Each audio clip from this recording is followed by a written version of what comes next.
Under the city wall of Baima Pass, the North City Gate was wide open.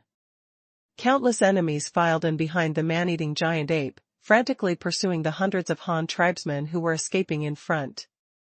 Originally, according to the speed of the giant ape, maybe I really got caught up, but under the first wave of lime powder covering, the giant apes that should have been running very fast actually held back the large troops behind them. Having completely lost their eyesight, they frantically attacked their teammates around them, constantly charging. Create chaos in the team. It was at this time that Xue Tu and others, who had already made up their minds to drag the enemy into Wingqing, successfully escaped from the South City Gate during the enemy's confusion. Seeing that his people finally rushed out of the city, the guard at the South Gate was also happy and shouted loudly to his soldiers to start closing the city gate. Hurry up and close the city gate. The enemy is coming. Hurry up. Hurry up. Set up the door bolts. Plug in all 3 door bolts. There are also sandbags. Sandbags. Hurry up. Pile them all behind the door. A squad leader was shouting loudly, feeling excited and anxious, fearing that he would not be able to complete the task and that the leader's entire plan would be completely lost. The 2 heavy solid wood doors were finally closed, but at this time, those totem warriors painted with strange white patterns also broke through the obstruction from friendly forces and successfully arrived at Nanda at Baima Pass. In front of the door, the first batch of 50 or 60 people who were the fastest ran directly into the gate, causing the thick door to shake, but it was just a shake. What they didn't know was that on the other side of the door, what had just happened was none of the hundreds of people who ran out had left. They were squeezing behind the door one by one. At the same time, another team of people in charge of door defense also moved. 3 solid wood door latches, as thick as an adult's thigh, were placed on the crossbar of the door. However, this was not over yet.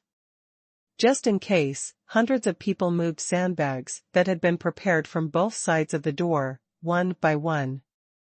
They were piled up behind the door. In this way, even if dozens of giant apes hit the door together, it would be impossible to open the door. The south gate of Baima Pass has just been declared successfully closed, but the battle at the north gate is still fierce at this time. Although Luo Chong thought very well, as long as all the enemies are imprisoned in this urn city, the reality is not like that at all. Before the man-eating giant ape who served as the vanguard could play its role, he fell into the Han tribe's trick and lost his combat effectiveness. Fortunately, the city gate defense did not work at all, and the Han tribe warriors were scared away. This kind of battle situation had to allow more totem warriors to march straight into the Han tribe's lair. However, the reality is very different from their imagination. The easy breakthrough and vulnerable warrior in the fantasy did not appear, but the scene that once appeared was staged again. I just sat here and watched you fight, but you just couldn't beat me. A city wall higher than Hanyang City, and a gate thicker than Hanyang City, once again dumbfounded countless totem warriors who rushed over. How can they fight now? Originally, when encountering this situation, the Han tribe defenders on the city wall would definitely release a wave of arrows to kill them, but in fact they did not. It was as if the game was offline and the Han tribe defenders were just useless. Kung Fu closed the door, and then there was no movement at all. This strange situation made the totem warriors who rushed over began to become confused. The door could not be opened and the enemy did not attack them. So why were they standing here? Want to go back? In this way, many totem warriors thought of retreating on the spot, and began to retreat carefully, keeping a vigilant eye on the Han tribe defenders on the high wall. But just when they wanted to retreat, new people came from behind. But the people were still rushing forward, one wave retreating, another charging, and 2 people suddenly collided with each other, causing quite a bit of chaos. Those who wanted to retreat saw so many of their own race running towards them, so they simply stopped running, and a group of people they gathered at the gate of the South City Gate, discussing how to climb up the wall. At the same time, outside the north gate of Wingqing, almost all the soldiers here had fled, leaving only more than 100 people gathered around the two fearful elephants, trying to attack the Han tribe defenders standing on the city wall. They first climbed on the back of the elephant, and then shot arrows and threw stones at the city wall, but the people on top were squatting behind the wall stacks and protecting themselves tightly with wooden shields. Don't give the other party a chance at all. Seeing that this method didn't work, they began to try to use the huge body of the terror elephant to climb directly to the city wall. However, the idea was good, but the actual operation was not as simple as it sounds. One of the two elephants is standing under the city wall, and the other is kneeling next to the standing one, forming a living, secondary ladder. But in fact, this tactic is only suitable for giant apes, because the height difference between the terror elephant and the height difference between the terror elephant and the city wall is several meters high, which is beyond the reach of the totem warriors whose average height is only about 1.7 meters tall. I can't even climb up this special brew, and I'm so farted. There are also those unlucky red-haired monsters. If they were not blind, they might have attacked the city wall by now and killed all the Han tribe defenders. Fortunately, they have done nothing now. If they succeed, they will be collectively eliminated by the Han tribe. They are a group of blind men. What else can you expect them to do? As a result, in the spirit of fighting again if one plan fails, the totem warriors quickly came up with a second tactic. They asked the beast whisperers in their tribe to control the terror elephant to cooperate and let the two terror elephants use their long trunks. Roll up one person each and throw them directly onto the city wall. As the saying goes, if the height is not enough, the nose is close, and the originally unreachable city wall, in this strange way, really allows the totem warriors below to come up.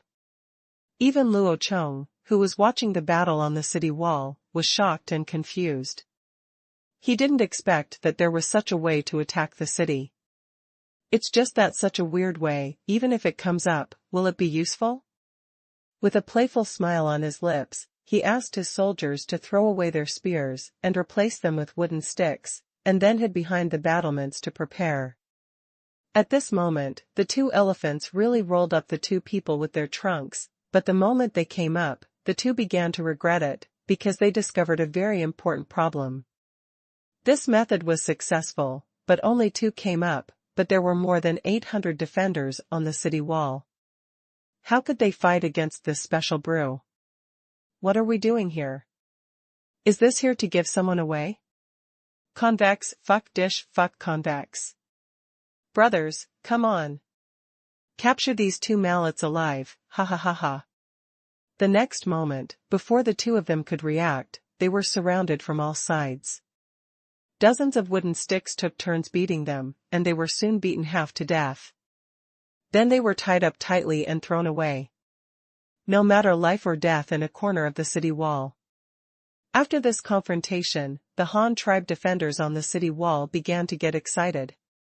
When it comes to fighting, many people may be afraid, but the pleasure of bullying the minority, especially when a group of people surrounds and beats two people, is simply not too exciting. It was cool. Some newcomers who were originally unwilling to participate in the battle seemed to find fun in this tribal defense battle.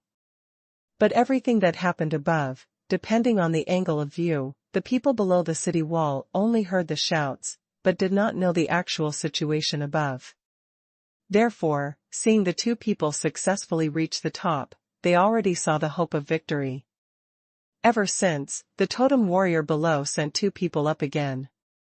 As expected, the two people who had just been sent up were once again surrounded by the city wall, and they didn't even have time to shout a few words. But the people below were not fools. They saw 4 people being sent up, but they didn't react much. They quickly realized something. It seems too slow to send people up like this, but it won't have much effect if there are few people. They were under the city wall and didn't know how many people were there, but they also understood that if there were too few people, they would just be sent away.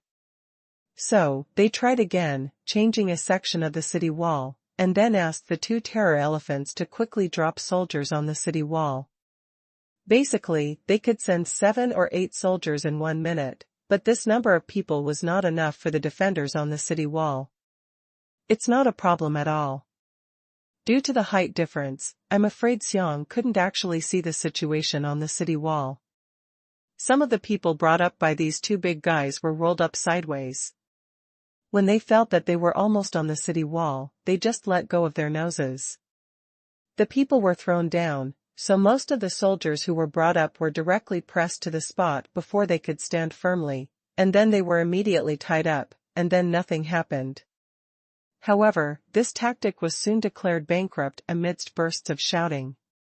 Those totem warriors who could not stand firm after coming up were pinned to the ground and tied up by dozens of big men as soon as they landed, and they were ravaged.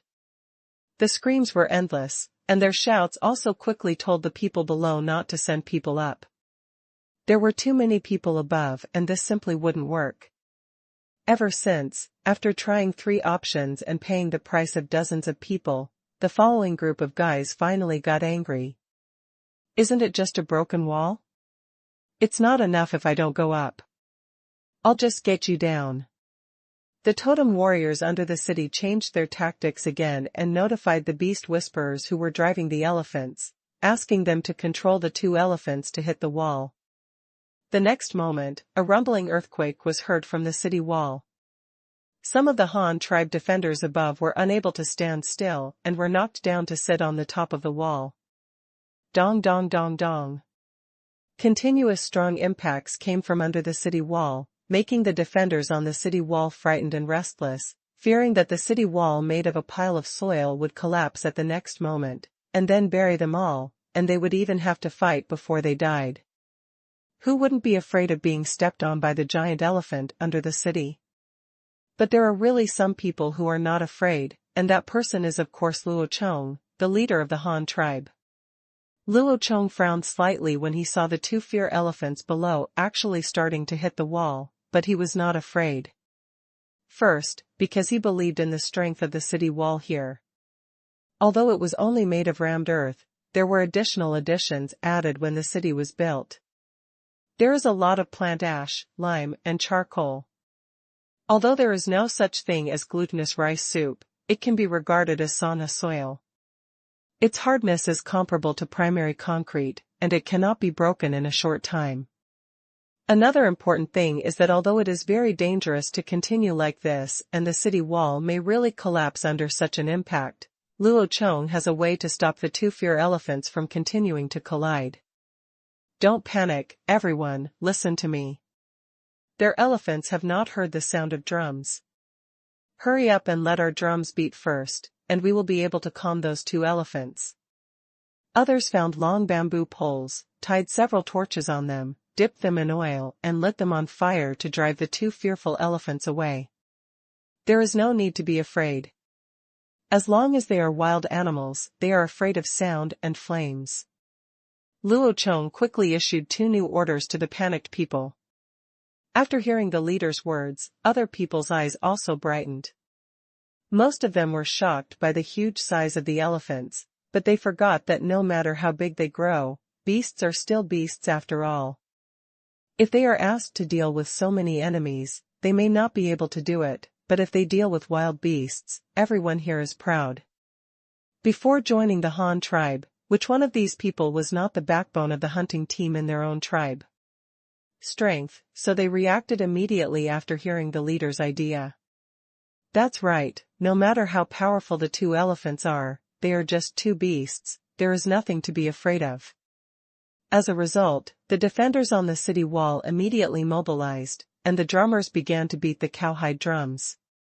Others also found torches, then tied several torches to a bamboo pole, and then lit the extended version. The torch was stretched out towards the 2 elephants. 1, 2, more and more torches joined the array, and the terrors below immediately felt the burning sensation on their skin. They were so frightened that they hurriedly fled away.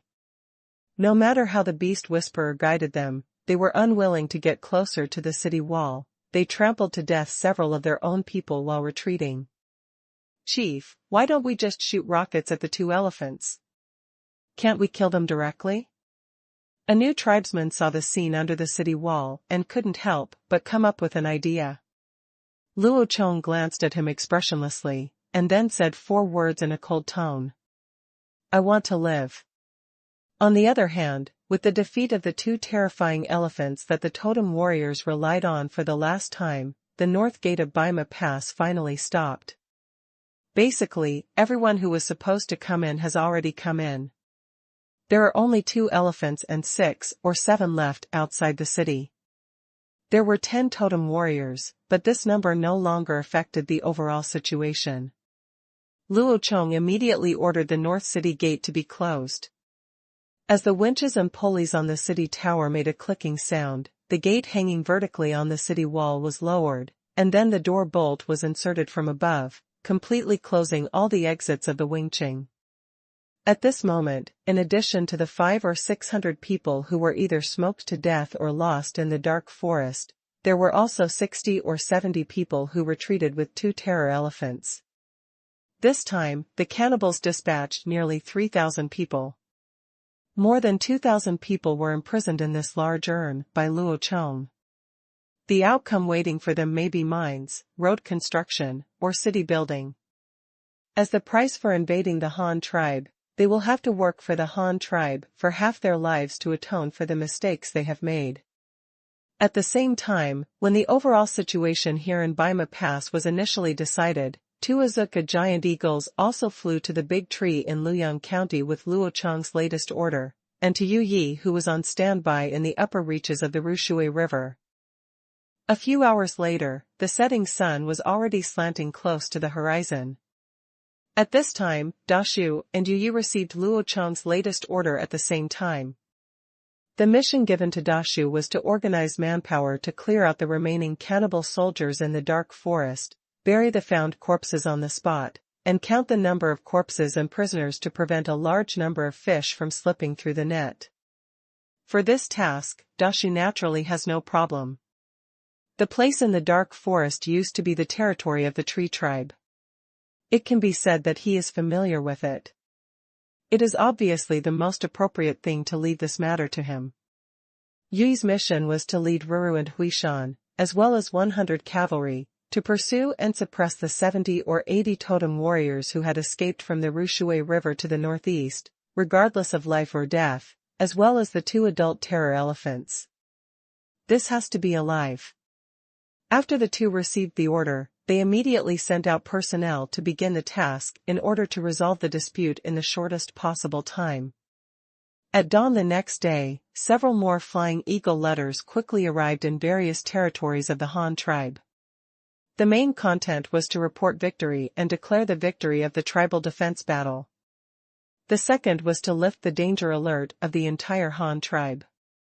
Leaders in various places urged the people to settle down as soon as possible, reclaim wasteland, cultivate crops, and build cities and houses. But everything was fine elsewhere, but small-scale battles were still taking place in the Wingqing of Baima Pass, but it was not a battle between the totem warriors and the Han tribe, but between the nearly 2,000 totem warriors and the 35A battle between giant apes. Yesterday afternoon, as the north and south gates of Baimogwan Wingqing were closed, the totem warriors locked inside finally realized something was wrong. The canyon was 600 to 700 meters wide, with steep cliffs on both sides. It is basically impossible to climb up with bare hands. At both ends of the section of the canyon they were in, there were 2 city walls more than 10 meters high blocking it. The section of the canyon in the middle was very empty and desolate, with only some weeds on the ground, not to mention food, and even there is no water. Of course, if they can dig wells, they may be able to dig out water. This made this group of people very anxious. They suddenly understood why during this attack, the Han tribe defenders on the city wall did not even put up any decent resistance, and just let them into the city. As a result, when they arrived, when building the second city wall, although they encountered obstacles, the defenders on the wall only blocked the door tightly and still did not make any counterattack against them. This situation is wrong. It is completely different from what the people who escaped last time said. There are warriors with shields and swords, wearing black scales, sharp weapons that can cut off heads with one strike, and bows and arrows with shooting ranges 2 or 3 times farther than theirs, and everything rumored, did not appear in this battle. Their real intention is to lock up so many of their own people in this city, and then watch them starve to death and die of thirst. As a result, they found that this seemed to be the case. This time, nearly 2,000 totem warriors exploded at once. They were not afraid of fighting, and they were not afraid of being killed, but they never wanted to die of hunger and thirst, just like this. Furthermore, in a force known for cannibalism, would it happen to starve to death or thirst to death? The answer is of course impossible. When the feeling of hunger crept into their hearts, countless people clenched the weapons in their hands. Their eyes became greener and greener, and they were almost ready to kill others. However, they are not stupid. They know that even if they kill the people around them, they may not be able to fill their stomachs.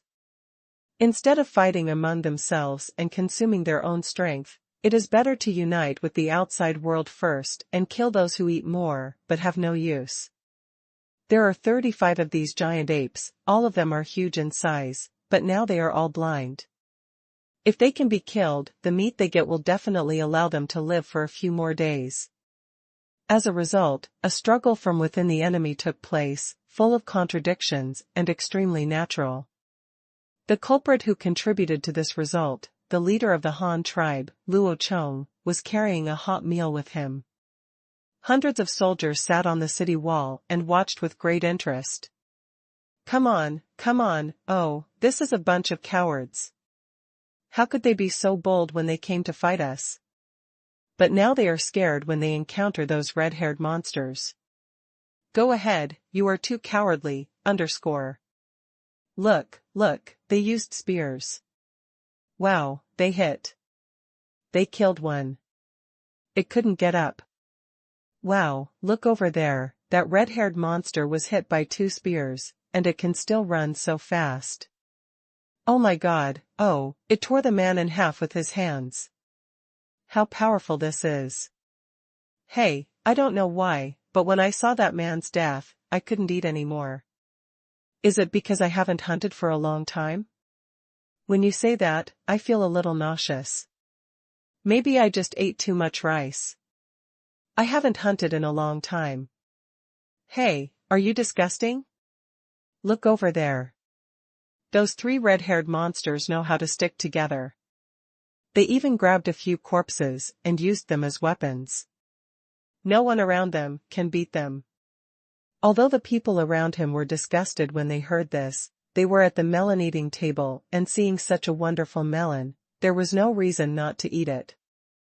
I saw 3 giant apes dripping with blood in the direction of the man's finger just now, leaning on each other back to back, with a few short spears stuck in their bodies, and holding 2 broken corpses in their hands. There were at least 200 to 300 people around them. Totem warriors surrounded them. The giant ape was panting continuously. When he heard a slight noise in any direction, he immediately swung the corpse in his hand like a weapon and swept it around, then returned to the original position and continued to pant. And the soldiers around were not stupid. Seeing that the giant apes were seriously injured, they simply stopped attacking. They wanted to fight for their injuries and blood volume to consume the 3 giant apes alive. Some people wanted to continue throwing spears, but the number of spears thrown is limited. In this crisis, in times of danger, no one dares to throw out the last weapon in their hands. If it were normal, it would be fine, but now, who knows if there is no weapon in the hand, it will instantly become the food in other people's mouths to survive, so ever the scene fell into a stalemate for a time. Although the individual strength of the giant apes was extremely high, their demise was doomed from the moment they were plotted by the quicklime of the Han tribe. The exhausted giant apes did not last long, nor did they wait for a miracle to happen. Under the siege of nearly 2,000 people, they were all quickly wiped out. With the death of the giant apes, the atmosphere on the scene became tense again. Within a few minutes, an unknown young man lit the fuse, and the totem warriors below once again fell into a battle for the corpses of the giant apes. Finally, after paying the price of nearly 120 deaths, everyone who got enough food once again fell into a brief period of peace, and the next conflict broke out when the food in their hands was finished. Luo Chong, who was sitting on the city wall, quickly discovered this serious problem. "Oh, this is wrong. Who allowed you to die? What I want is a living prisoner. You all killed each other to death. Then the plan I have prepared for so many days has been wasted. This special brew of..." After thinking about this, Luo Chong suddenly slapped his head and cursed himself for being confused. He had actually forgotten the most important point of the siege, which was that he could not completely cut off the enemy's hope and give them hope of getting out alive. As is often said in the art of war, surrounding 3 and missing 1. However, it was impossible to do this in this terrain. However, Luo Chong quickly came up with another method with similar effects, which would be more beneficial to the subsequent operation of capturing prisoners alive. As a result, a new battle plan quickly spread throughout the city wall, making the hundreds of defenders stationed above excited. After all, no matter how delicious the melons are, there is no point in eating too much. The leader has someone who can end the battle early. Method, they are absolutely willing to do it. The solution Luo Chong came up with was to open an opening in the encirclement to give those totem warriors a hope of survival. Of course, the opening could not be too big. To control the number of people who came out at one time, they had to be allowed to come out one by one. Just like the earliest days of the Han tribe herding cattle from river ditches. In this way, it is not advisable to directly open the city gate. The south gate has been completely blocked, and it is not easy to open it again. The north gate opens up and down. If it is lifted up a crack, people coming out there were too many, so Luo Chong chose to dig several tunnels under the city wall and let the people in the city escape through the tunnels. If you want to control the number of people who come out, dig the diameter of the tunnel a little smaller so that it can only accommodate one person at a time. Moreover, when people just climb out, they cannot immediately and effectively fight back. In this way, as long as each hole has a few soldiers can firmly guard the entrance of the cave. After the plan was finalized, Luo Chong immediately sent some soldiers to use ladders to get down the city wall. The ordnance shovels that had been given to them as temporary weapons now became tools in their hands. Some were digging in front, and others were using baskets in the back. Transport soil. Under the more than 600-meter North City wall, a total of 10 tunnels are being excavated at the same time. This tunnel does not need to be too long, only a dozen meters is enough, because the bottom width of the entire city wall is only 10 meters, and a length of more than 10 meters is enough to connect the inside and outside of the city wall. Get through. That is to say, when the soldiers began to dig tunnels, Luo Chong issued a new task to Hanyang City.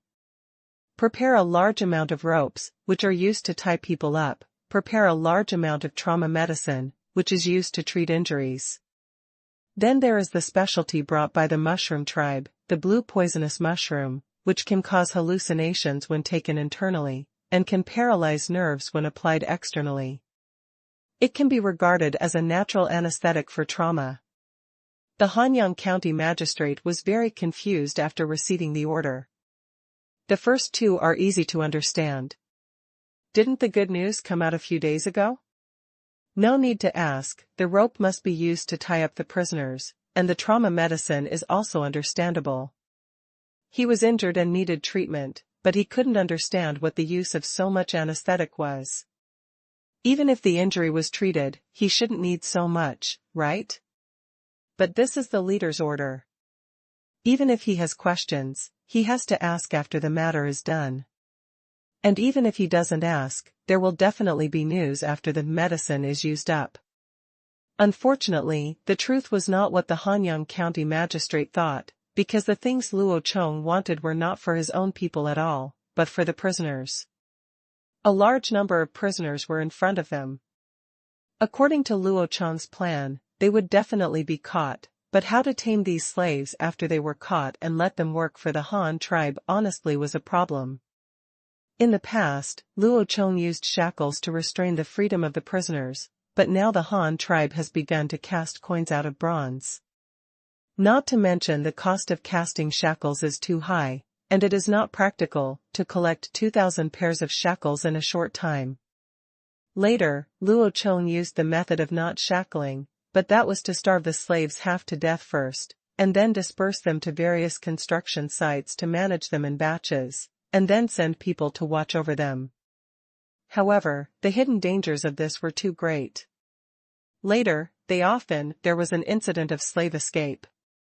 When encountering this kind of, according to the situation, those who were captured after escaping were executed in front of the slaves, and then hanged as a demonstration. Gradually, the slaves accepted this fate. They were just working anyway, and it was not like the Han tribe did not deny them there is food to eat, but there is no freedom. However, this time the problem was caused by too many slaves, making the two previous methods inapplicable, so Luo Chong came up with a new method, which was to chop off the toes. Fingers and toes are very important to everyone. This kind of punishment of beheading has been spread throughout the ages. Of course Luo Chong has heard of it. The most famous one is the shogunate period of the island country. The punishment for samurai in the island country at that time was to cut off the little finger. The little finger seemed of little use, but for martial arts practitioners, after losing the little finger, the remaining forefinger can't even hold a katana tightly, and the sword will fly away if someone knocks it off. Therefore, a samurai who has his little finger cut off basically bids farewell to his samurai career forever. This is a kind of lower level than suicide. Level of punishment. The thumb among the 5 fingers also plays a great role. If the thumb is cut off, the remaining 4 fingers will no longer be able to perform the grip action. This is worse than cutting off the little finger. Of course, Luo Chong did not want to cut off the slaves' fingers, because no matter which one was cut off, it would affect their ability to work for the Han tribe in the future, so what Luo Chong wanted to cut was actually their big toes. When people walk and run, the big toe also plays a big role, because whether walking or running, they need to be supported by the forefoot and grip the ground with the toes. But if you cut off the big toe, they can still walk, but they will no longer be able to walk fast, and they will never be able to run again. Luo Chong's purpose of cutting off their big toes was to limit their walking speed. In this way, slaves who had been tortured would never be able to escape even if they wanted to. After being captured, they would have to come back and do more heavy work. Live. As for how many people would survive after this kind of amputation surgery, Luo Chong said that he had never thought about it at all.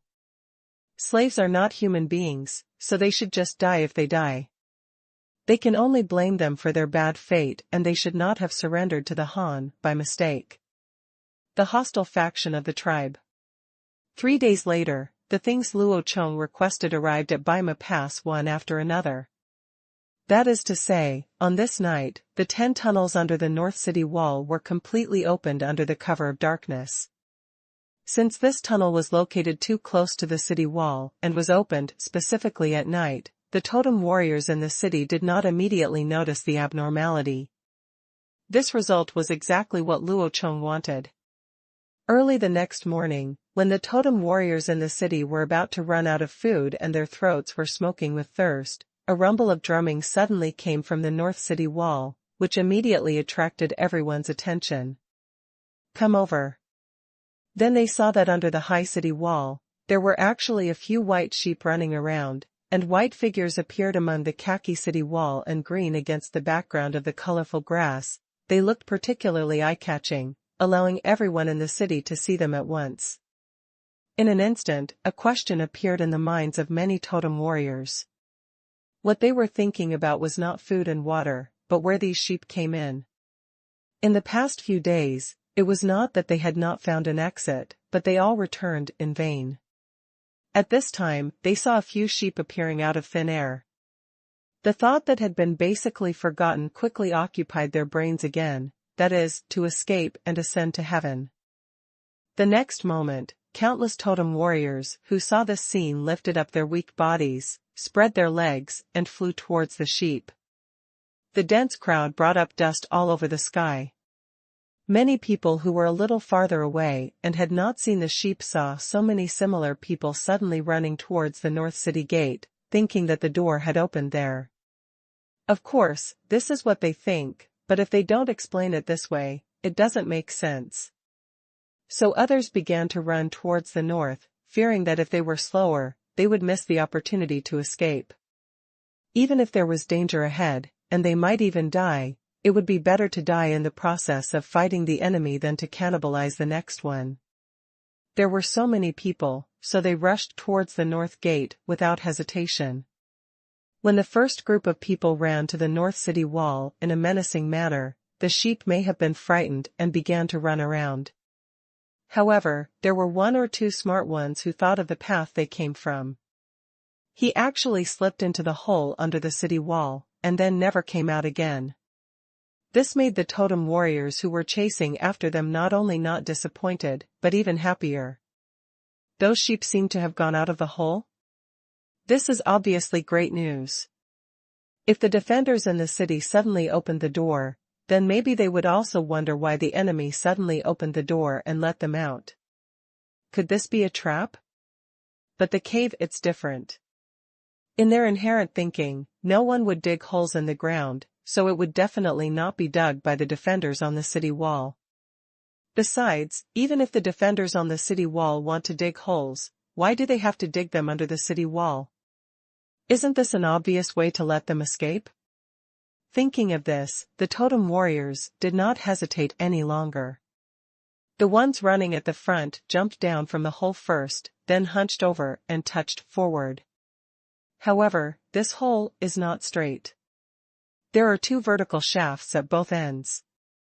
It is not deep, only less than 2 meters, and is about the same height as a person.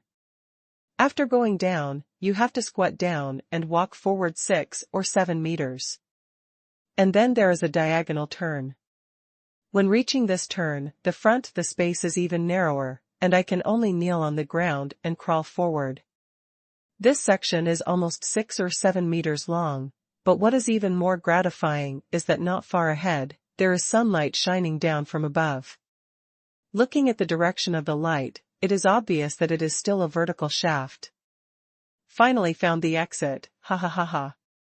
One of the soldiers in front became more and more excited, and his exhausted body once again burst into unlimited potential. He crawled towards the shaft using both hands and feet. Finally, he came to the bottom of the shaft and stood up straight. However, unlike the hole inside, the shaft outside is deeper, about 2.5 meters tall. In this way, people standing below cannot see the situation on the ground, and this height is suitable for people who move frequently. For humans, it only takes a light jump to grab the mouth of the shaft, so it is not difficult to get out. The totem warrior below obviously thought the same thing, but the hole was relatively narrow and there was no way to go up if he was holding a weapon, so he first threw up the stone axe and short spear in his hand, and then raised his arms high, jumped up, and reached the mouth of the well in one fell swoop. But he was a little weak after not drinking water for 2 or 3 days. When he was running and crawling in the cave, he had already consumed a lot of energy, so when he finally climbed, he seemed a little weak. No more arrests. But just when he was about to fall down again, 2 hands suddenly grabbed his hands from above the wellhead and pulled him upwards forcefully. The totem warrior, who was pulled away, burst into tears, "Old man, I have it, my relatives, I have it, this is simply a gift of renewal. It was some kind person who reached out to give me a hand when I was in danger. I am so grateful that I don't have to say anything. When I go up, I will kowtow to you 18 times. Damn it, #degree, who are you, ah? What do you want to do? Let me go. Ahahaha. The people of the Han tribe who had been prepared at the entrance of the cave suddenly laughed when they saw two hands reaching out from below. They knew that this was the leader's idea, and without saying anything, the two of them started talking. With just one hand, he pulled up the guy below. After pulling him up, without saying a word, he immediately twisted the man's hands behind his back and pushed him directly to the ground. Then, amid a burst of obscene, hey hey hey, he staged a play of binding, gagging, and small fists to knock your pig head off. The man who was pulled up still wanted to scream, but his mouth was already stuffed with a ball of hay, and his hands and feet were tied. He could only lie on the ground and squirm like a caterpillar, moaning desperately. The fire of hope to live had just risen, a weak fire. Before it could burn, it suddenly went out again. And inside the city wall, when they saw that the man from before had gone away just like the sheep, a fire called hope suddenly appeared in their eyes, and they all rushed to jump down from the hole. When the second man stretched out his hands from the shaft outside the city, two hands grabbed his hand again. The second man thought it was the man who went out earlier and was pulling him, and shouted, "Thank you, brother," loudly. Then he participated in a tie-up, but he was the one who was tied up. Hands stretched out one after another in the hole, and the people above also pulled them up one by one. If the binding link at the back was filtered out, this scene would be so harmonious. Inside the city wall, I saw so many people escaping from the cave. Others who were still watching did not doubt that he was there. They urged others to climb quickly to make way for themselves. But such a cave cannot be escaped at once. The number of people was really limited, and two people were not allowed to pass through at the same time. As time went by, more and more totem warriors gathered at the base of the city wall.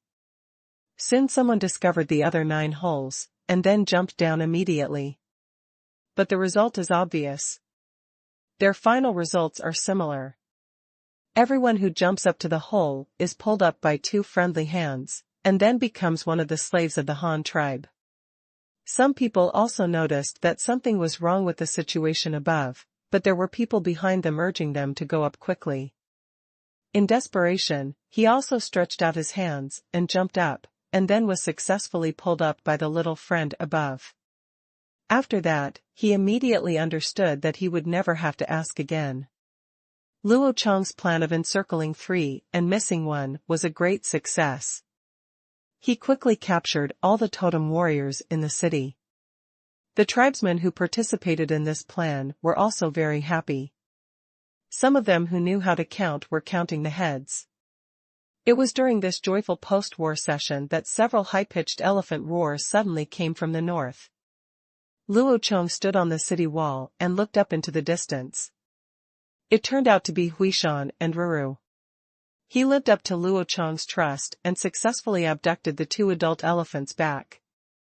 And those caterpillars who participated in the binding activities on the ground, when they heard the familiar roar of the elephant, thought that their friends were coming again with reinforcements, and the fire of hope that had just been extinguished in their eyes became brighter again. Resurrection W. Unfortunately, things were not as they thought. Their elephants were coming, but they were followed by 2 little guys from the Han tribe. Their companions were also coming, but they were all following behind. Long hemp ropes tied into a string. When they saw this scene, the little fire that had just been rekindled in their hearts suddenly turned into ashes. Yui and others who had just come from the north were also very surprised. They looked at the scene of caterpillars everywhere in front of them in surprise. They secretly complained in their hearts. They didn't expect the leader to be so efficient. They just led a group of cavalry to kill them. Those dozens of people were captured, and nearly 2,000 people here have been arrested.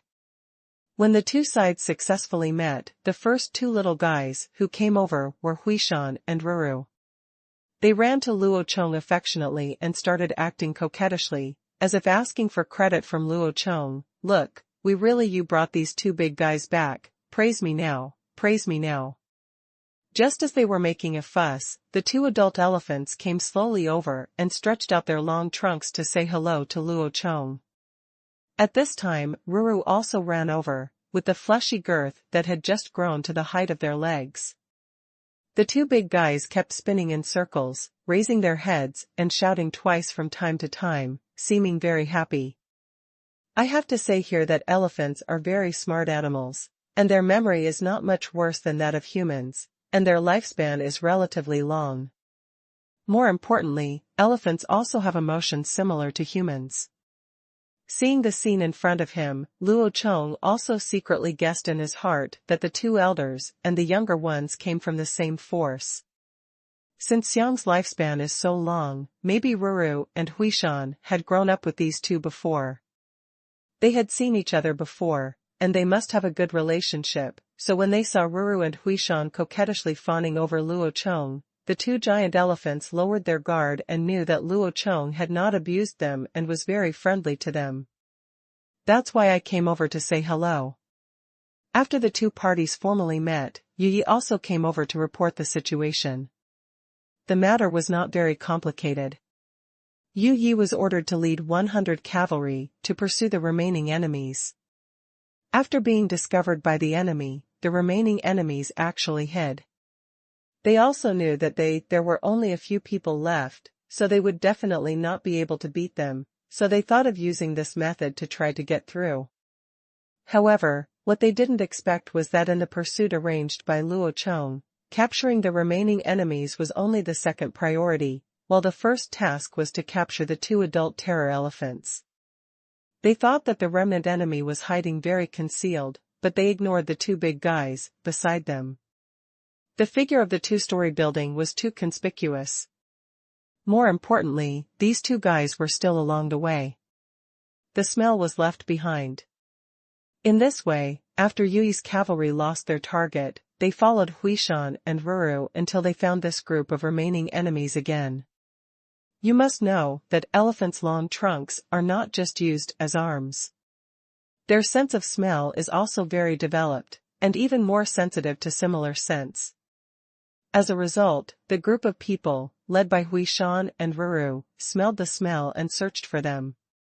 When they arrived near their hiding place, Huishan took the lead and roared, and immediately got the information of the two big elephants on the opposite side. In response, the two big guys also shouted, and then they escaped from the enemy's control and ran out on their own. Nonsense, compared with a group of useless masters. Of course it is more important to meet the same kind, and the smell feels very familiar. It was at this time that the appearance of two terror elephants completely exposed the location of the remaining enemies. Seeing the two large terror elephants and the two small terror elephants reminiscing about old times, Yi knew that he could not intervene, so he immediately cut off the attack.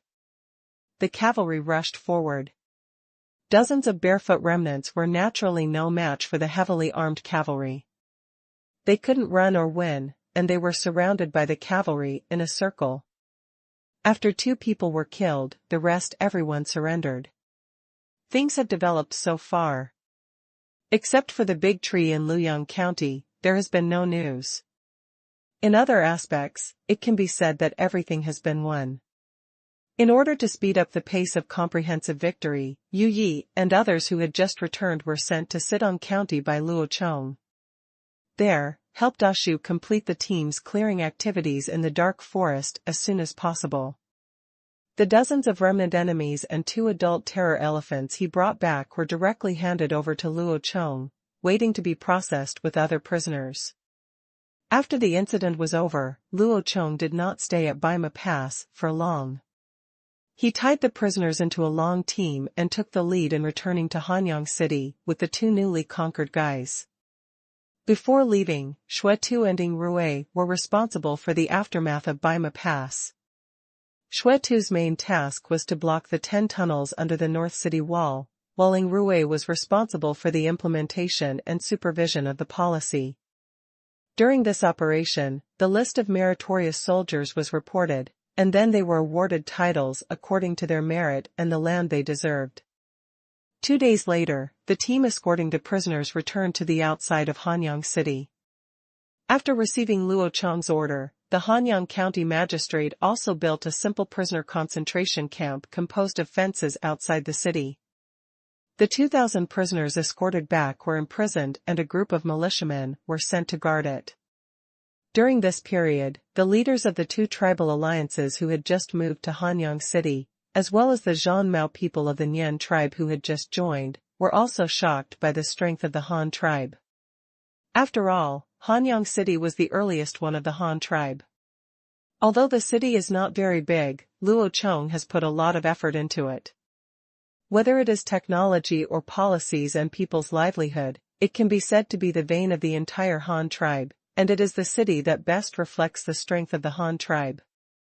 During this period of life, everyone can appreciate the difference of the Han tribe in every detail of their lives.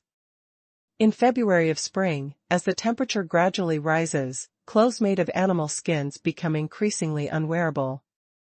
At noon, they are so hot that they want to take off their clothes immediately. However, here in Hanyang City, those permanent residents have already put on their clothes. Comfortable linen singlet. In order to help these new people adapt to the life of the Han tribe more quickly and give them a sense of identification with the Han tribe, Luo Chong would not treat them differently, so he asked the Hanyang order to allocate a batch of linen cloth from the warehouse and distribute it to them, and then organized the city to the old people living here taught their women step by step how to make clothes. In these newly moved families, the men are also dragged by the elderly to do various kinds of labor together, such as cutting firewood in the surrounding mountains, queuing up at the entrance of the alley to fetch water, and handing the excrement at home to the tanker at the door every morning. They went out together to plow and weed in each family's fields. Seeing the crops in the fields getting taller and taller day by day, they felt happy. After all, in this era, nothing is more important than stable food. However, these newcomers were somewhat uneasy when they heard that a large group of enemies had invaded from the north. But whenever they returned home and looked at the high city wall outside, they couldn't help but feel a very comfortable sense of security. There is concern about the war on the front line, but it is not obvious. Because the old people living around them, even their children, have never been afraid. They do whatever they have to do every day, and their moods are always affected by the environment. These new residents are no exception. Seeing the old people like this, they are not worried. After a few days like this, good news came from the front line, saying that all the enemies had been locked up. However, the new residents obviously did not understand what locked up meant. But after a few days, they were shocked when Luo Chong came back with more than 2,000 prisoners. Among them, Zhan Mao felt the most. When he had just come into contact with Luo Chong used a fleet to abduct all his people. He was still very unwilling. He felt that his tribe had a population of thousands. There are only 200 to 300 adult males in the tribe who can fight. Why are they willing to obey Luo Chong's orders? But after coming to the Han tribe, he saw the Han tribe's miraculous windmills, water wheels, metallurgy, oil extraction, textiles, animal husbandry and farming, and a series of cross-era black technologies. To be honest, he was convinced, but seeing that Hanyang, the population of the city, is not an exaggeration. Considering that I have added thousands of people to the Han tribe, I should be able to obtain a relatively ideal and high status in the Han tribe. However, not long after, with Luo Chong's spring population mobilization work this year, tens of thousands of people passed through Hanyang City. After receiving daily necessities and various production and living tools, they moved to surrounding places. Only then did Zhan Mao completely his heart wilted, and he knew clearly from that moment that the more than 1,000 tribesmen he brought might have some effect on the Han tribe, but they could never be used as capital for him to negotiate terms with the leader Luo Chong. After seeing Luo Chong actually escorting more than 2,000 prisoners today, Zhan Mao was even more convinced. Zhan Mao, who was once the leader of a large tribe, knew very clearly what these 2,000 prisoners meant. First of all, these captives are all adult males, and the Nyan tribe, which has a population of thousands, only has 200 to 300 adult males that can fight.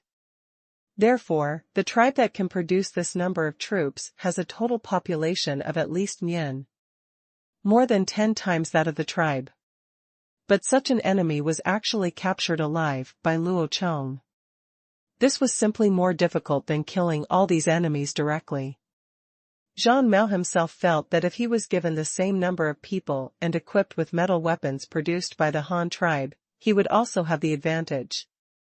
He was confident that he could win this battle, but he could only catch everyone alive, so he could only smile bitterly and sigh in his heart. Haha, alas! You must know that whether you are capturing the enemy alive, whether you are forcing the enemy to surrender, or using pure force to suppress and forcibly capture people, one prerequisite must be met, which is to form an all-round suppression of the enemy, making the enemy feel desperate and give up completely. Resistance. He was very confused. He heard that the number of soldiers on the front line was not as large as the enemy. How did Luo Chong manage to annihilate all the enemy troops and capture them all? This is really too fantasy. But for all this, Luo Chong naturally has no need to explain to them, don't you know? Then continue not knowing. This can also improve your image in the minds of the tribesmen, enhance your prestige in the tribe, and make it easier for you to rule the entire tribe. After all, human beings are like this. They are always in awe of the unknown. Some things are not so effective when spoken. The superior must maintain a sense of majesty and mystery so that his subordinates cannot easily see through him. Only in this way can he maintain your high image in their minds. After the prisoner concentration camp was stabilized, Luo Chong handed over the task of performing amputations on the prisoners to the leader of the original snake tribe. After all, the snake tribe, as the provider of herbal medicines, has the most say on how to use herbs in this era. However, when Luo Chong went home and thought about it, he felt that something was missing. After recalling the various measures used to treat prisoners and slaves in history, Luo Chong suddenly realized where the problem lies, that is, the number of prisoners. There are more and more slaves in the Han tribe, and there are already more than 3,000 people in this group. In the future, these people will be driven by the Han tribe to participate in project construction in various places. This is a big force, and they are all prisoners of war, and they are the most unstable factors, so in the future, slaves must be systematically managed, and these slaves must be distinguished from the savages who will appear in the future. After summarizing the experience of his predecessors in history, Luo Chong issued 3 decrees on the treatment of slaves based on the actual situation of the Han tribe. The first is to cut off the toes. There is nothing much to say about this. The second is to shave all the heads. The purpose of doing this is for hygiene. After all, these slaves are laborers. If they die because of lice or something, that is the Han tribe suffered a loss. Legal citizens of the Han tribe grew their hair because they had the means to maintain their hair. However, the slaves worked hard all day long and their living conditions were not at all bad. They had neither time nor conditions, so they might as well shave it all off. Besides, in the past, the Han tribe did not have scissors or sharp steel that could be used as razors. Now that they have both of these things, shaving their heads is no longer difficult, so this order can be implemented. Another reason, of course, is to distinguish these slaves from ordinary citizens based on their hairstyle, that is, their appearance. The last order is tattooing. All slaves must have a black word "slave" tattooed on their faces. In this way, even if they put on shoes, cover their severed toes, and grow hair, they will not be affected by their faces. Even if they had tattoos on them, it was impossible for them to pretend to be citizens of the Han tribe. It was still possible to tell with just one word that this person was a slave.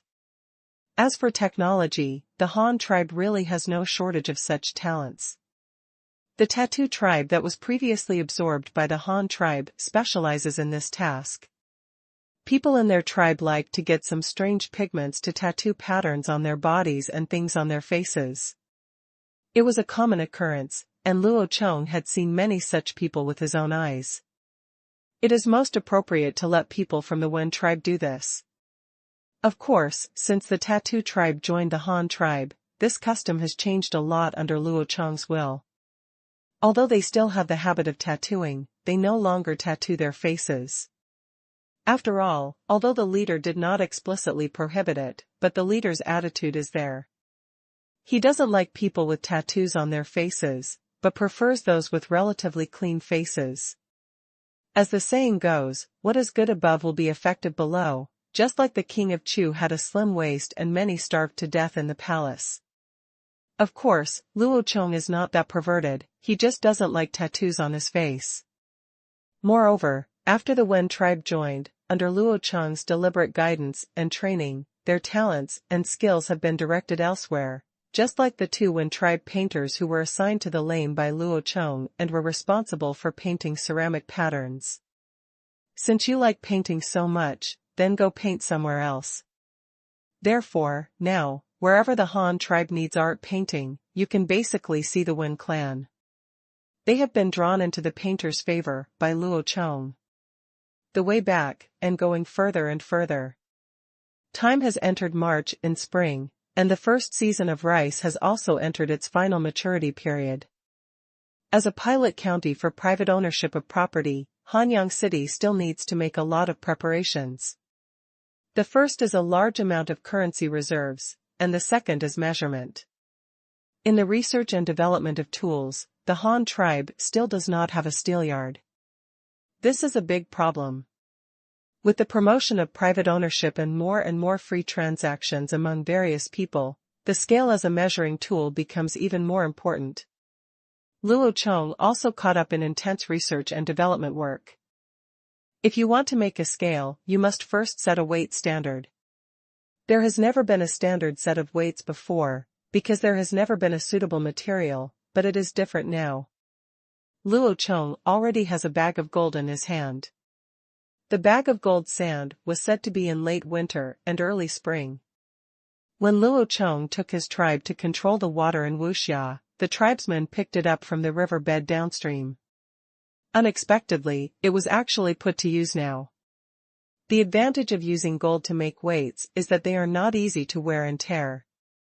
Other metal materials, such as bronze or steel, are easy to rust, which will change the weight of the weight.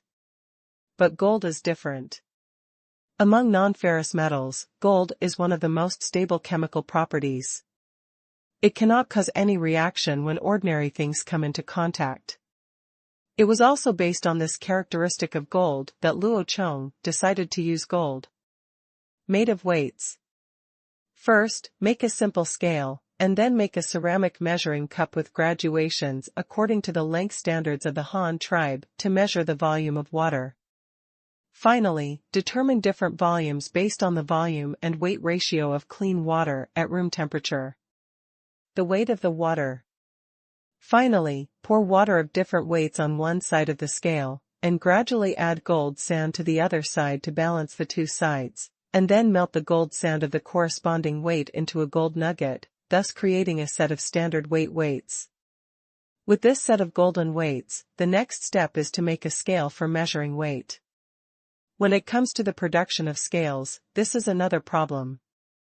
Today's scales can generally be divided into two categories, one is a balance scale, and the other is a pressure scale, such as the kind with a tray, a pointer and a dial. The pressure scale is used to display weight, and it has many variants. The common modern electronic scale is also a type of pressure scale. However, although the operation and weight identification of the pressure scale are relatively simple, the production cost is very high. More importantly, Luo Chong does not know the technical principles inside. He has not studied this thing, so he can only try to make the most primitive. The scale is the old scale, which is basically the old scale that has been eliminated. The technical content of this thing is very low. Anyone who has studied the principle of leverage can basically understand it. In fact, the combination of scale pull and scale weight uses the principle that the longer the moment arm, the less effort it takes when the fulcrum remains unchanged. As long as you understand this, with the current technological level of the Han tribe, it is not difficult to make it. First of all, it is a solid wood scale beam. The harder the material of this scale beam is, the better. If it is not easy to deform, otherwise it will be bent and it will be inaccurate after being used for a long time. Therefore, when looking for a scale beam, you must have the mentality of rather breaking it than bending it. Material. Of course, Luo Chong himself had no experience. With an experimental attitude, he chose 3 materials, fir, oak, and cannibal tree spikes, and then made a few of each. Which one to use in the future will be compared and tested first. Let's talk about it later. Cut the scale beam into a suitable thin cylindrical shape, and then drill holes. Wrap the 2 ends of the scale beam with copper sheet to avoid cracking and wear. Then install bronze hooks and portable square rings, and finally tie the portable handle to these places. Use a rope, and then hang a pig iron weight weighing 1 kilogram. After doing all of this, the next step is the most critical division of scales. But this is also very simple. First, put an equally heavy weight on the hook or tray, that is, the end of the load, and then move the right weight on the scale rod to a position that is balanced with the left one, and do this at this place mark. Here is the position of 1 kilogram, then add the left pallet to 20 kilograms, pull the right scale weight outward again until both sides are balanced, and then mark the 20 kilograms. After drawing these 2 marks, use a compass and ruler to divide the section between 1 pound and 20 pounds into 19 equal parts, representing 1 to 20 pounds respectively. As for the distance from 1 pound forward to 0, just push forward an equal distance according to the length of each kilogram on the scale beam.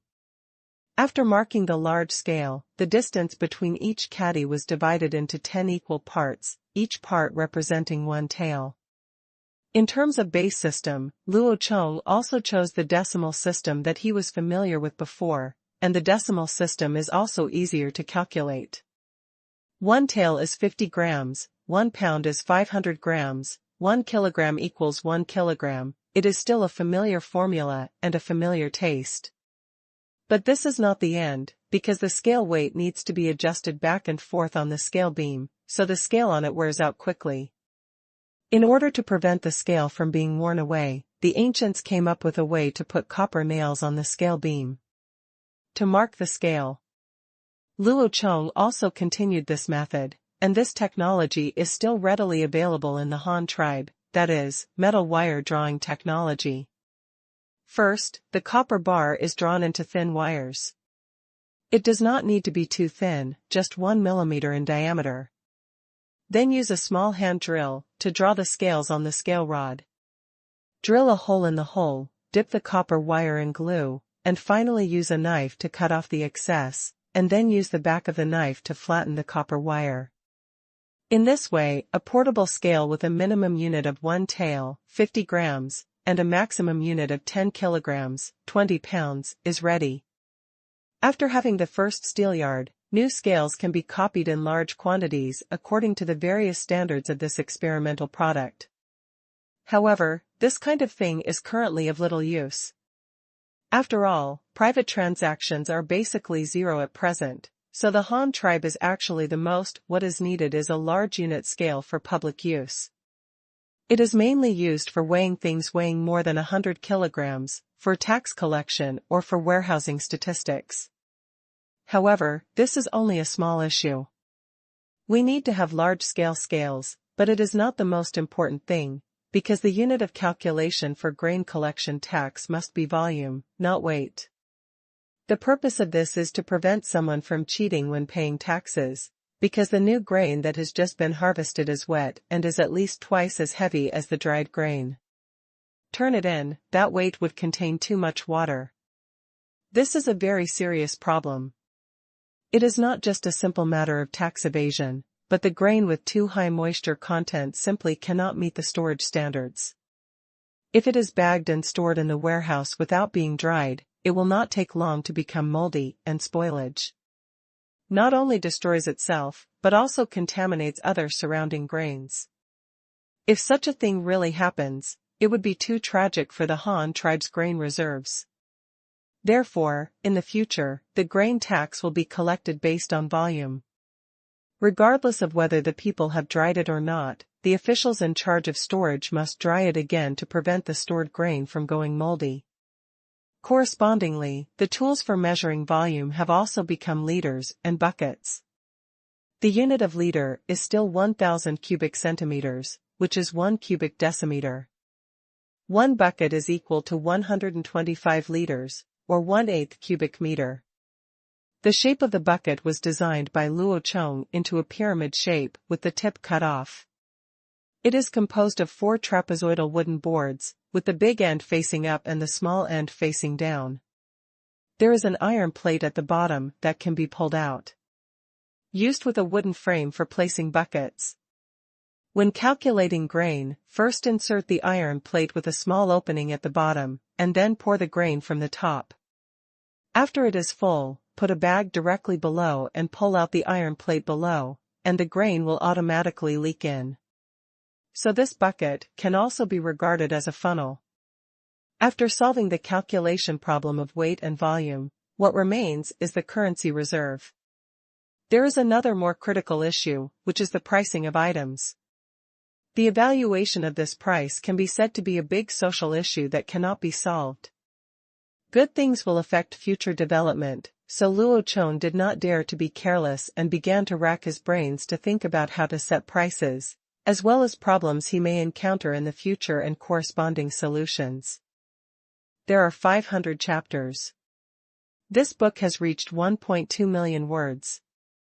Happy reading and spreading flowers. Regarding the pricing of items, that is, the purchasing power of money, of course it must be determined based on productivity.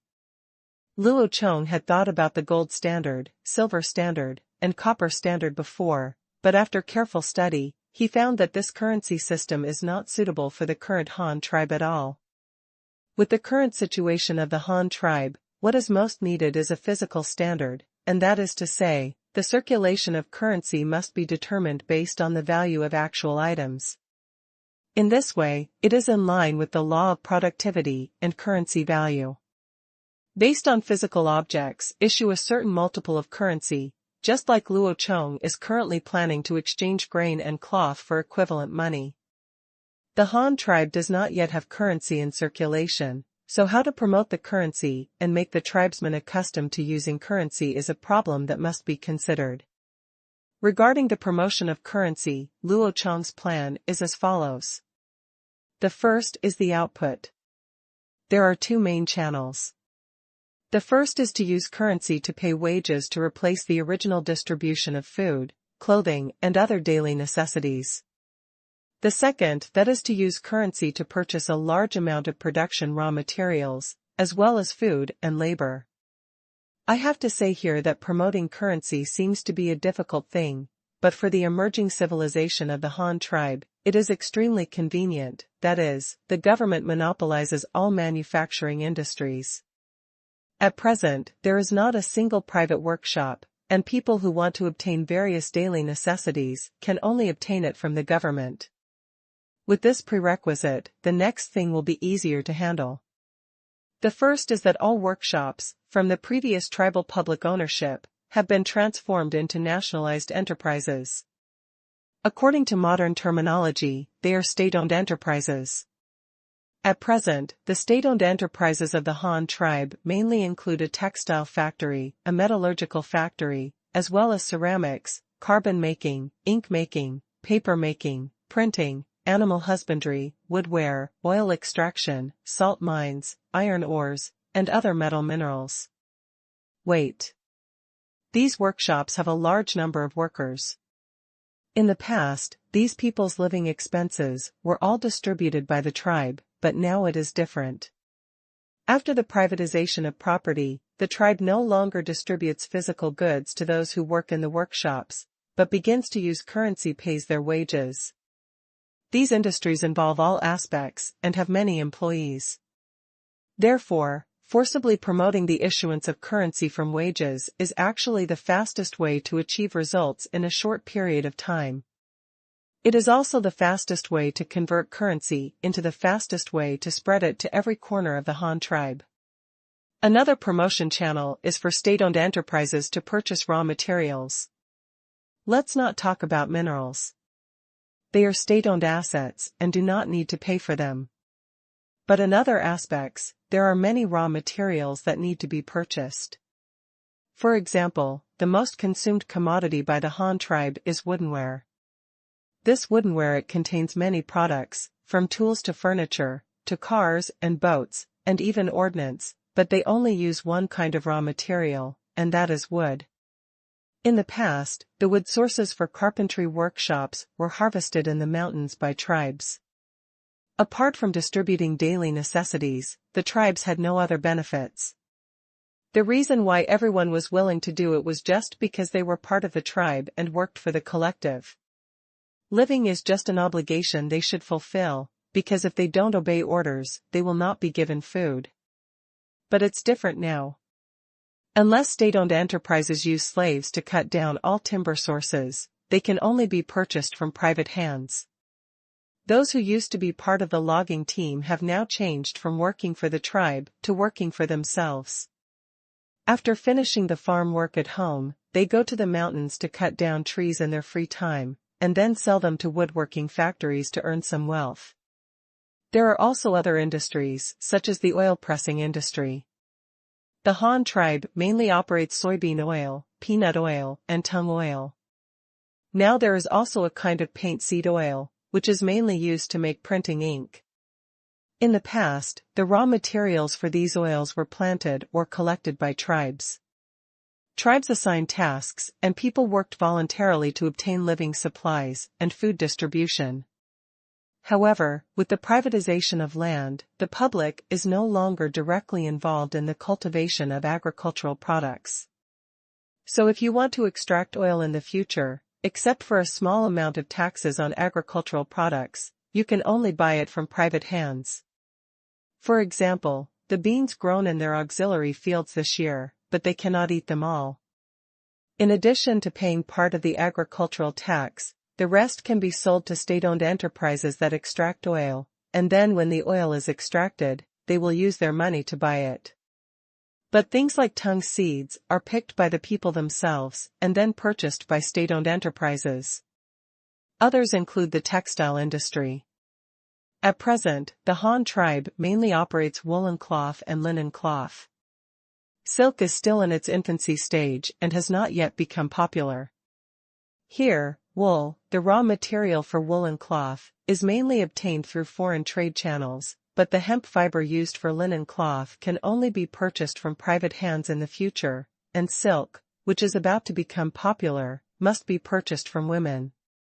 Obtained in the fields. Similarly, the pulp used for papermaking has now become a model of private collection and acquisition by state-owned enterprises. The last one is the acquisition of labor force. This labor force does not refer to workers in various state-owned factories, but temporary workers who serve various public projects. This is mainly linked to the corvée policy. There are two main forms of taxation initially determined by the Han tribe. One is grain tax. There is also head tax, and business tax in various industries. This type of tax is collectively called money tax, because what is collected is either money or in kind. Something that can be seen and touched and has concrete value. The other is to perform corvée service, that is, twice a year, during the slack season, each family must allocate labor to work for the tribe for free. However, Luo Chong does not intend to do that. The first reason is because of the showdown labor tasks. The staff are not very motivated. They are generally in a state of coping with official tasks, and their work efficiency is low. The second reason is the actual situation of each family is different. It is impossible for every family to allocate people to perform corvée service.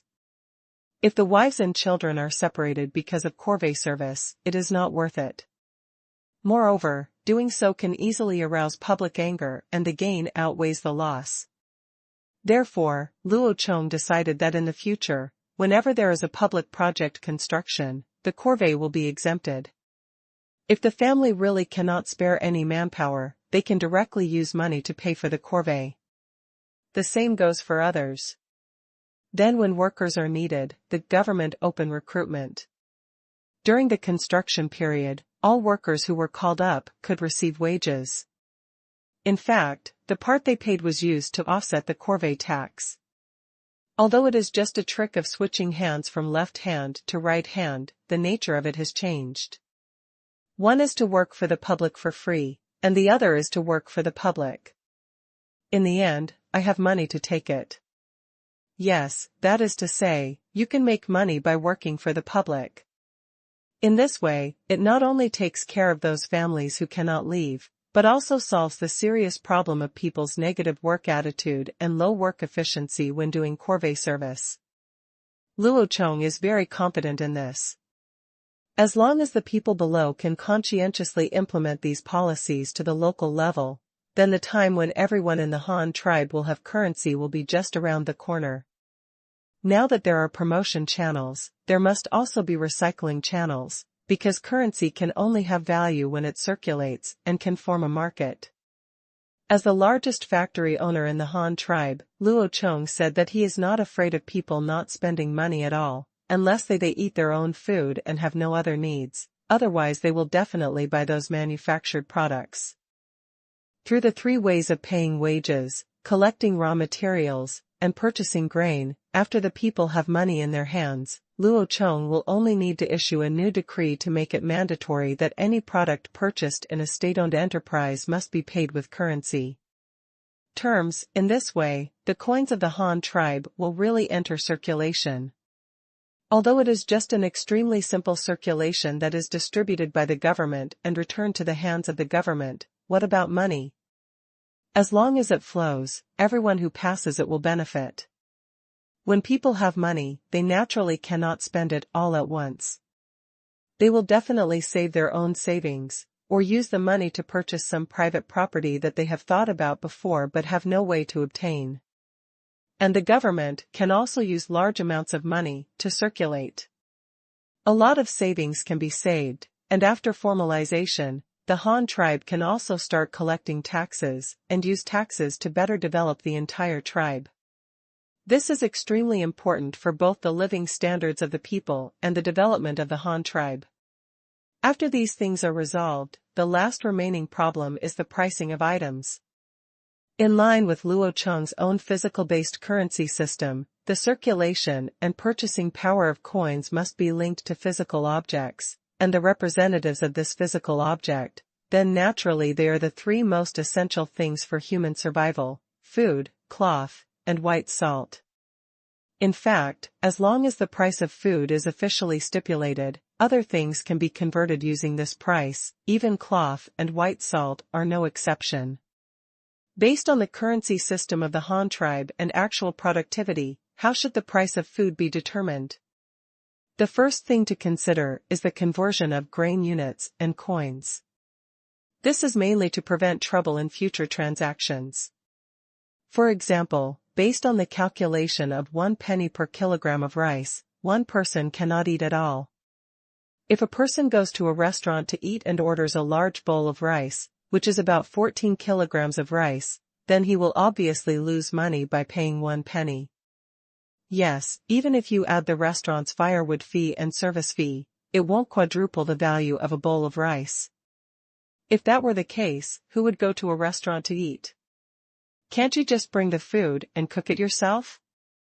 Furthermore, if this happens, the smallest denomination of Han tribe currency is 1 penny, so how can the seller find money? It's impossible to trade at all.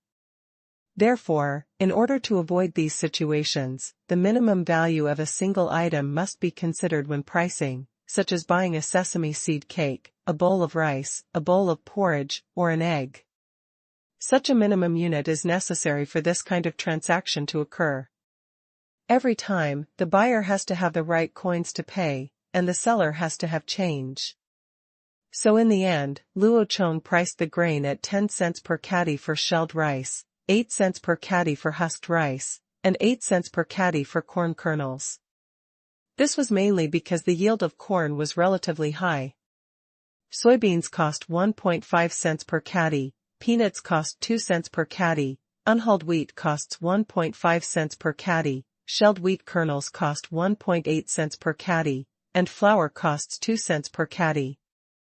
The current main food crop of the Han tribe is rice, followed by corn, and finally wheat.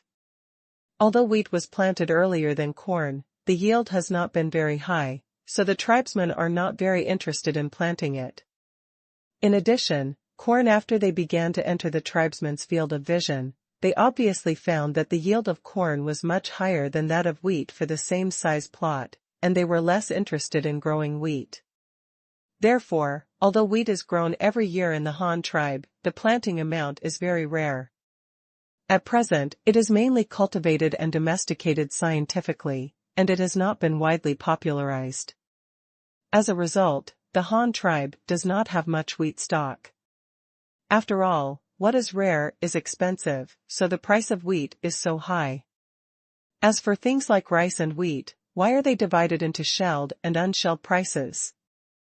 The main reason is because of the way the Han tribe collects taxes. The agricultural tax stipulated by Luo Chong must be paid only on shelled millet. Facts have proved that millet with shells can be stored longer than bare rice. Moreover, according to Luo Chong's experience in his previous life, the grains received in the warehouse are basically with shells. Of course, the kind that has been processed, polished rice packed in standard woven bags, does not count. Those that have been mechanically shelled and polished are all commodities that are to be sold, and the stockpiles of millet that Luo Chong mentioned are the country's strategic grain reserves, all for emergency use, and all purposes are based on the preservation time. Longer to decide. The price of this grain is not high, but it is not low either, because basically the base price of a pound of grain is around 10 cents, so when you want to buy a bowl of rice, you can pay between 3 to 5 cents. To trade, that is, the cost of the food plus the firework and service fees, and when the price is controlled to a few cents, the buyer and seller will also have change to make, so they will not be in the embarrassing situation of being unable to afford it. With this price standard for grain, other things can be converted based on grain. Take cloth as an example. First calculate how many raw materials are needed per square meter, calculate the cost of raw materials, and then add labor costs. For example, a female weaver in the Han tribe can weave 2 meters wide and 10 meters wide every day. A long piece of cloth, and this person's day's wages must first be enough to ensure 3 meals a day, and a little more to support the family. It can be considered as food for half a person, so this person's day's wages must be enough for her to eat. Eat 5 meals. Then add the raw material cost, labor cost, and finally a certain profit. The total is almost the ex-factory price of the cloth. In the subsequent retail stage, transportation costs, inventory costs, store rent and employee costs must be added to this basis, plus the retailer's profit, and finally the retail price appears. This price is not set by Luo Chong, but by the market itself. Due to the influence of the environment and even the weather, the price of each collection of materials will definitely fluctuate. The wages of workers remain unchanged, but it depends on the distance of the retail point from the manufacturer. If the goods are different, the transportation costs incurred will also be different. This will not change in any era. The further away from the source of goods, the higher the retail price. The same is true for other things, such as the salt mining industry. The cost of worker wages, plus the cost of transportation, is finally divided by the output, and a part of the profit is added, and finally the retail price can be obtained. The most critical part of this is that there is a standard for workers' wages, which can be directly measured by food prices. How much food a person needs to eat every day will not change. The salary limit is determined by increasing the salary by different ranges so that workers can save some spare money after meeting their own needs. There is also pork. Luo Chong didn't know what the ancient farming methods were, but he had heard about modern cereals, such as corn. Eating it once a week is good for your health. Of course, you won't die if you eat it every day. Even cereals are harmful to the body. The wear on teeth is severe, and the nutrition is definitely not as high as refined grains. But in modern times, corn is generally used as pig feed. It is said that for pigs who eat corn, 3 pounds of corn can produce 1 pound of pork, so the price of meat can be determined based on this standard. 1 pound of meat is equivalent to 3 pounds of corn, which is 2 cents and 4 cents. Adding some profit and other costs, each pound of meat is about 4 cents. So the minimum standard for a worker's 3 meals a day is 5 bowls of rice, which costs about 2 to 3 cents. If you add half a caddy of meat, it's about 5 cents a day. Add some vegetables, which costs about 6 to 70 cents. If you give some more to support your family, it will only be 1 yuan at most, which is almost 30 yuan in salary a month. The overall wage level is similar to that in our country in the 1970s and 1980s. Of course, this level is considered to be from a well-off family. Those farmers who do not work are completely self-sufficient, eating grains and vegetables grown in the fields, and raising pigs with excess grain to provide meat. You can also sell them to increase your income. If you work well, you can save a lot of money, not much worse than the working class. Of course, the above mentioned is only the average salary line. After all, the industries are different, the positions are different, and the difficulty of the work is also different. The salaries cannot all be the same. But with the most basic food prices as a reference, the value of all other items can be measured based on this. Then there are the changes in grain prices. It is impossible for Luo Chong to set grain prices at a certain number forever. There must be some profit margin for merchants, but this margin must not be large. The government must do everything it can to prevent merchants from going up. Food prices are high, so you may have to stock up on goods, especially in bad years. Take rice as an example. Luo Chong has set a minimum red line. The minimum price of shelled rice cannot be less than 8 cents. After all, the price of grain hurts farmers. Food is too cheap. Farmers live on that food. Food is worthless. How are they still alive? Therefore, if there is a good harvest year and there is an unexpectedly large amount of grain, no matter how much it is, if a private businessman lowers the price to purchase it, the government will not allow it. If this happens, the government will pay the minimum price of 8 cents. Buy them all at a price per kilogram, as much as you want, force the market to rescue, and raise the price of grain. In addition, there is the highest standard. The maximum price of shelled rice per kilogram cannot exceed 10.4 cents.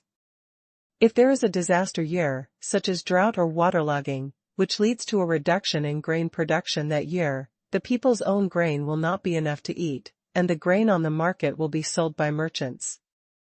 If the grain is hoarded and the price rises, then the government will take out the grain that is usually stored and sell it to the market at the highest standard. Pay as much as you can, and the price must be brought down to prevent those businessmen from raising prices.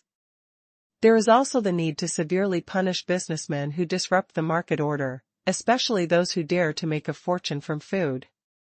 If caught, they will be punished with death. They will not be tolerated. In addition, in order to prevent panic buying and businessmen from appearing in disaster years, the phenomenon of arbitrage buying means that when the government sells cheap food, it must use real name authentication and supply it in a limited time. Each person is limited to how much they can purchase per day to prevent merchants from purchasing large quantities and then continuing to disrupt the market. After the pricing incident came to an end, all that was left was the currency reserves. The Han tribe now only had one mint, located in Hanyang City. Although they had wind-powered die-casting machinery, they still wanted to collect enough currency for tens of thousands of people to trade. It's still quite difficult, so another thing to talk about is the transformation of the Han tribe's metallurgical workshops. Don't panic, just copy and keep it safe, you can update it later. In addition, there is the highest standard. The maximum price of shelled rice per kilogram cannot exceed 10.4 cents. If there is a disaster year, such as drought or waterlogging, which leads to a reduction in grain production that year, the people's own grain will not be enough to eat, and the grain on the market will be sold by merchants. If the grain is hoarded and the price rises, then the government will take out the grain that is usually stored and sell it to the market at the highest standard. Pay as much as you can, and the price must be brought down to prevent those businessmen from raising prices. There is also the need to severely punish businessmen who disrupt the market order, especially those who dare to make a fortune from food. If caught, they will be punished with death. They will not be tolerated.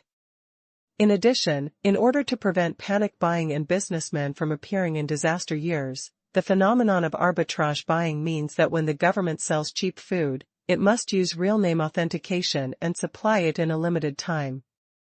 Each person is limited to how much they can purchase per day to prevent merchants from purchasing large quantities and then continuing to disrupt the market. After the pricing incident came to an end, all that was left was the currency reserves. The Han tribe now only had one mint, located in Hanyang City. Although they had wind-powered die-casting machinery, they still wanted to collect enough currency for tens of thousands of people to trade. It's still quite difficult, so another thing to talk about is the transformation of the Han tribe's metallurgical workshops. The other is the highest standard. The maximum price of shelled rice per kilogram cannot exceed 10.4 cents. If there is a disaster year, such as drought or waterlogging, which leads to a reduction in grain production that year, the people's own grain will not be enough to eat, and the grain on the market will be sold by merchants. If the grain is hoarded and the price rises, then the government will take out the grain that is usually stored and sell it to the market at the highest standard. Pay as much as you can, and the price must be brought down to prevent those businessmen from raising prices.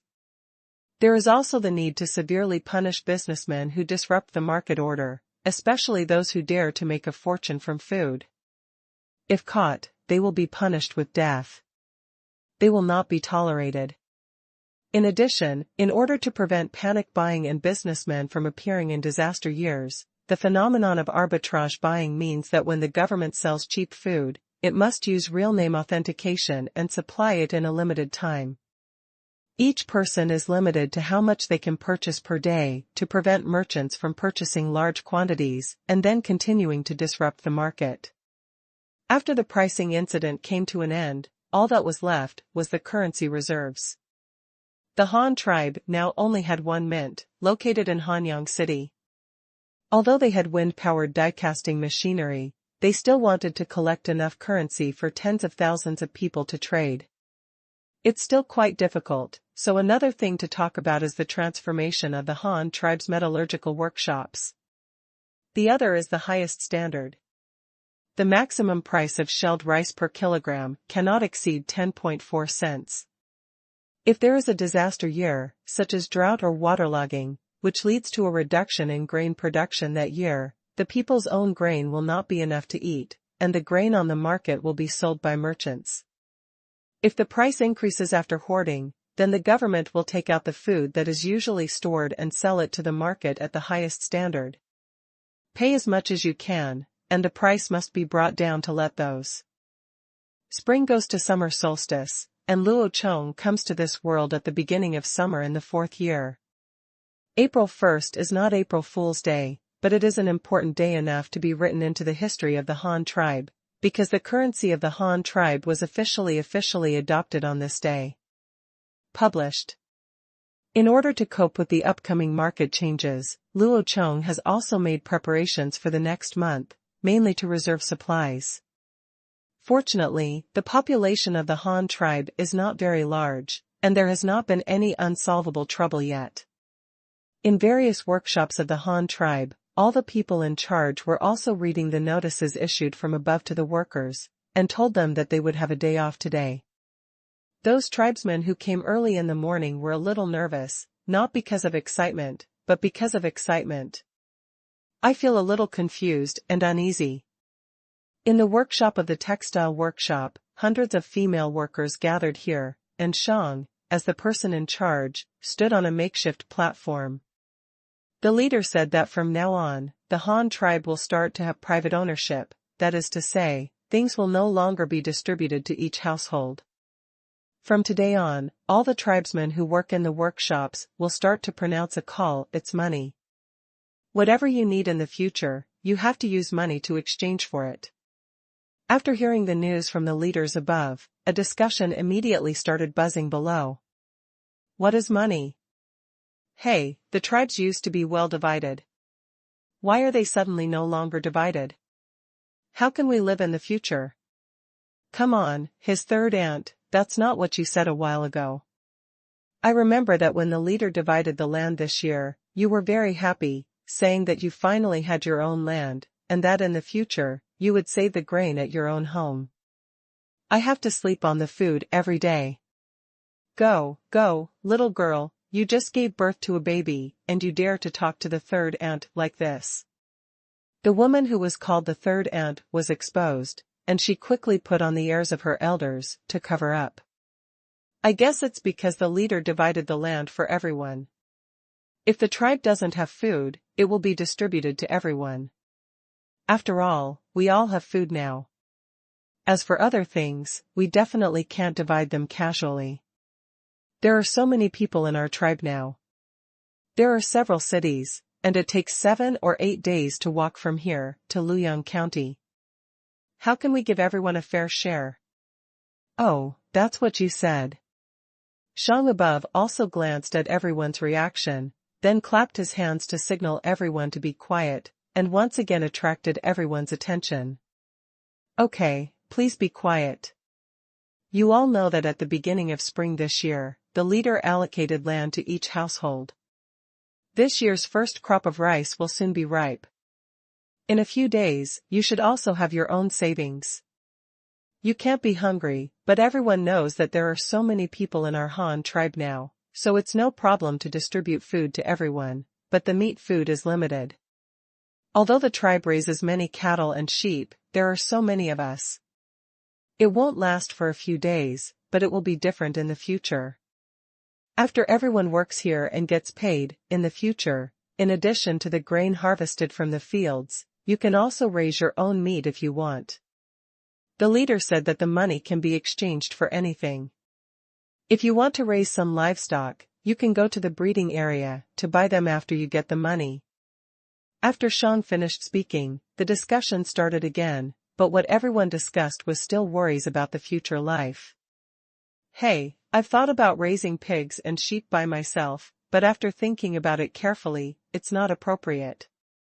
I might as well share it with everyone from the tribe before. How do you say this? Isn't it good to have pigs and sheep at home? You can eat them whenever you want. Haha, you have a good idea. You can eat whenever you want. Let me ask you, how many people are there in your family? How many days does it take you to kill a pig at a time? Your family hadn't finished eating when I saw it, the remaining meat should smell bad. Even if you marinate it with salt, will it taste the same as fresh meat? In the past, we didn't have to go through so much trouble when dividing tribes. There were a lot of people at that time, and we could kill more than a dozen at a time and divide them all in the same day. We didn't have to worry about bad things at all. We could raise them by ourselves. Even if we killed one head in winter, wouldn't spring, summer, and autumn be the same? Is it dry just eating meat? It's okay to have dried meat here. I think you've only had 2 good years, and you've already started to be naughty. You used to forget it when you were hungry and full, but now you even despise dried meat. I want to eat fresh meat every day. TCH, don't say it's so nice. If you don't want to eat fresh meat every day, don't eat it if you can. Aren't you being arrogant? Okay, everyone, listen to me. I haven't introduced you how to use this money just now. Shang waited for a while and picked up a tray from the table next to him. On it was a set of 10 in total. A Han tribe coin. The 10 brand new coins were shining brightly in the morning light. Metal things were inherently more precious, but now that everyone saw the shining point here, they unconsciously focused their attention. This is the money of our Han tribe. There are 10 types in total, but they are all called money. They are just different in size, weight, and can be exchanged for different things. Now I will tell you the benefits and uses of this money. As he spoke, Chong had already walked down with the tray, walking among the people lined up, walking around while talking so that everyone could see what the coins looked like. I heard your worries just now. Some people said that if they kill pigs at home, they will go bad if they don't finish eating them, but they don't want to eat the cured meat. What should they do? Haha, it was really difficult to do it before, but now it's different now that you have money. As soon as these words came out, some of the people who had just discussed this matter also quickly looked over and listened carefully with their ears raised. If your family kills a pig and can't finish it, you can take out the remaining meat. As you said, your family can't finish it, but other people's families are too lazy to raise it, so they can go directly if they want to eat meat. I'll trade it with you. Of course, maybe you have thought about it, but you don't know what to exchange for it. You said you should take the grain, but the meat seller doesn't want it. He wants a piece of animal skin, but you don't have it. Or someone else has a piece of animal skin, but it feels too bad to exchange it for a small piece of meat, and you can't finish it if you exchange it for a large piece of meat. What should you do? At this point, Chong paused, and everyone around him nodded quickly. Yes, the problems just mentioned are what they are about to face. Most people have thought about this problem. But it's different now. From today on, everything that can be seen and touched by the Han tribe can basically be exchanged for money, and the money is divided into different sizes and can be exchanged for each other. The more you take, the less you replenish. In this way, you can use how much money you want to buy whatever you want, and those who get the money can also use the money to exchange for what they want. There was a buzz, and the surroundings exploded again. No one thought that money could actually have such a role. Doesn't this mean that money is basically everything? It can buy anything, and anything can be spent on anything. To measure. Master Chong, can I use the money I get from selling pork to exchange for food? Okay, of course. Master Chong, can I exchange the extra grain into money, and then use the money to exchange for a small cart? Okay, as I said, money is in our Han tribe. As long as something is sold by someone, it can be exchanged with money. It's just that the things are different and the amount of money required is different. What do you want to exchange for? Just prepare enough money. As soon as Chong finished speaking, everyone nodded excitedly again, because they suddenly realized that from today on, the Han tribe might really undergo big changes, and money is really convenient for transactions. But at this moment, the woman who just said she wanted to eat fresh meat every day suddenly had a headache and asked a very tricky question, which immediately stopped Chong, who had been doing homework for several days. Master Chong, I still have a question. We work here every day, and men have to work in the fields, and some have to work in other places. Even if someone in the family can help raise pigs, they don't have time to kill them themselves. What should I do if I sell it myself? This moment stunned Chongwen. In the past few days, the leader had summoned the workshop managers to popularize the functions of coins so that they could explain them to the workers in each workshop. However, this issue now goes beyond coin trading. Category, this should be a life issue. It doesn't seem to have much to do with money, but it is indeed inseparable from the lives of these female workers. For a moment, Chong couldn't help but feel that his head was a little big. When the leader introduced the coins, he just casually used pork trading as an example, so Chong just copied Luo Chong's rhetoric, but now someone actually used the topic to play on it, and there was no time. What should I do if I sell it? How do I know what to do? Chong couldn't help but feel annoyed. Chong hadn't thought about what to say, but at this time, the woman who just asked the question spoke again. Master Chong, do you think this will work? Since everyone has something to do, can you find someone who has time to be responsible for selling meat?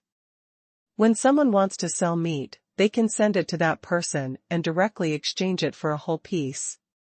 Then let that person kill the pig and sell it to everyone?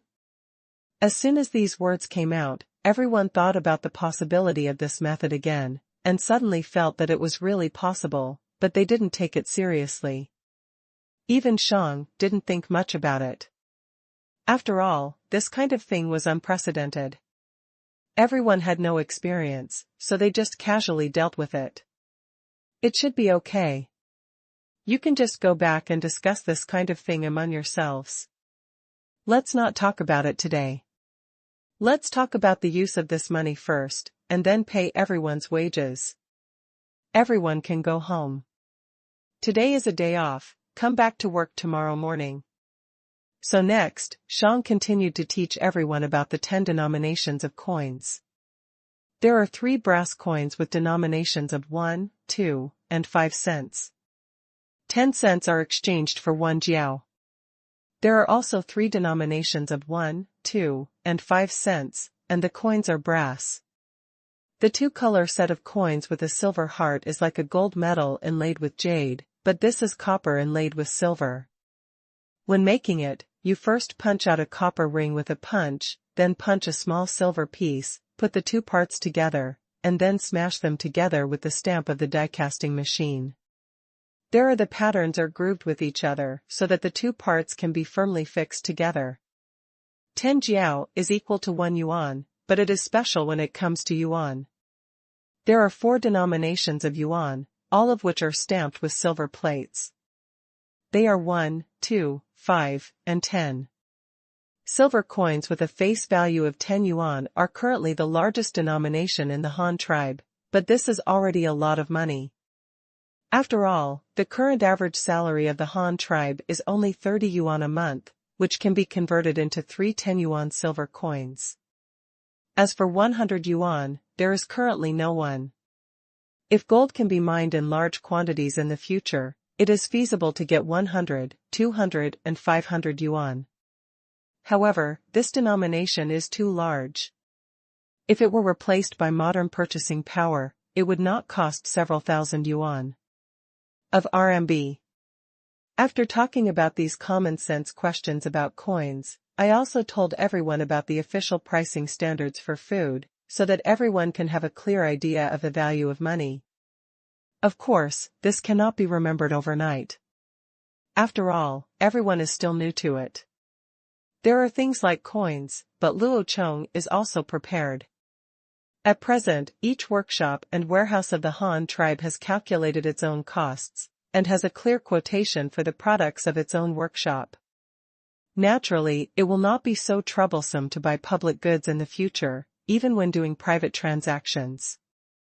If you don't know how much you should sell for, you can also go to the warehouse where the grain is sold and ask.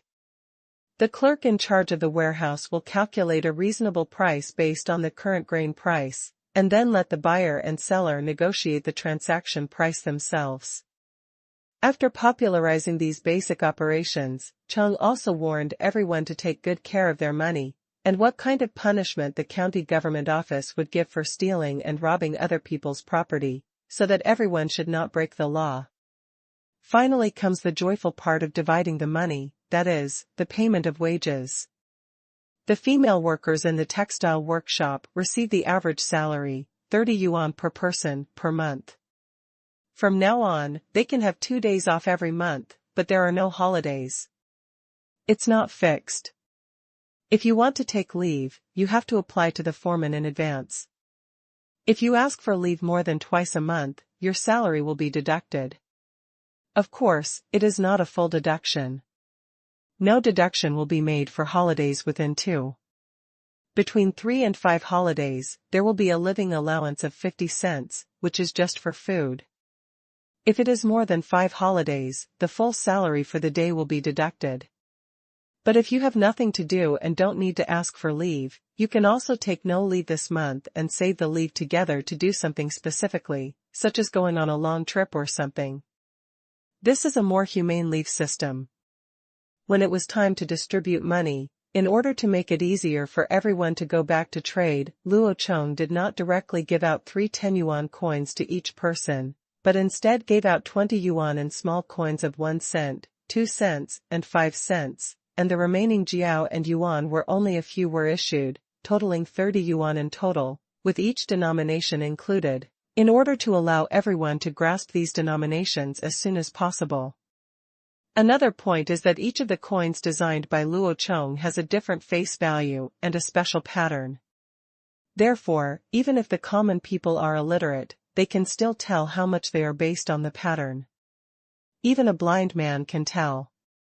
Denominations can be distinguished based on size, weight, and pattern. It was a holiday today, and everyone went home happily after getting their wages. However, on the way back, the woman who just asked to find someone to collect live pigs, kill them and sell them for meat thought otherwise, and thought about this. The possibilities, and what benefits can be obtained from it. If Luo Chong had known about it, he might have been surprised. Unexpectedly, as soon as the money was distributed, someone would immediately find a business opportunity and specialize in collecting live pigs and killing them to sell the meat. Isn't this a proper butcher? This is a good business. Not to mention how much money you can make in this business, you can definitely eat the best and freshest meat every day. As more and more workshops settled their wages, many workers in the Han tribe also received brand new coins, and they took them home to play with. Yes, they played with them, because these small round metal pieces are very solid. It's so exquisite. In Hanyang City, an apprentice working in a carpentry workshop has now returned home with his 35 yuan salary. The owner of this family is named Xia Tao. He was originally an underage boy from Xiading. The team went up the mountain to cut down trees every day. Because they were too thin to swing an axe, they had to do sawing work all the time. Later, when he became an adult, he married a wife in the tribe. Because he was good at sawing wood, and the woodwork workshop happened to transfer a group of masters to Luoyang County, Hanyang City immediately selected a group of apprentices to supplement them. Among them there is Xia Tao. Now Xia Tao has been working in the carpentry workshop for 2 years, and has also participated in the production of many important instruments. He was among the group of carpenters who made wooden boats last winter. It is also an important type of work, so the salary is slightly higher. When I returned to my home with only 3 main rooms, I immediately heard the chirping voices of women, the voices of children learning words, and the happy and hearty laughter mixed in, making the small area even more so. The home is full of life. There are 6 people in Xia Tao's family. In addition to himself, he also has his wife Wen Chao, who is the same age as him, and his son, who is just turned 1 year old. The other 3 are a pregnant woman who was rescued from the fire tribe early on, and a disabled savage whom Yufu found in exchange for an ox cart. Of course, the former pregnant woman had also given birth to a daughter, who was now 3.5 years old. As for the assigned man being slightly disabled, she did not dislike it. In this complex, but very harmonious family, only Xia Tao and his wife Wen Chao work in the workshop. Xia Tao is a carpenter, and Wen Chao is good at identifying dye plants and is currently newly cultivated in Shao Dye. Dyeing workshop work. As for the male savage brought by Yufu, he had been doing some hard work such as small labor on the construction site of Hanyang City. The woman who was with him had been looking after the 2 children at home and had to be responsible. A family meal. But last year, as various buildings in Hanyang City were completed, and land was specially allocated this year, the makeshift couple began to work full-time at home farming, raising chickens, and taking care of the children. At present, there are only 2 people in the family who have received wages, but it is still a lot, a total of 65 yuan. With the migration of people out of Hanyang City, there are not many families with complex members like Xia Tao, and those who stay in the city it is rare for a young couple to work in the workshop together. Hey, look how nice this money is. Back when our Han tribe only had 100 or so people, in order to protect the tribe, we killed wolves at the gate of the wall all night. Later, the leader rewarded each of us with one copper buckle. Look at the money now, even the 1 coin is bigger than my copper buckle. The Han tribe is really getting stronger. Xietao looked at the pile of coins on the wooden table. He couldn't help but sigh. However, other people in the family did not have such feelings, because they were all latecomers. As Xietao said, when there were only 100 or 10 people, it was too far away for them. They only joined the Han tribe for 2 or 3 years. The changes over the years are enough to make them proud. But the two women didn't care about how good-looking the money was. Instead, they were discussing the usefulness of the money, how it should be spent, whether there was any shortage of things at home, how much the tribe would sell for, and so on. In Ruyang County, across the water, coins are also being distributed in large quantities. This is a newly built city, and the workshop naturally does not exist. However, with so many people on the construction site, there is no reason to use them in vain, so according to Luo Chong's order, everyone involved in the construction of the city received wages. It was not as much as workers' wages, but it was enough for them to buy food to fill their stomachs, and also buy a set of clothes and shoes.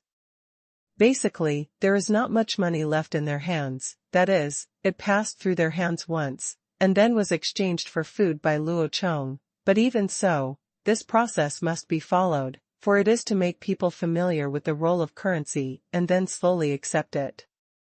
But this familiar process was unusually fast for someone from Ruyang County. In the newly divided official area of Ruyang County, a tall tile-roofed house was erected first.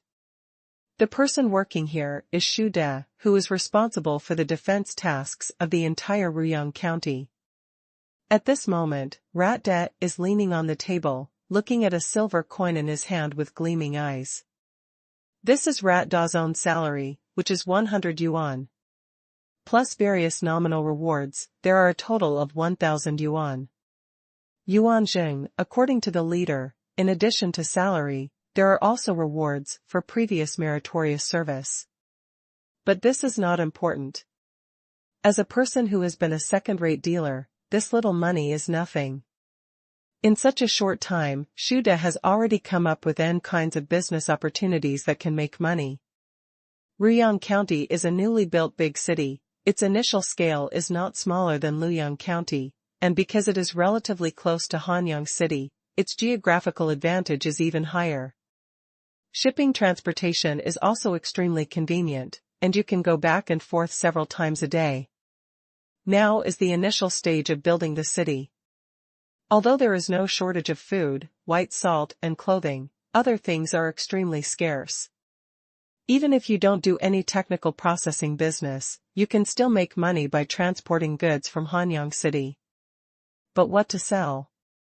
Xu De fell into thinking.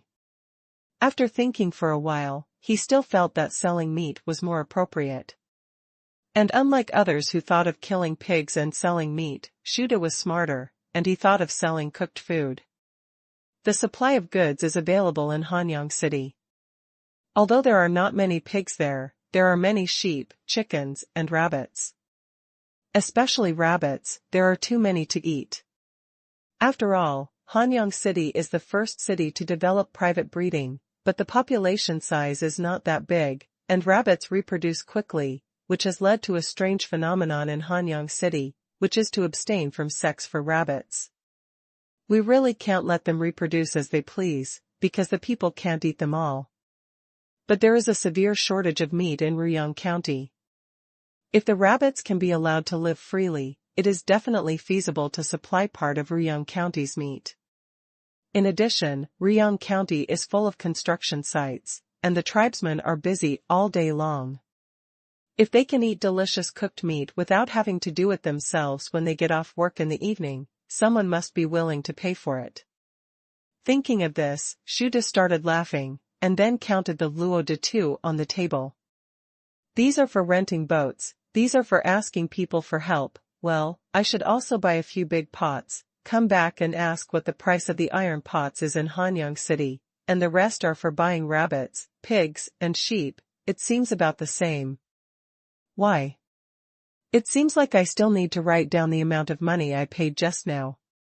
Gee, I think I even need to buy more paper and pens. This money is really not spent. I actually have so many things to buy. Speaking of which, this coin is also interesting.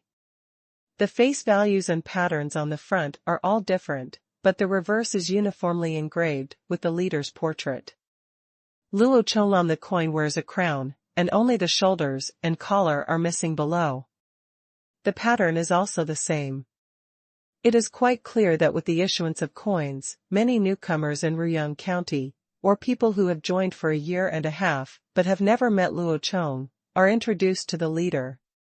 This really makes Luo Chong's influence in the Han tribe. There was a wave of reputation in the territory. But Shu didn't care. He was just a little novelty at the beginning, but he never had the idea of imprinting himself on it, because he himself felt that this was something that only the leader was qualified to do. Even if Luo Dehi died, a new leader took over. This money, the avatar on the coin, cannot be changed, because Luo Chong's status in the hearts of the Han tribe is different. He has led them to live a good life and taught them countless production and life skills. He is equivalent to a godlike existence in this world. Except Luo Chong, who else is qualified to be printed on coins? Shu De is working on his plans for pork head meat and spicy rabbit head. On the other side, in Luoyang County, there are also changes brought about by the circulation of currency.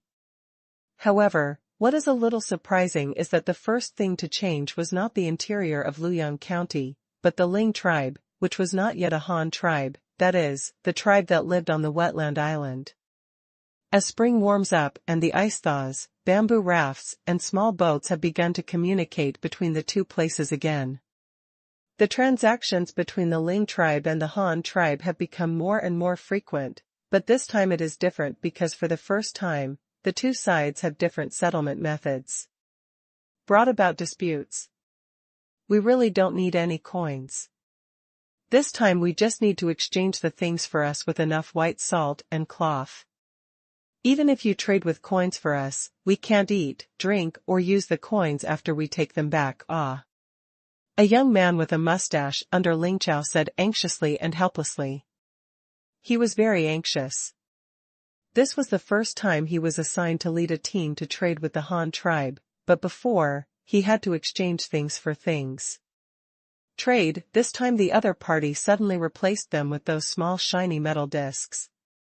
To be honest, those things were so beautiful that the young man couldn't help but exchange some and take them home for collection and play. But that thing only gave him this feeling. In addition to being exquisite and beautiful, it could be used as a small toy for entertainment. It couldn't be eaten or drank, and it couldn't be worn as clothes. His task was to exchange for salt and clothes. If you can't complete the task, what's the use of replacing these things when you go back? The person in charge of reception in Luoyang County is a small house official in the county. It is the patriarch surnamed Chai who was previously responsible for the affairs of the Ling tribe. Although he has now received a small official position, his tasks are still the same as before, and he continues to be responsible for and communication among the Ling tribe. No, this is what our leader wants. No future transactions are allowed to be paid with coins, so we can only give you coins. But we also have the things you want here. You can take the money and go to the city to buy them. If that's the case, then why can't you just exchange it for what we want? Isn't it easier this way? Why do we have to let us use our own money to exchange it? Isn't this free? The person in charge of the Ling tribe was very disgusted with this matter. He didn't know why the Han tribe suddenly changed the system. Normally, it would be okay. It was mainly because he was responsible for this transaction. If he couldn't complete the task, he would go back. You will definitely be punished. However, the attitude of the Han tribe is also very insistent. Even if it is a matter of switching from left hand to right hand, the process must be followed. According to the leader's intention, this is a rule and no one can break it. Of course, the main purpose of doing this is still to make everyone familiar with currency payment as soon as possible. In the end, the Ling tribe had no choice but to go here to exchange things. However, after the start of private ownership, many aspects were very different from before, such as this transaction between the two tribes. In the past, if the products made by the Ling tribe wanted to enter every household in Luoyang County, they only had to paddle a raft to the shore and exchange supplies with the Han tribe. How would they then distribute the items to the households below? How much a family should pay is something that the Han tribe should consider. But things are different after private ownership. Now, for the same purpose, there are two ways to distribute the things of the Ling tribe to each household. The first is to trade between the two tribes, and then the Luoyang County the government retails to the common people. The second is that the Ling tribe pays a commercial tax to Luoyang County on trade into the city, and then sells it to the Han tribe people themselves. However, the second method is still too difficult for the Ling tribe to accept. Currently, they can only use the first method to trade, which is similar to before. After arriving in the city, Luoyang County quickly called in the small officials who were good at calculations. They counted the various materials of the Ling tribe in turn, estimated the prices, and finally paid them the coins they deserved. Then the Ling tribe said he listed the supplies he wanted, and then calculated the payment according to the prices of the Han tribe.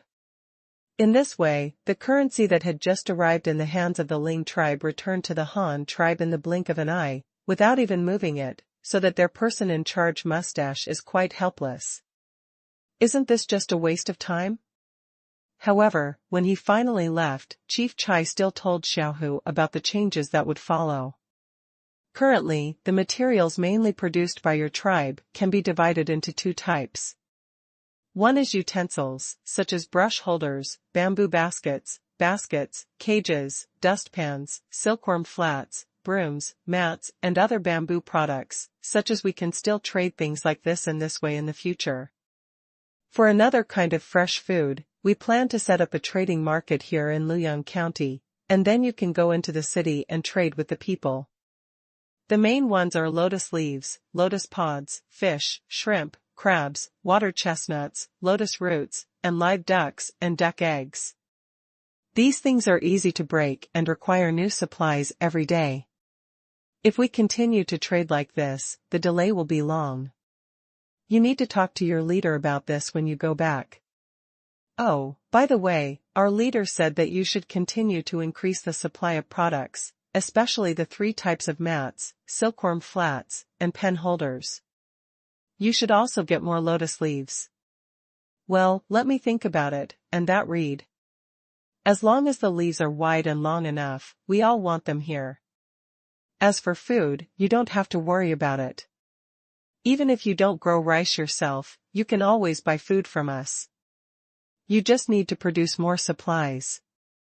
After hearing this, Mustache didn't take it seriously at first, but the last 2 sentences made him frown. What do you mean, we don't grow our own food, so we buy it from you? Although the other party promised to buy it at any time, it still felt like there was something wrong. As for the 4 products that the Han tribe requested to increase supply, he didn't quite understand. The mats were easy to talk about. After all, it was early summer and the weather was getting hotter. The mats would definitely sell well, but what the hell was that silkworm flat? It seems that this thing was passed down from the Han tribe in early spring. It looks like a big disc. The bamboo ring on the edge is very short and cannot hold anything at all. It is not as practical as a dustpan to hold things. The explanation given by the Han tribe, it is said that it is used to dry things, which is somewhat interesting. However, in recent times, the Han tribe has been drying silkworms more and more. What on earth do they use to dry silkworms? There are also lotus leaves. That thing is easy to talk about.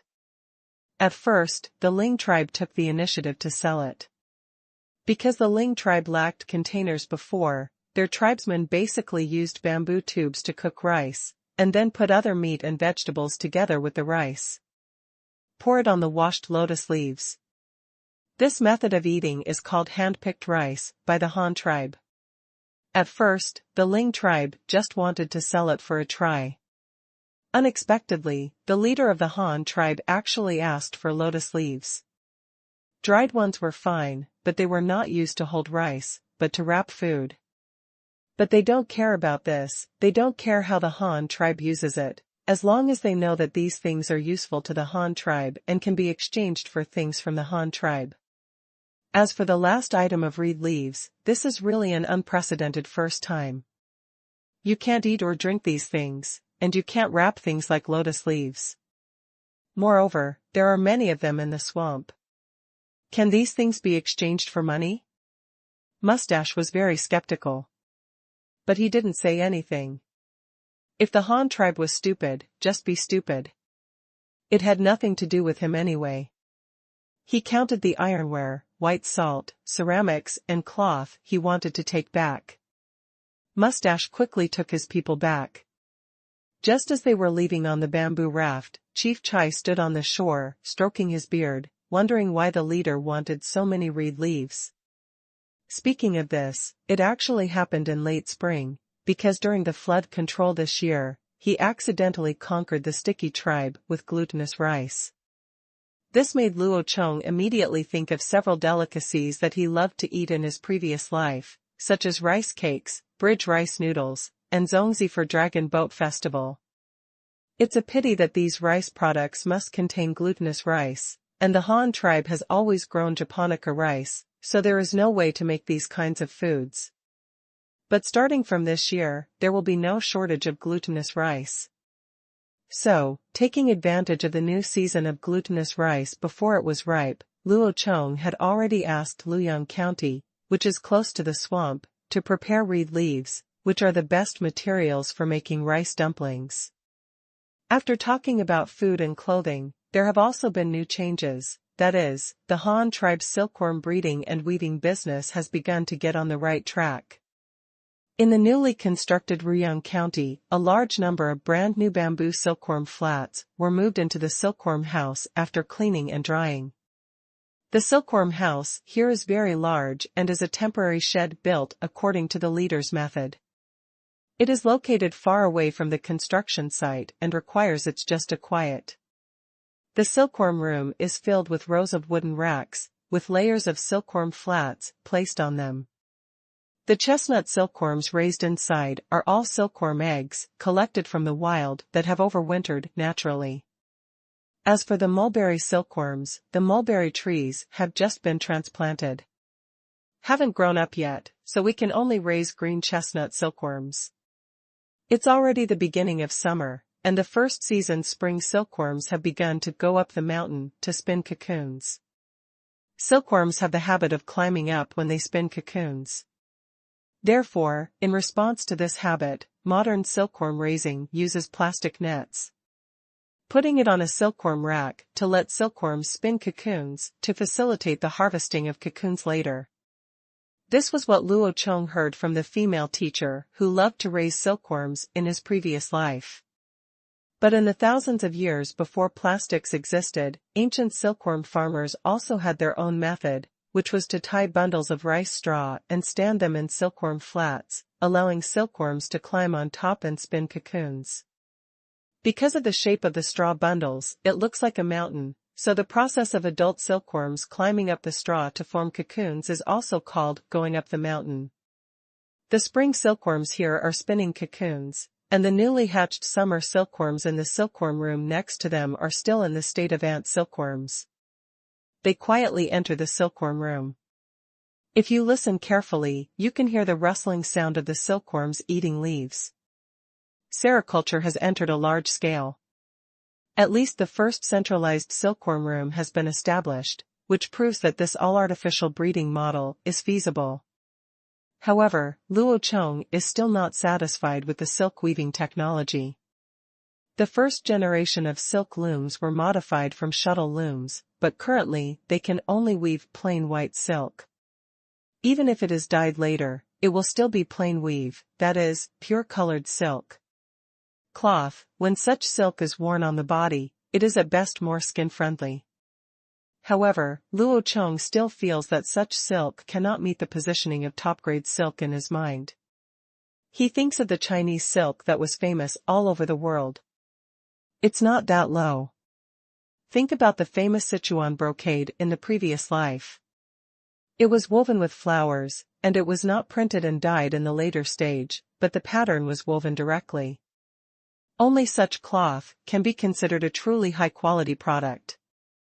Fabrics in the textile industry are divided according to pattern and color and can be divided into two categories.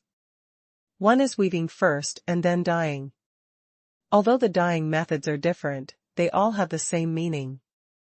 The other is weaving first and then dyeing. Weaving, this method is to directly dye the yarn into colorful colors, and then use the colorful threads to directly weave patterned cloth. This method can also be woven with ordinary looms, but the woven patterns are all horizontal stripes and have several stripes, which look like prison uniforms or hospital gowns. Hanfu used to make ancient costumes is quite ugly. The quilt cover and sheets are just fine. Of course, you can also weave horizontal and vertical strips together, and the result will be a plaid cloth, which is full of Scottish sentiment, and it is even more nonsense to use it to make hanfu. So what Luo Chong wants to restore is the famous CNC loom in ancient China. It can automatically code weaving and can directly weave brocade with irregular patterns according to different codes. This was a black technology that was quite unparalleled in ancient times. Which is also the reason why shoe brocade is so famous and famous all over China.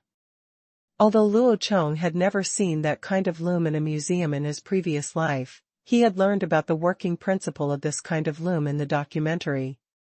Although there was no guarantee that it could be made exactly the same, it could be said that it had the same function. As for technical reserves, it can be said without hesitation that the current textile technology of the Han tribe can fully meet the standards on the eve of the Industrial Revolution, and there is no pressure at all to restore a technology from 2,000 years ago. If the textile industry of the Han tribe does not develop towards the high-precision numerical control, it will have no choice but to rush towards mechanization and full automation if it develops in terms of efficiency. Otherwise, it will have to give up the development of the textile industry and abandon the development of the textile industry. All R&D efforts are concentrated on printing and dyeing, and finding ways to engage in copperplate printing.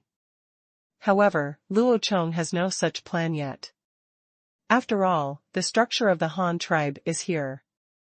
If it suddenly embarks on industrialization, the majority of working women in the Han tribe will have no food to eat. The factories have automatically produced. How much more can they ask for? Personally, Luo Chong now needs to provide them with jobs, so he can only change the direction of development. There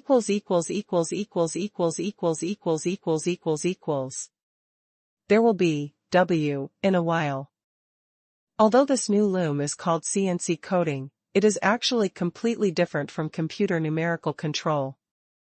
After all, it is a technology thousands of years ago. Where did the computer come from at that time? Even the coding was all done manually. Programming feels almost the same. The loom is still the same loom. The only difference is in the coding. The entire working principle is actually very similar to the modern popular cross-stitch. Cross-stitch is to draw cloth into grids, then fill them with cross-stitched threads of different colors, and finally use this dense mosaic effect to form a pattern. This kind of loom has the same meaning. The loom does not have a cross-stitch grid, but the cloth itself is composed of countless warp threads and countless weft threads. These warp threads and weft threads intersect horizontally and vertically, and they can actually be regarded as small grids. The process of weaving is to control two sets of lifting rods A and B to open and close the two sets of warp threads in turn, and then let the weft threads shuttle through them to gradually form a dense cloth. But if you want to weave a pattern directly, you cannot control the warp threads into two groups. If you want to weave a yellow pattern on a black base fabric, you must select the appropriate position. Pick up the corresponding warp threads, and then insert the yellow weft threads so that the weft threads can be concentrated at that position and exposed, just like cross-stitching, in the same horizontal row of grids, at the required position fill in the same color. The same goes for this loom. The first difference from the original one is that the lifting rod that controls the opening and closing of the two groups of warp threads needs to be modified. After the modification, although it is still divided into two groups A and B, each warp thread must have the ability to be adjusted independently. This is a very delicate task. Live. The specific method is to install a row of thin iron wires with the same number as the warp on the lifting rod. Each iron wire corresponds to a warp, and then the warp is passed through the lower part, and a row of uniform push rods is left above. The mechanism that controls CNC coating is like an oversized bamboo slip, woven from long bamboo pieces. Each bamboo piece here can be regarded as a row of grids on cross-stitch. The grid corresponds to a warp, and then a hole is punched in the same row of grids that need to be filled in with the same pattern, and finally installed on the top of the lifting rod. In this way, every time the vertical rod is lifted to lift the warp, the iron wire on the warp will press against the bamboo piece. The part of the encoded warp that needs to be lifted corresponds to the small hole on the bamboo piece. The warp thread that needs to be lifted can be successfully lifted. The warp thread that does not need to be lifted has no openings on the corresponding bamboo piece, so when the bamboo piece is lifted vertically, the top of the iron wire will be pressed by the bamboo piece, making it impossible to lift that warp thread. After that, each time the bamboo is lifted vertically, a bamboo piece with a different opening position is replaced, and then the bamboo pieces are sorted according to the required lifting sequence, and finally a cyclic program is formed. During the whole process, the openings at different positions on the bamboo pieces are actually numerically controlled. By digitizing each warp, and then using two operating modes of blocking lifting and allowing lifting, the warp below is controlled to lift in the designed order. And descent, simply the earliest binary programming. The next step is to sort each bamboo piece, which is actually coding, that is, arranging each set of data in order so that the machine can continuously operate in this order. The entire bamboo slips were strung into a crawler track, fixed by two rollers and gears, and spread flat directly above the loom, so that the row of iron wires holding the vertical pull could be fully integrated with the bamboo slips. As for the linkage mechanism, several crankshafts and linkage rods on both sides of the machine are used to connect the pedals of the vertical machine to the encoded bamboo slip gears above. In this way, the female weaver only needs to step on the vertical machine every time. The pedal, the coated bamboo slip on it will also be changed to the next bamboo slip driven by the connecting rod and gear, and then repeat a set of codes over and over again like a pulley. The most primitive CNC programming technology in the world is actually not very difficult. It is made using iron wire, woodworking, and bamboo drilling. The difficulty lies in the culture, that is, the design of the pattern. After all, even if the pattern can be woven directly, but it cannot remain the same forever. Of course, the richer the pattern, the better, so that it will not be monotonous. The entire machine was not remade, but was directly transformed from a previous shuttle loom. The overall appearance is larger than the original one. After all, a linkage mechanism has been added to the outside, and a CNC encoding device has been added to it. Inside, two sets of vertical lifting devices were also renovated. But even so, it can be considered very small, because the kind of loom Luo Chong once saw in a documentary is as high as a two-story building, with workers on both the upper and lower floors. One loom requires 4 or 5 people operate at the same time. The one renovated by Luo Chong can also be installed in a bungalow. It occupies a relatively small area and space. It also incorporates advanced shuttle technology, and is better than the original version in terms of workmanship and efficiency. In principle, only one person can operate this machine. Of course, this is only when weaving, such as when changing shuttles or changing codes. Others still need assistance. Under normal circumstances, each machine requires with a weaver and an apprentice assistant, 2 people are enough. As for efficiency, since silk is much thinner than linen and wool, and the coding is more troublesome, a loom that could originally weave 10 meters of wool a day can now weave 1 normally. During the day, only about 2 meters can be woven, and the efficiency is directly reduced by 5 times. As the saying goes, slow work produces fine work. Luo Chong does not insist on this aspect. If it is so easy to weave, it is not a luxury. And in terms of technology, whether it is the complexity and fineness of the machinery or the efficiency, it has already been at the highest level that can be achieved currently. It took half a month to transform the first CNC loom, and Luo Chong has also finished the first batch of bamboo codes. They are a set of codes with a glass dragon pattern, and another code with an auspicious cloud pattern. The last set is the coding of a flag with Chinese characters. By replacing this set of codes and the corresponding 2-color silk thread, you can directly weave flags with Chinese characters one after another, and they are all connected together. At that time, you only need to cut them off in the middle. Just make it one-sided. Half a month has passed, and the time has come for the first rice harvest of this year. In a golden rice field, the enthusiasm of the tribesmen for working is obviously higher than in previous years, all because, in addition to paying for the grain harvested this time, in addition to the corresponding grain tax, the rest can be stored by themselves, and they can finally harvest grain in their own fields. Compared with previous years, there are still big changes in the grain fields this year. First of all, the planting area of wheat has shrunk. This season, only 50 acres have been planted. If it were not for special seed reservation and breeding, it is estimated that the common people would not willing to plant. After all, the rice here is ripe, and the wheat over there is still green. The growth cycle is so long, and the yield is much smaller than that of rice. Besides, it is not impossible to live without flour.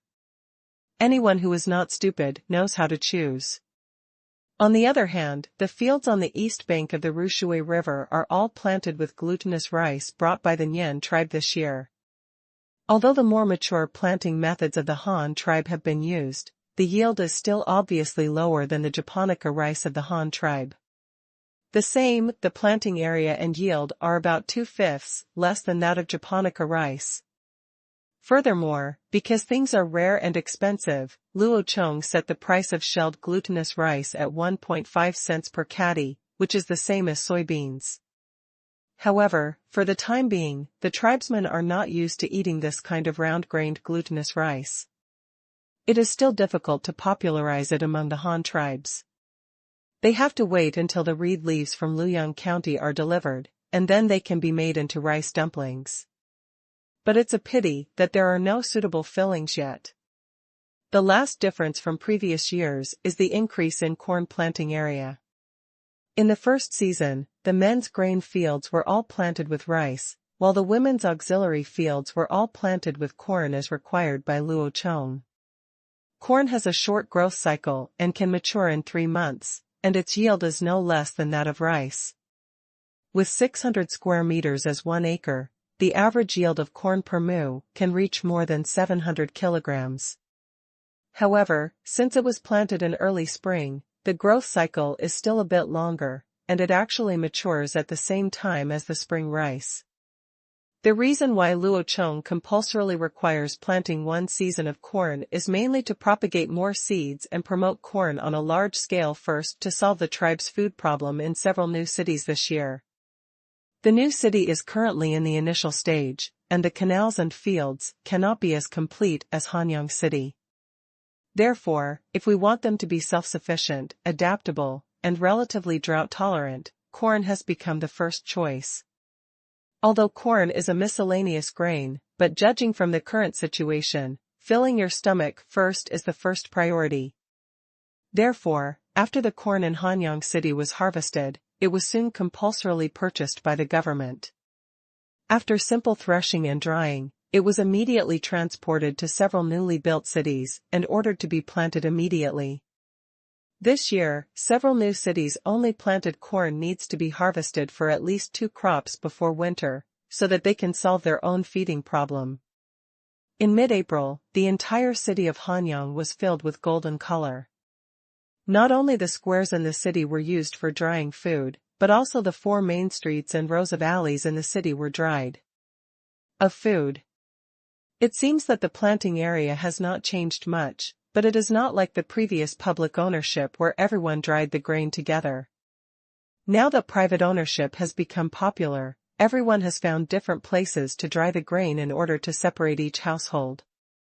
It was not until the end of April, when the second season rice was in the ground, that tax collection began.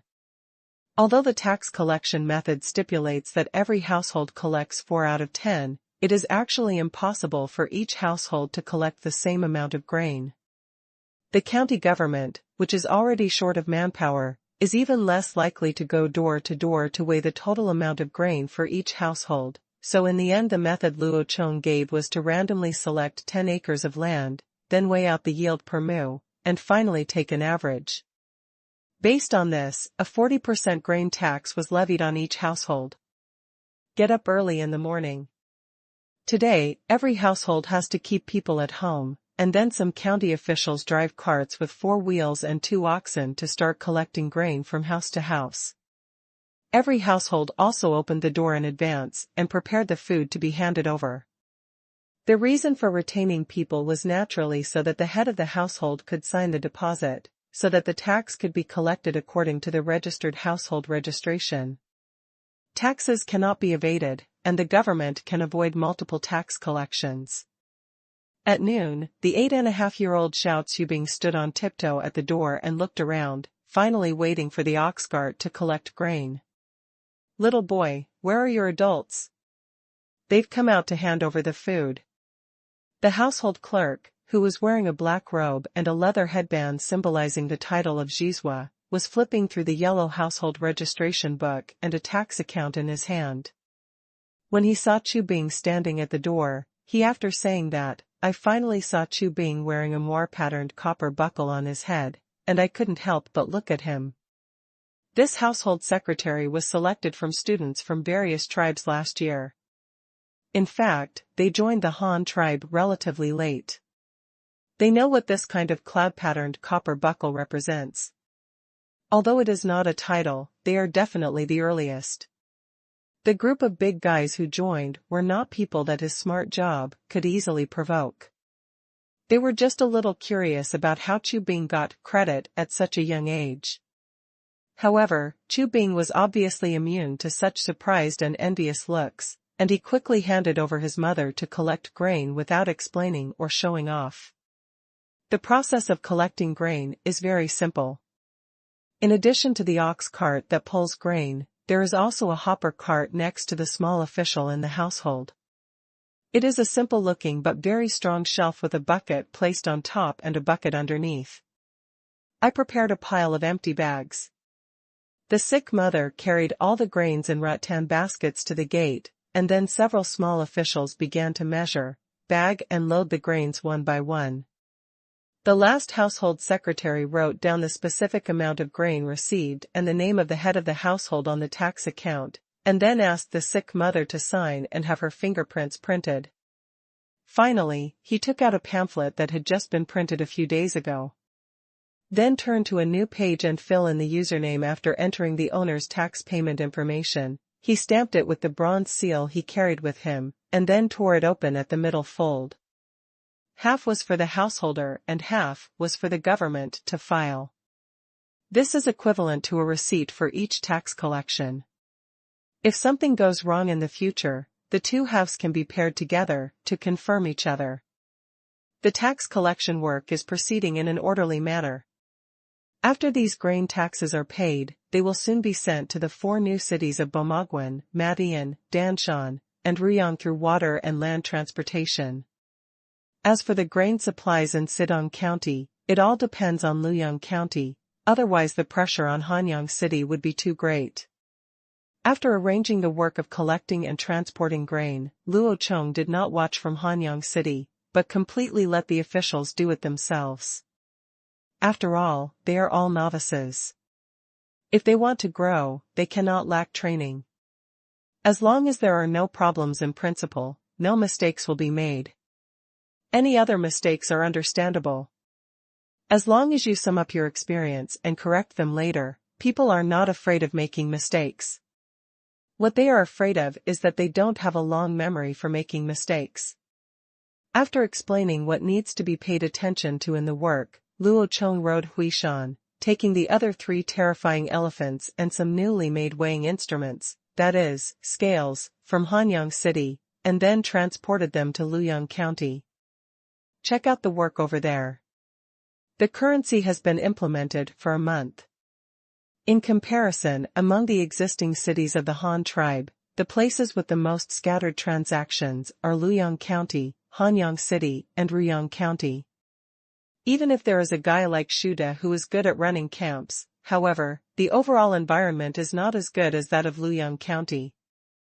The population there is more complicated than that of Ruyang, Hanyang, both in terms of quantity and composition. With the increase in scattered transactions, some problems inevitably arise. This is not caused by the currency, but by the unit of transaction. The retail market in Luoyang County is mainly concentrated among the 3 groups: Han tribe locals, Ling tribe vendors, and migrant workers. Their transaction volume is not large, and they only buy and sell fresh food. Among the many products of the Ling tribe, ducks and duck eggs can be sold by the individual or by the piece, but other things such as water chestnuts, lotus roots, and even fish cannot be sold in odd numbers. So they are in urgent need of a batch of small scales ranging from 0 to 20 kilograms for vendors to use. This is why Luo Chong is anxious to send the scales. On the other hand, there are these 2 newly arrived giant elephants. Their appetites are really astonishing. Hanyang City cannot afford to feed them, so Luo Chong plans to send these 2 big guys to the water grassland east of Babao Mountain, which is the shore where Luo Chong first entered the swamp and camped. Of course, these things can actually be done by others. There is no need for Luo Chong to go there himself. But this time he has a reason to go, because according to Dashu's regular reports, Luo Chong knew what happened in Luoyang County. A special thing happened, especially after the issuance of currency and the emergence of scattered transactions. Since Luo Chong attached great importance to this aspect, Dashu had to pay attention to it, and he still attached great importance to the information in these markets. What happened was reported by Dashu the day before yesterday. The report said that about 3 or 4 days ago, the Ling tribe came to Luoyang County to sell things as usual, but that day there was a plant suddenly added to their goods, which looked like corn stalks with leaves peeled off. They sell it for 5 cents a piece in Luoyang County. You must know that the price is not low. If you eat rice, it is enough to fill an adult's stomach and keep him full. But the strange thing is that such an inconspicuous thing is selling very well. On the first day, people didn't buy a lot. On the second day, almost as soon as they entered the market, they were sold out immediately. The special ones don't have a price. The next few days were even crazier.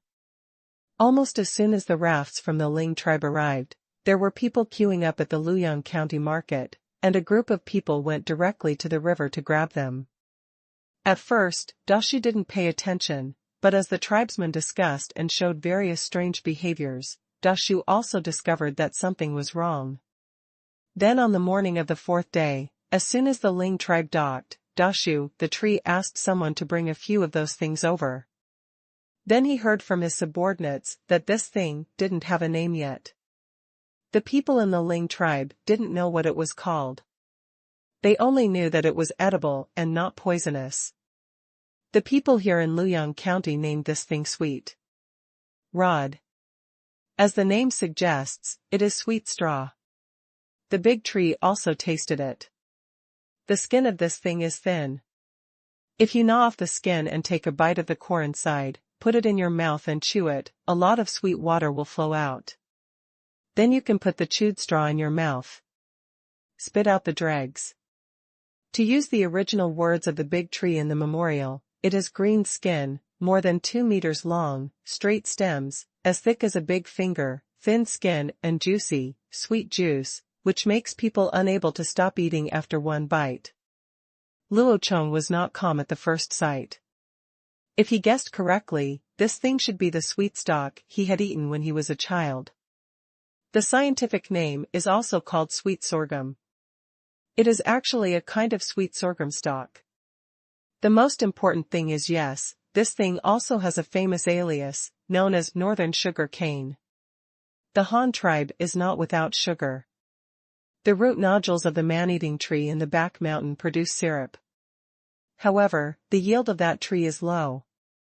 The key is that the tree needs to eat meat and drink blood. With the current strength of the Han tribe, it can raise one tree is already remarkable. If you want to plant this man-eating tree on a large scale to produce sugar, it will take many years for it to grow. The Han tribe will not be able to pay for the planting cost alone. Therefore, sugar is an extremely rare thing in the Han tribe. It can only be given to a few high-level officials, and it is still syrup. Because with that little output, Luo Chong is too lazy to engage in the sugar industry. But it doesn't mean that people don't need it. You must know that sugar, no matter what era it is recognized around the world as the food that can best improve people's happiness. Moreover, a celebrity once said that sugar is more addictive than sugar. Any drug is high. Therefore, as soon as the sweet pole appeared in Luoyang County, even though its price could cover a full meal, but it was still not enough to fill the stomach and could only sip the sweet water, the tribesmen still flocked to it. This shows that the sugar market is huge. It is not only needed by the Han tribe. Even if it is sold to the grasslands or Zhudao, they will definitely fall in love with sugar at first sight, just like buying salt. What Luo Chong values is obviously not just sugar production.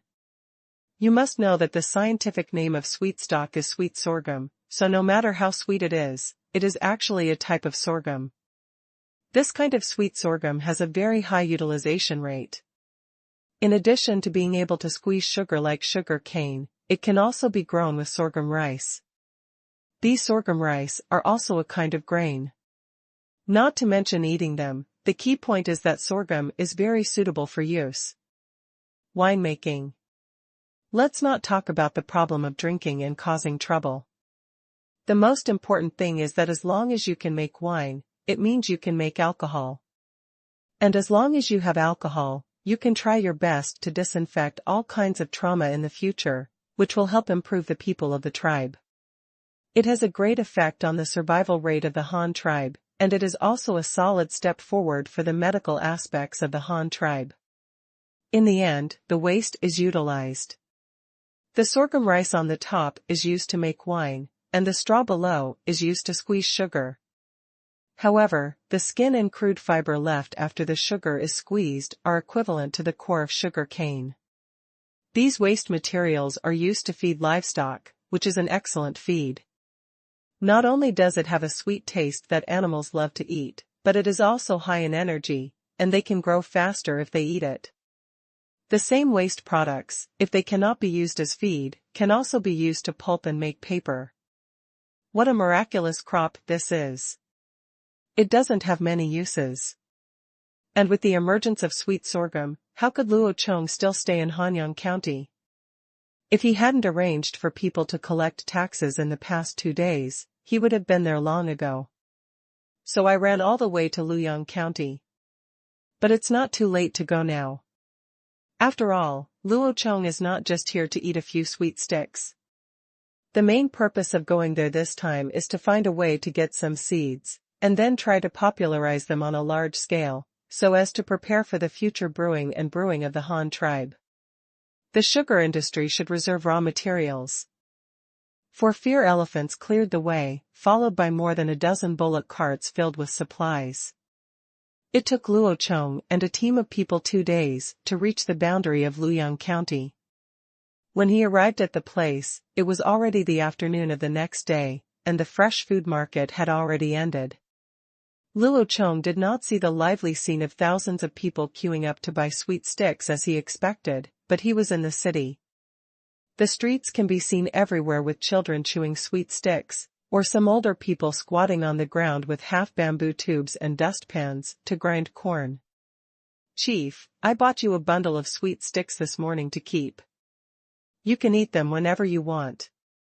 Dashu followed Luo Chong and saw Luo Chong staring at the sweet sticks in the hands of the children on the street.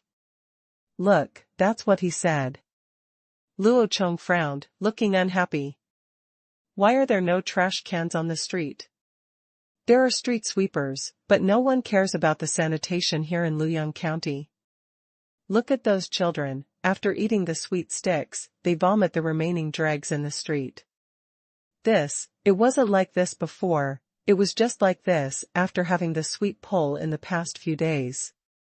Dashi was stunned when he heard this, and immediately explained. "Then how did you solve it?" Luo Chong turned to look at the tree. "Well, the county has not taken care of this matter yet. The garbage is cleaned twice in the morning and morning. What we are paying attention to now is how much money the Ling tribe makes from us. After our calculations in the past few days, they only sell Tiangon's money should be tens of thousands of dollars. Leader, isn't this good for our tribe?" "This is all our money," Dashu said with some worry. Liang Luochong didn't care much about this matter. The Ling tribe made a lot of money selling sweet poles, but they couldn't spend the money elsewhere. In the end, they still had to come to the Han tribe to consume, and the Han tribe sold to their things also make money for themselves, so there is nothing wrong with letting the money circulate. On the contrary, Luo Chong attaches great importance to the problem of urban garbage. You must know that in this era, medical conditions are poor and the population living in cities is relatively concentrated. If we do not take care of environmental sanitation issues, then there will be a plague. This is no joke. Don't worry about this for now. Let's deal with the garbage problem first before talking about anything else. Let Luoyang County's household and housing officials recruit disabled or elderly people from various districts to clean the streets every day. The necessary tools and vehicles all are coordinated by the household room. By the way, there must be a trash can made of bamboo baskets every 100 meters on the street. In addition, the criminal department officials must be sent out to patrol the streets to check in turns. If any garbage is found littering, they will be fined 1 yuan. The county magistrate's office also needs to send people to publicize the issue of trash cans and fines. Residents in the provincial city don't know what's happening. Remember, fines are not an end, but a means. What I want is to see no one carelessly on the street. Litter, remember?" Luo Chong thought for a moment and blurted out a simple management method. "Yes, Chief, I remember." Dashi nodded in agreement, and then led Luo Chong towards the newly built government district. This government district was newly built this year. At this time, there were only a few buildings, and the others most places are still construction sites. The construction of the government district is not limited to Luoyang County. The original design error of Hanyang City resulted in the city being too small. In the end, there was no independent government district and school. This gave Luo Chong a headache. In line with the same principle, in the spirit of never making mistakes again, Luo Chong specifically required that each newly built county must have an independent official office. Walking into the independent county governor's compound, it seemed very empty. Only a dozen clerical officials stayed here on duty and were responsible for sorting out documents and statistics. After asking, I found out that most of the other officials went to various places in the city. Went to do errands. Hanyang County is busy over there, and here is no exception. The newly harvested grain must be counted and stored in the warehouse, and part of the grain and seeds must be allocated to support the construction of Sidong County. Moreover, Luoyang County has not completed its own construction. Dashu led Luo Chong into the lobby, and soon obtained the urban planning map of Luoyang County under Luo Chong's order. Now there are 5 independent but adjacent to Qing in Luoyang County. The area of the city is larger than that of Hanyang City. According to Luo Chong, this is called Fengshi.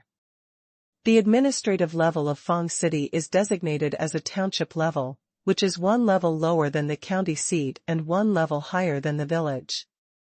At present, in addition to a government office area with no people, there is also a temporary resettlement area for workers filled with rammed earth shacks. Only 3 squares are serious residential areas. Among them, those who are migrant workers but have not yet clearly joined the Han tribe are living in shacks in the temporary resettlement area. However, more than 10,000 people were transferred away in the early spring of this year. After that, the place became deserted again. However, since the beginning of spring in Luoyang County, there are still foreign tribes coming from the south. Although the number is much smaller than last year, maybe not even 1/10, Luo Chong is still very interested in the southern area. After all, now nothing moved Luo Chong's heart more than population. But after all, this is something that cannot be forced. Everything must be done step by step. If you have this time, it is better to think about how to make full use of the existing population. Luo Chong leaned lazily on his chair and tapped the map with his fingers. After thinking for a while, he began to draw on the map with a pen. Luoyang County is located in a small plain, bordered by the Luoyang River in the east and dense forests in the west, which is where Luoyang County is located. Sandwiched between the 2 mountains in the north and south is this fertile land of about 800,000 acres, and this in the past, it was calculated based on 666 square meters per acre. If it were replaced by the current 600 square meters per acre, the total should be in the millions. If such a large piece of land is fully developed, even if it is only used for farming, the harvested food alone will not be a small amount. But now it is obvious that the population here in Luoyang County is too concentrated. The fields are basically paddy fields near the river. This is actually a helpless move. After all, the main food of the Han tribe before was only one kind of rice. The farther away the land is from the river bank, the more difficult it is to use it. Excavation of artificial rivers and ditches requires a lot of manpower, even if there are a few terrifying heads. The elephant helps, but shoveling and moving earth also requires people. But things are different now. Now the Han tribe has wheat that can be grown on a large scale, as well as corn, soybeans, and even sorghum in the near future. With these crops, the population of Luoyang County can spread to the surrounding areas, allowing people to go deep into the fields and cultivate land in the form of villages to plant crops. Although the defensive properties are somewhat worse, the surrounding wild animals have been hunted by Han tribes. It's almost cleared out. If we build that kind of closed village, it can also play a certain degree of defensive role. There will be more in a while. The form of this kind of village is similar to Liju in the Qin and Han dynasties, and also very similar to the early old communities. The architectural style is not important. What is important is that this kind of community has a circle of public walls, and the entire community only has a doorway for people to come in and out. In fact, early communities did refer to this idea. For example, in a certain city, the names of those communities today are basically called so-and-so.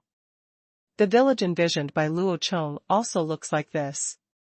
All the households are arranged neatly, and then a few lanes are left, surrounded by houses or walls to form a simple fortification, and finally only one entrance is left.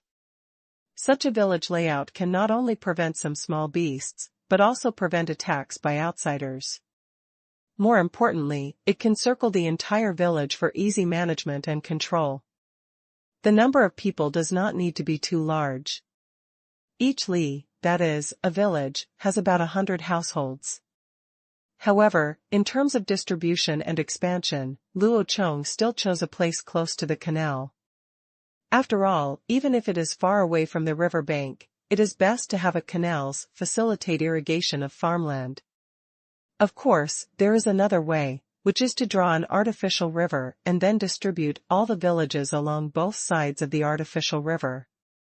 To build houses and interior walls, whether they are made of baked bricks or directly built with rammed earth, soil is indispensable.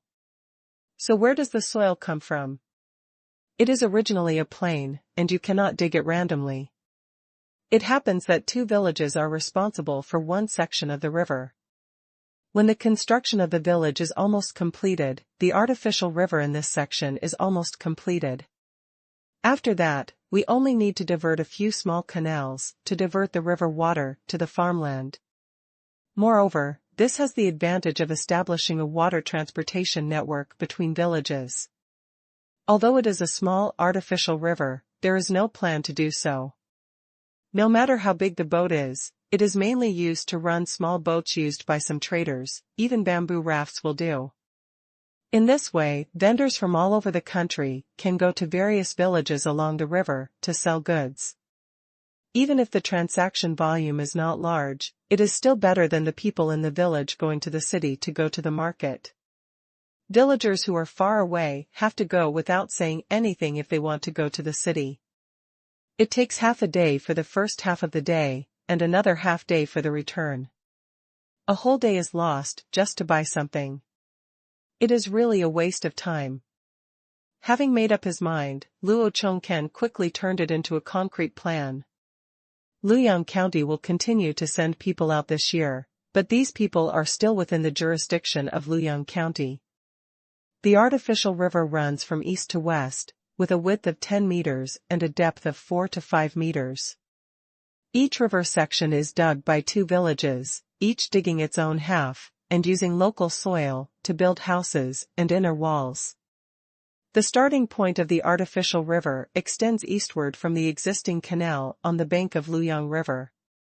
Don't waste too many people on it in the early stage. After all, the land around the city also needs people to cultivate. Luo Chong's plan is to first divide 10 villages to the east, 5 on each side of the river, with 100 households in each village, with a total population of 1,000 households. To be honest, these people are still few, and they want to dig the river in a short time. To build a village, you will inevitably need help from the city. Of course, in order to complete this plan, Luo Chong naturally cannot be stingy with this little help. You must know that this is just an investment now. When these villages have output, the return will be much more than the investment. Furthermore, such villages dig rivers from flat land. No matter how well the rivers are built, they cannot have too many paddy fields. If they cannot grow rice, they must grow wheat, corn, sorghum and other crops. In this way, Han people tribal wheat cultivation can also develop early. In terms of manpower, if the number is not enough, the tribes from outside the area that have just been found can also be hired to help. The wages and other things will be paid by the city, and all the necessary tools will also be paid for by the county. Luo Chong quickly handed over this task to Dashu and asked them to take charge of the project to expand the village this year. Another point is that this artificial river must have a bridge above it, and it must be an arch bridge, and it must be able to sail boats below, so that it will not delay the boat sailing, but also facilitate communication between the two sides. If such a bridge were to be built in a river, it would certainly be difficult with the current technology of the Han tribe. However, the current situation is different. The Han tribe could build an arch bridge on flat land and then divert water into it, that is, build it on dry land. The bridge becomes flooded. In this way, even a more complicated bridge can be completed with Han tribe's technology as long as there is no interference from water. Chief, do you have specific requirements for the task of expanding the villages to the east, such as how long it will last, how many villages it will expand to, and how far the artificial river will be dug? After Luo Chong introduced the plan in detail, Dashu also asked his own questions. Luo Chong thought for a while and said something that almost made Dashu's jaw drop. This depends on your ability. If you have the ability, dig this river for me to Rushui River and use this artificial river to connect the 3 counties of the Han tribe. Then I will calculate it for you. A great achievement. The big tree was petrified on the spot, winky face. From Luoyang County to Hanyang County, it takes 7 or 8 days to walk, which is more than 100 kilometers. Digging a river that is hundreds of kilometers long, hey, oh my god, no, I'm a little dizzy. Let's not talk about the size of this project, let's just talk about the population of the villages along the river. Now even if we bring all the people in Luoyang County to the river, they still won't be able to reach the Rushui River. The task is too difficult. However, Luo Chong also saw Dashu's thoughts, stood up, patted his shoulder, and said comfortingly, "You don't have to worry too much. Our river was originally dug in sections, and we didn't say that your Luoyang County would be responsible for the entire river. The several county towns that Hanyang County was separated from this year have not yet been completed. 2 years of effort will definitely not be able to help. It will take Ruoyang County itself a year to find manpower. You can work on your own this year. After a year or 2, I will ask the 2 counties to start digging rivers to build villages. At that time, we will dig from both ends to the middle and divide it into 3 sections. Sooner or later, we will be able to connect the 2 rivers. Put it all together, you see what you are afraid of. I didn't give you any time requirements, you just go ahead and use as many people as you can spare." After hearing what Luo Chong said, Dashu put his heart into his stomach, otherwise he would have to ask a county to dig this artificial river of hundreds of kilometers. He was afraid that he would die until he could see the day when the 2 rivers were connected. After arranging the task of building the village, Luo Chong's second purpose of coming this time was left, which was to build a professional shipbuilding workshop in Luoyang County. The Luoyang River is wide, with a surface of 100 meters. It opens up to days, flows down to the Qingshu River, and flows through the Wu Gorge to the southeast, which is the east of the grassland lake. However, the Han tribe knew nothing about that vast land. Where did the tribes in the south come from? Why did they take the trouble to migrate north? How many people and tribes are there? Are there any other slightly more advanced civilizations, even nomadic tribes that cultivate and burn farming like the Nyan tribe? No matter what, you have to have some. Assuming that there are indeed many tribes in the southeast that understand farming techniques, the population there will never be small. Population is the resource that the Han tribe needs most, and of course land is as well. Although the Han tribe is not yet capable of occupying it due to its current strength, it would be a good idea to send a fleet down the river first to get information on the lower reaches of the Qingshu River. Take a look at the customs of the lower reaches of the Qingshu River and collect information there. Geography, hydrology, climate and other information can also be used to prepare for the future occupation of Han tribes. If you want to have an inland river fleet that can face any situation, then a professional shipyard is indispensable. In fact, inland river boating still has the same old standards. Anyone who knows a little bit about ships will know that the first thing is to have a shallow draft and the bottom of the boat should be as flat as possible. The purpose of this is to obtain good passability. Most inland rivers are not very deep, and ships can easily run aground if their draft is too deep. The second is low freeboard, that is, the part above the waterline is relatively low. The distance between the ship's side and the water is generally about 1 meter. This is determined by the draft. After all, a ship with a shallow draft does not have much below the waterline. If the superstructure is made too high, the center of gravity of the ship will be unstable, and a strong wind may overturn the ship. Others are like the bow and stern. It doesn't matter whether they are flat, pointed, or round. Anyway, it doesn't make much difference if you are sailing on an inland river. Of course, these are not important. The most critical point is that this time Luo Chong is preparing to start producing galleys, which are ships powered by sails and can be powered by oars when going against the current or against the wind. In addition, considering that no one knows how to operate a sailboat yet, Luo Chong planned to design the first-generation sail as a Chinese-style hard sail. The purpose is of course to make it easy to operate, learn quickly, and make it easy to use. According to the type of sails, they can be roughly divided into two types. In ancient China, most sails were longitudinal-type hard sails. Even if you have never seen the real thing, it is not difficult to see it in movies and TV dramas. The Chinese-style vertical hard sail is an upright rectangle with a double-layer structure on the sail surface. There are many horizontal bamboo poles inserted inside for support, which improves the stress strength of the sail surface and makes it easy to rotate the sail's wind direction. The specific operation method is to stand below and raise the sail like a flag. The operation is very simple, but the flexibility of the ship is poor. Western sailing ships in the later period were basically square-rigged soft sails. Several layers of beams were tied to the mast. The sails were also divided into 4 or 5 sections from top to bottom, and there were no supports such as bamboo poles or wooden sticks inside the canvas. It is also very troublesome to operate, and even requires sailors to climb up and down the mast, which is very dangerous. Those who have watched Pirates of the Caribbean should be very impressed by this.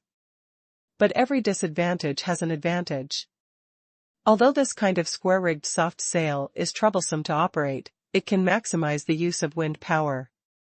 Mainsail, jib sail, stern sail, forejib, etc.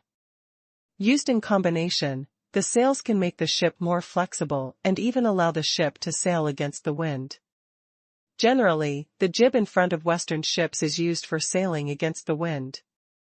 When moving against the wind, this jib can use crosswinds and headwinds to make the ship move in a Z-shaped route, which is commonly known as snakeskin maneuvering. Of course, this kind of sail is too complicated. Even Luo Chong himself doesn't understand it very well, let alone those tribesmen who don't even know what a sailboat looks like. Therefore, in the current initial construction stage, we still use the hard sails of our ancestors. Okay, let's practice with the longitudinal sail first. Another point is that since the ship is equipped with a longitudinal sail, it is likely to lose power in the case of headwinds and countercurrents. Not only can the ship not be able to move forward, it may even be driven backward by the impact of the current. Therefore, a rocker must be installed on the ship. Oars are used as auxiliary power. And since these ships have to travel on wide rivers, the ships they build must of course be larger. For this specific parameter, Luo Chong directly applied the size of the inland river gunboats in the early days of the founding of the People's Republic of China in his previous life, and then slightly increased it according to the actual situation. A little wider, the final size of the first generation was 20 meters long and 6 meters wide. How big is this size? According to the size of an ordinary bungalow, it is almost 2 rooms wide and 6 rooms long. In fact, gunboats generally used as weapons will not be that wide, because weapons require speed. In the shipbuilding profession, the larger the aspect ratio, the slimmer the ship will be and the faster the speed will be. This is a constant law, because in fluid mechanics, elongated shapes experience less resistance. The length-to-width ratio of modern warships is generally about 8 times, which is the most suitable shape to take into account balance, displacement, and speed. Warships during World War II were even more abnormal. In order to pursue speed, they also had longer takeoff decks. The length-to-width ratio can be 12 to 3 times. If this kind of ship turns slightly faster, it will easily roll over, which is simply crazy. The size of Luo Chong Ding is 20 meters long and 6 meters wide. The length-to-width ratio is only a little more than 3 times. The speed will definitely not be very fast, but compared with some famous ship types in history, the speed of this ship is also not too slow. After all, the rumored Jinghe Debao the ship is just a monster with a length of 123 meters and a width of more than 60 meters. The aspect ratio is not even twice that of the area is larger than a standard football field. In addition, in order to increase the speed of the ship as much as possible and improve the maneuverability, Luo Chong decided to make a flat-tail boat with a round bow and a semi-tunnel type. The round bow does not have the wave-breaking ability of the pointed one, but this ship does not go to sea, so there is no need to pursue this point. The resistance of the square-headed ship is relatively high, so Luo Chong chose a more moderate round bow. Of course, it's just rounder. The tunnel-type flathead stern mainly increases the operable area of the stern. Not only can a rudder be installed in the middle of the stern, but also a scull can be added on both sides of the steering gear as auxiliary power. Moreover, when the stern of the boat is traveling against the current, the shape of the hull will cause the rearward resistance to increase, which can act as a disguised uphill braking and anti-rolling effect. For the first type of sailboat of the Han tribe, Luo Chong worked very hard, and there was a thick stack of pencil sketches. Although his own drawings were not very standard, at least he could understand it. This time I came to Luoyang County with the drawings, just to launch the ship I designed as soon as possible. Considering that the ship is relatively small, there is no need to dig a special dock with water. Just build a shipyard on the shore. The dry dock is started, and once it is ready, it can be pushed into the water. In order to speed up the construction of ships, Luo Chong did not be stingy with the small amount of iron produced by the Han tribe this time, and specifically allowed these ships to use iron nails. Not only iron nails were used to build ships, but also corresponding steel tools, anchors, and other accessories, all come here closely. The shipyard is located right on the shore, and is about the size of a city. The reason for occupying such a large area is that it is not only used for shipbuilding, but also for wood storage. After all, freshly cut wood cannot be taken. To make a boat, it must be dried in the shade for more than a year. At the same time, a large row of wind-powered sawmills will be built here to provide wood for the production of sailboats. There is also a small blacksmith shop. Although there is no blast furnace for making iron, there is an automatic forging hammer, which is perfect for making some tools and nails. There will be another chapter soon, Omega? The lumber yard, the blacksmith shop, the windmill wood processing plant, and the shipyard, a total of 4 parts together constitute this newly built city. Of course, it only exists on drawings now, and it may take another year to turn it into reality. But Luo Chong didn't care. This kind of thing had to be done as early as possible. The longer it was delayed, the longer it would take. Especially, the national policy of fleet exploration would have a huge impact on the future of the Han tribe. Once again, I entrusted this important task to Dashu and asked him to organize his officials to prepare materials, money, and food, and to recruit or mobilize suitable craftsmen. At present, we can first send some small officials to measure on the spot, and then have people clean up the land. Some things that need to be moved should be moved as soon as possible. After arranging these 2 things, Dashu still has one more thing to do in the short term, which is to send officials to the market to popularize the use of scales, so that vendors can learn to use scales as soon as possible, and to put an end to the original blind selling. How can this be done if everything is sold by the unit? Now that we have scales, it is natural to unify the weight unit as soon as possible. After a hasty night's rest, Luo Chong arrived early the next morning at a small temporary dock on the shore to wait. What was he waiting for? Naturally, he was waiting for the sweet pull from the Ling tribe. Yesterday, Luo Chong had already seen the bundle of sweet sticks that Dashu left for him. It was indeed the same as the sweet sticks he had eaten in his previous life, and the sweetness was enough. However, when the Ling tribe brought it over, it had already been with the tips and roots cut off. Luo Chong could not confirm whether this sorghum was the same as the sorghum in his previous life. The main reason is that they cut it slightly, and that's where the flowers and seeds are. So it's still unclear what the fruit-setting rate of this sweet stock is, that is, how much sorghum rice is produced, and whether it can support the consumption of winemaking. It can't be predicted. Of course, even if the sorghum above has not developed enough to be used as food, sweet stalks must be planted. Even if they cannot make wine, sugar production alone is enough to make the Han tribe rich. Just as Luo Chong was thinking wildly, the raft team of the Ling tribe floated over on the river northeast of the dock. Since the load of the rafts was very limited, they also sent out many rafts in order to load more cargo.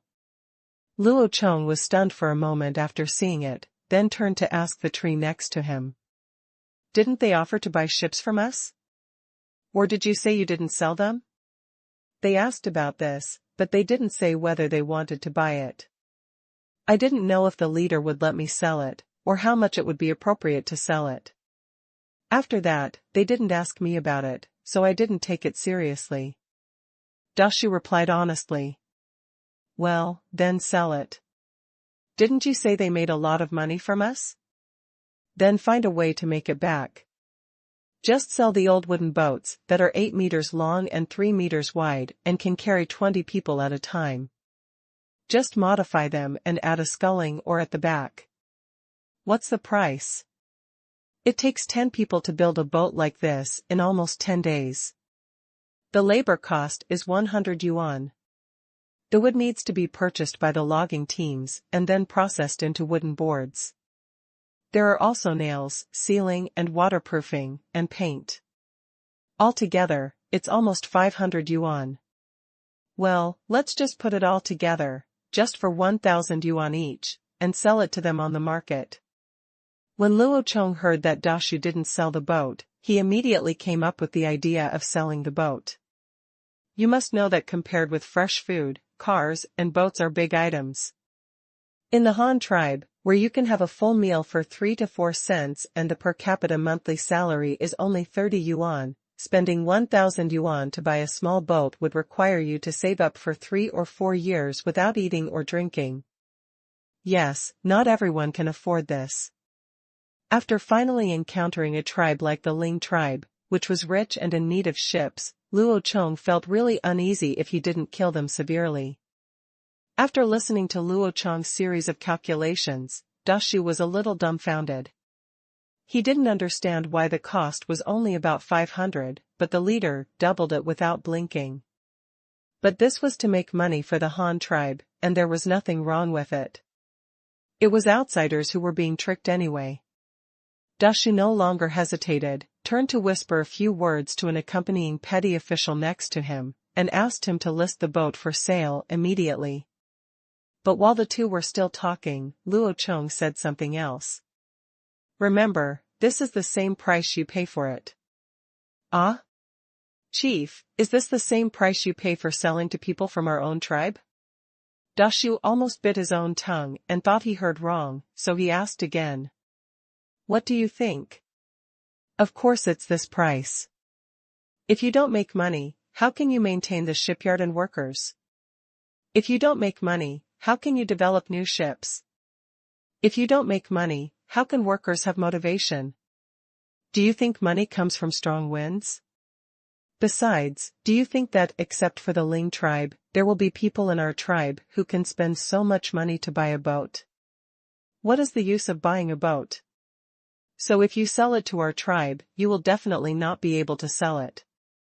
Luo Chong immediately explained in a low voice. It's so expensive, of course no one can afford it. After hearing what Luo Chong said, Dashu couldn't help but muttered in a low voice, but Luo Chong still heard it. What, you're not convinced, you think I'm not targeting our own people? Luo Chong asked, looking at the big tree with a smile. I didn't, it wasn't me, I really didn't say. What I said is true. The price is set too low, which is not conducive to future development. The workers must be able to make money. But the price is too high and there are few people buying. You still can't make money. You know you should, what should I do? Also, you don't think I care about my own people, right? Then how can you solve these two things at once? Luo Chong asked Dashu again. But this time Dashu didn't speak, just shook his head. He really didn't know how to solve this kind of thing. First, the coins had just been issued, and everyone had no experience in business. Second, he really wanted to solve two problems at the same time. I don't understand how to make money and take care of my own people at the same time. Fortunately, Luo Chong also understood Dashu's ability, so he didn't let him wait any longer and immediately told his own solution. No one can afford this kind of boat for 1,000 yuan apiece, because no one can afford that kind of money all at once, but you can't lower the price, so what should you do? Although we sell boats for sale, we can also rent boats internally. For example, what Rat did this month, he could get 1,000 yuan, but if he bought the boat, he would have nothing left, so he couldn't afford it. But I rented the boat to him directly for 60 yuan a month, which is equivalent to the salary of 2 people. In this way, it seems not much. He now rents 2 boats and goes from Hanyang City to his Ruyang every day. The county is tinkering with supplies, and the difference you make is more than the wages of 4 people, do you understand? As for our official shipyard, the ship cannot be sold after it is built, but if you rent a ship, 60 yuan a month is nothing to the merchants. It seems that you are not making any money, but in fact it is 14 months a year. After that, 840 yuan can be recovered from the rent alone. In the second year, we directly reduced the price of this 1-year-old boat to 800 yuan, and then continued to rent it out. It was still 60 yuan a month. After 2 years, it was nearly 1,700 yuan, which was worth more than the original 1,000 yuan. In the third year, we can sell this boat that has been used for 2 years at a low price of 500 yuan, and there will always be someone to buy it. In this way, although it will take a little longer, we will still make a lot of money. Indeed, 2 or 3 times as much as before. This can not only make more money, but also solve the problem of people not being able to afford boats. From the perspective of the entire tribe, it will also help the development of water transportation, the circulation of goods, and the growth of the economy. This is a multi-purpose solution. Good idea. After Luo Chong finished talking about this method and settled the account for Dashu, Dashu was immediately confused. Is this a business? I wipe it, can you still play like this? How did the leader do it? This method seems to be feasible. After all, he can pay the rent of 60 yuan a month himself. It does seem like it doesn't cost much, but before you know it, it ends up being more expensive than buying a new boat. This is really Luo Chong and Dashu were standing on the dock talking, and the bamboo raft of the Ling tribe over there had also arrived. On the other side, the people of the Ling tribe standing on the bamboo raft had already seen a group of people wearing black wide-sleeved robes, but they were used to it. They were the unique clothes of Han tribe officials. Look at the wide robes. You can tell by the sleeves. Ordinary people's sleeves are rarely that wide. These officials are waiting here just to collect taxes. In fact, the Ling tribe has never understood why their own tribe comes to the Han tribe to sell things. They are responsible for the transportation, which is equivalent to delivering it directly to the Han tribe's doorstep. This is obviously because the Han tribe took advantage. Why do the Han tribe still ask them to collect taxes? It's just that due to the strong strength of the Han tribe, the Ling tribe can't tell the story of their suffering. Besides, after paying taxes, they can still make a lot of money. The commercial taxes collected by the Han tribe and the Ling tribe are generally divided into 3 types. One is tariff, which is calculated based on vehicles and ships. For example, for vehicles and ships entering the border of the Han tribe, what kind of goods are per vehicle and ship, and how much customs duty must be paid. The other 2 are types of items, which are roughly divided into salt, iron, grain, livestock, cloth, handmade products, and fresh food. The first 2 items basically have nothing to do with the Ling tribe, so they only pay for handmade products, and there are 2 kinds of fresh food, one is for eating, and the other is made of bamboo weave. The people from the Ling tribe came to the pier. There were 2 people on a bamboo raft. One person held the raft, and the other person went up to carry the goods. The pier was not far from the shore, and there was a market. As long as you passed the crop field, you could see it. Transportation over this distance must be carried by cart, which is a two-wheeled cart. Only those who have paid the tax can obtain the admission ticket to the market and the right to rent the cart.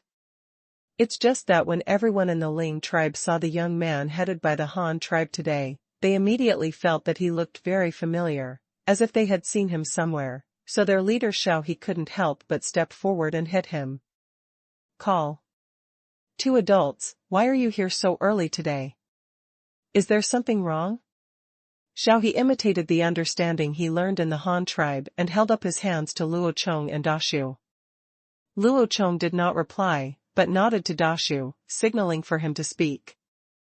Dashu also had a tacit understanding and immediately understood what Luo Chong meant. I do have something to do with you today, and there are 3 things. They are all very important to you. Oh? I wonder what Mr. Lin is going to say. When Xiao He heard that something was really going on with him, he was a little dumbfounded. Those of them who came to lead a team to sell things were not the same person every day. How could it be so perfect? There must be something going on the day he came. Haha, don't worry, it's not a big deal. Let me tell you briefly first. You can just tell your leader when you get back. First, our Han tribe has now made a tool specially used to measure weight, called a scale. In the future, many goods can be sold by weight. There is no need to trade by pieces anymore. They are calculated by weight, so that it is fairer for both parties. There will be a clerk in the market for on-site teaching. Just buy a scale from him. The second thing is that our Han tribe will start selling boats today. Our hand-rowed boats are 8 meters long and 3 meters wide and can carry more than 20 people at a time. They cost 1,000 yuan now. If you want to buy one, you can buy it anytime. Can be traded. What, 1,000 yuan a piece? Isn't this too expensive? Who can afford it? Can it be cheaper? Our Ling tribe doesn't have much money. As soon as Xiao He heard the price of the boat, I couldn't help it anymore, so I asked loudly. This is so much money. You can't buy it less. If you want it cheaper, you can only join our Han tribe. Only then will you have the right to rent a boat. The cost of renting a boat is only 60 yuan per month. Dashu explained immediately. Ah? Can you still rent a boat? It's 60 yuan a month, and a month is 30 days, right? That's 2 yuan a day, and a sweet pole costs 5 cents. In this way, you only need to sell 40 sweet poles a day, and you can earn enough rent, still, really not much. But can't you rent it to us? Why do we, the Ling tribe, have to buy it? After Xiao He heard Dashu's words, he immediately counted the accounts with his fingers. He muttered in his mouth, but he did the calculation very quickly. No wonder the Ling tribe sent him to be the team leader. He just calculated the amount of the chartered boat. After seeing the price, Xiao He immediately stopped working. Compared with buying a boat, it was obvious that renting a boat was cheaper. At this time, after hearing Xiao He's rhetorical question, Dashu was also a little embarrassed. After all, the leader had just said this, and many details had not yet been explained to him, such as whether it could be rented to outside tribes, etc., so Dashu had no choice but to look at Luo Chong for help, hoping that the leader would answer this question. Our boats are only rented to citizens of the Han tribe with legal household registration, because they have houses, land, families, neighbors, titles, and cannot escape. We dare not rent to people from other tribes, like you. If I rented the boat to you, but what if you row away and don't come back? Wouldn't that be a big loss for me? Luo Chong also immediately gave his reasons. As soon as these words were said, Dashu and Xiao He were speechless for a while, because they really couldn't refute it. This was so damn right. The Han tribe has now engaged in wushi lianzhua. One family commits a crime and other neighbors cover it up. They fail to report or stop it. They are all punished for the same crime. Even if a person commits an impromptu crime without premeditation, when he commits the crime and runs away, his family did not ask him to surrender, and they continued to sit down. Under such a system, who would rent a boat and run away? It's okay even if you don't pay a deposit, but people from other tribes are not insured even if they pay a deposit. Dashu nodded secretly after hearing this, but Xiao was different.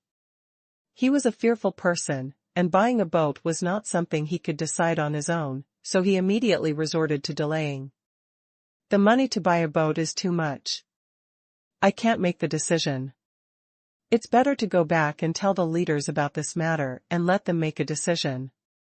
Now let's talk about the third thing. What is the third thing? This time, before Dashu could speak, Luo Chong spoke again, because the third thing was the issue he was most concerned about. The third thing is about your sweet pole. Don't be nervous. We will not prohibit you from selling sweet poles in the Han tribe. I just want to know if the part of the sweet pole that you cut off has a red color on it. I have some rice, can you give me some? When Xiao heard Luo Chong's words, he initially thought that the Han tribe thought they made too much money and didn't want them to sell it. However, Luo Chong said no, and instead asked about the red rice on the sweet pole. Xiao's eyes immediately narrowed. He remembered very clearly that the leader specially cut down the red rice, saying it was of great use. He seemed to want to use the rice as a bargaining chip to discuss something with the Han tribe. He was not very clear about the details. I only know that the leader said that if the Han tribe asks, tell them that they do have red rice, but if they want it, the leader of the Han tribe must come forward to negotiate. Thinking of this, Xiao also felt happy. The Ling tribe finally had something that the Han tribe could appreciate. There is indeed that red rice, and there is quite a lot of it, but our leader said that if you want this red rice, you must ask the leader of your Han tribe to come over and talk. Our leader has something to say to him. After listening to Xiao's words, Dashu and Luo Chong looked at each other, then smiled silently, and then listened to Dashu's introduction. This is the leader of our Han tribe. Whatever your leader wants to talk about, let him come over by himself. Also, let him bring that red rice. We don't like empty talk. As for what you want to do, for Hongmi's sake, as long as it's not particularly difficult, we will seriously consider it. Xiao was shocked when he heard this. It turned out that the young man who had been talking to him for a long time was the leader of the Han tribe. The shadow of the famous tree and the name of leader Luo Chong were still very intimidating. It's not how scary Luo Chong himself looks, but the terrifying size of the Han tribe, a tribe with advanced technology and a large population.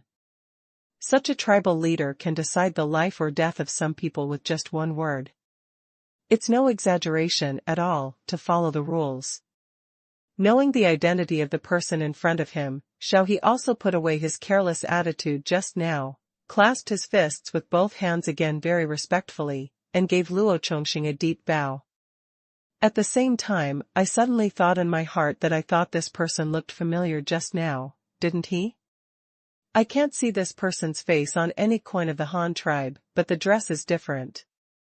If he puts on the Mian clothes and Ping Tian crown, his age if it is bigger, it will definitely be recognized at a glance. Han Chief, hello, Chief, I will tell our leader all these things when I get back, and ask him to bring the red rice to come to you for an interview in person tomorrow. Well, that's it, you can go to the market. Luo Chong simply replied and sent the nervous guy away. Xiao was the same. After learning Luo Chong's identity, he didn't dare to breathe loudly. He bowed to Luo Chong again, then turned around and left quickly. As for Luo Chong, after learning that the Ling tribe did have sorghum rice, he felt relieved. He and Dashu looked at the green rice fields by the river for a while, and then went to the market in the city to eat. A bowl of white porridge and pickles solved the problem of breakfast, and then the two of them continued their inspection in Luoyang County. The three existing counties of the Han tribe have their own special industries. The textile and metallurgical industries in Hanyang County are the most developed. Although sericulture in Luoyang County has just begun, it has also entered a stable development period. Luoyang County has also entered a stable development period. The county is not bad either, as it controls all the paper-making workshops of the Han tribe. Walking into the newly built paper mill, it was already early summer, and the paper-making shed was filled with smoke. Many men were shirtless and working here, with their trouser legs rolled up. Because of the heated Kong drying problem, the temperature is really too high. It was better in winter, but now it's summer and it's really unbearable. Today's roll paper production lines have been expanded to 20. On each production line, there are 7 or 8 people busy. Some are providing pedal power, and some are checking whether the flame in the drying bed is strong at any time. There are also people going to the front. Paper pulp and clean water are added to the storage tank, and the concentration of the pulp is constantly adjusted. All the way from the pulp to the drying bed, and finally to the paper rolling rack, the paper here is considered a finished product. You only need to spread the paper out and cut it into corresponding sizes, and you can use it. However, in the paper-making industry here in Luoyang County, all the pulp used comes from the pulp trees on Nanshan Mountain. However, with the increase in production lines and output, the pulp trees on the mountain have gradually been unable to supply raw materials. If production continues at this rate, it may not take long. Production will be suspended due to insufficient raw materials.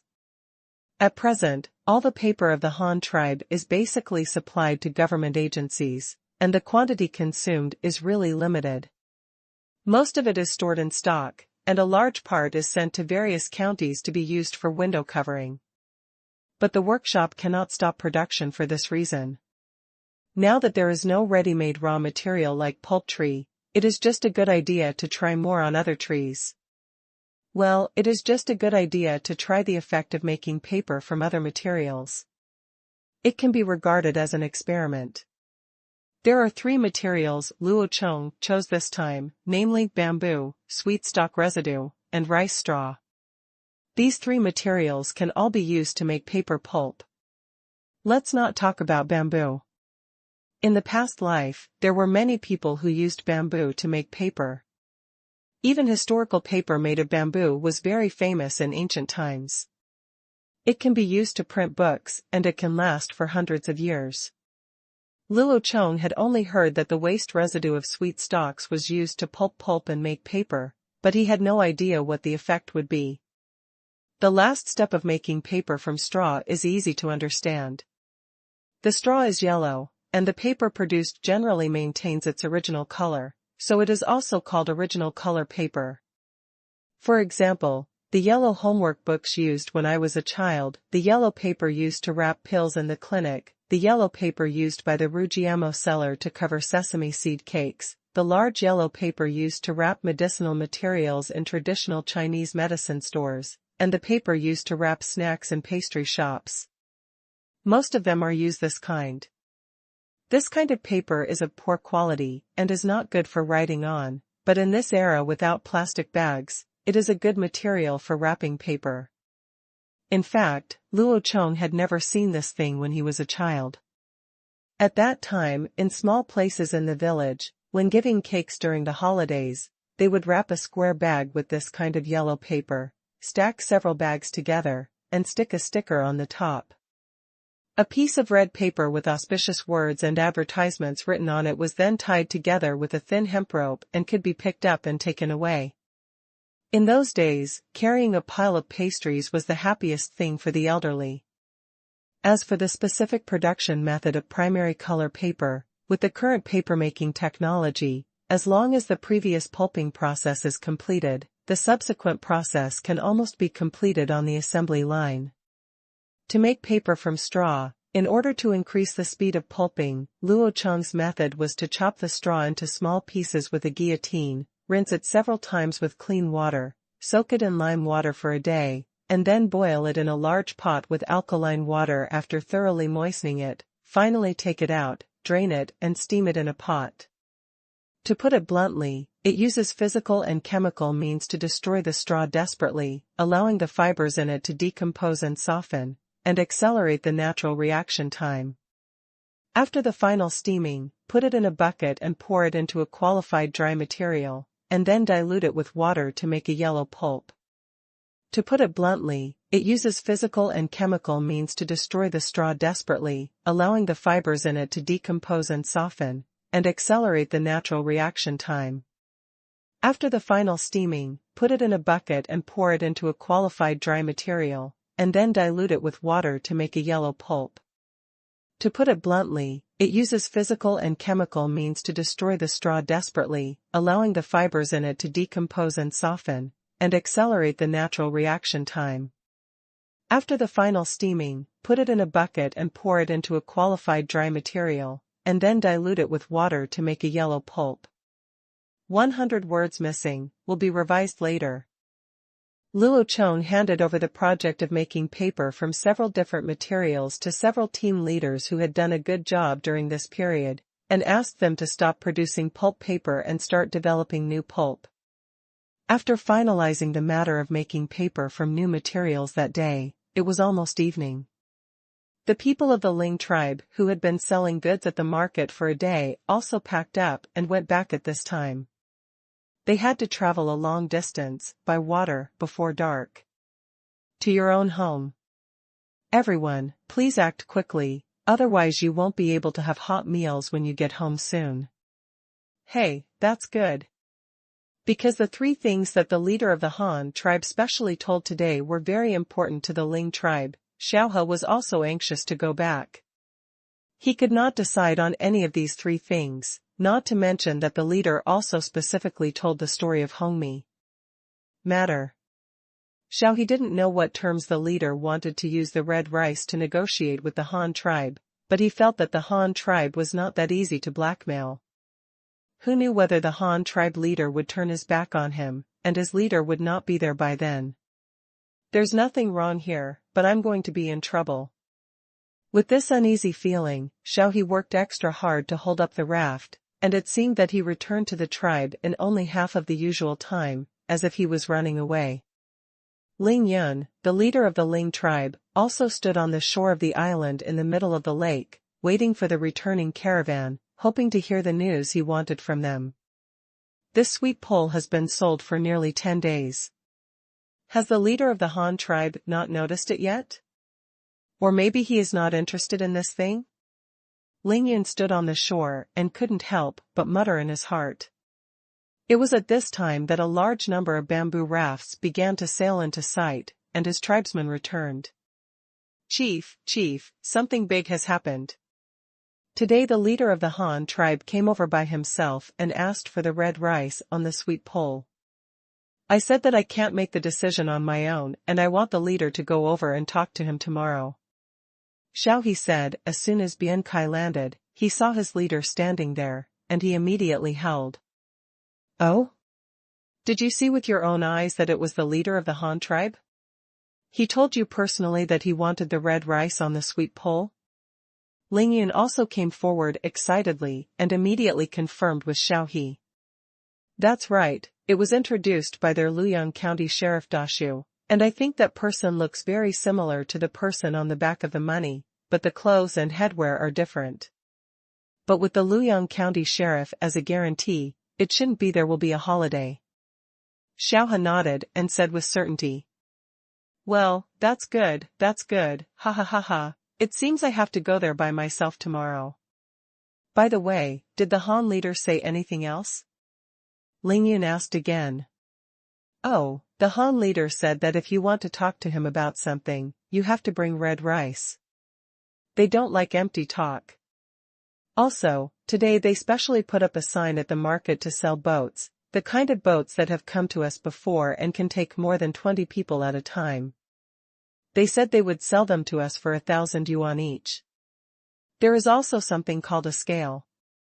According to people from the Han tribe, this is a tool used to measure the weight of things. In the future, we will also use a scale to measure the weight of goods, but that thing needs to be bought with money. Yes, we didn't buy a few today, and everyone hasn't learned how to use them yet.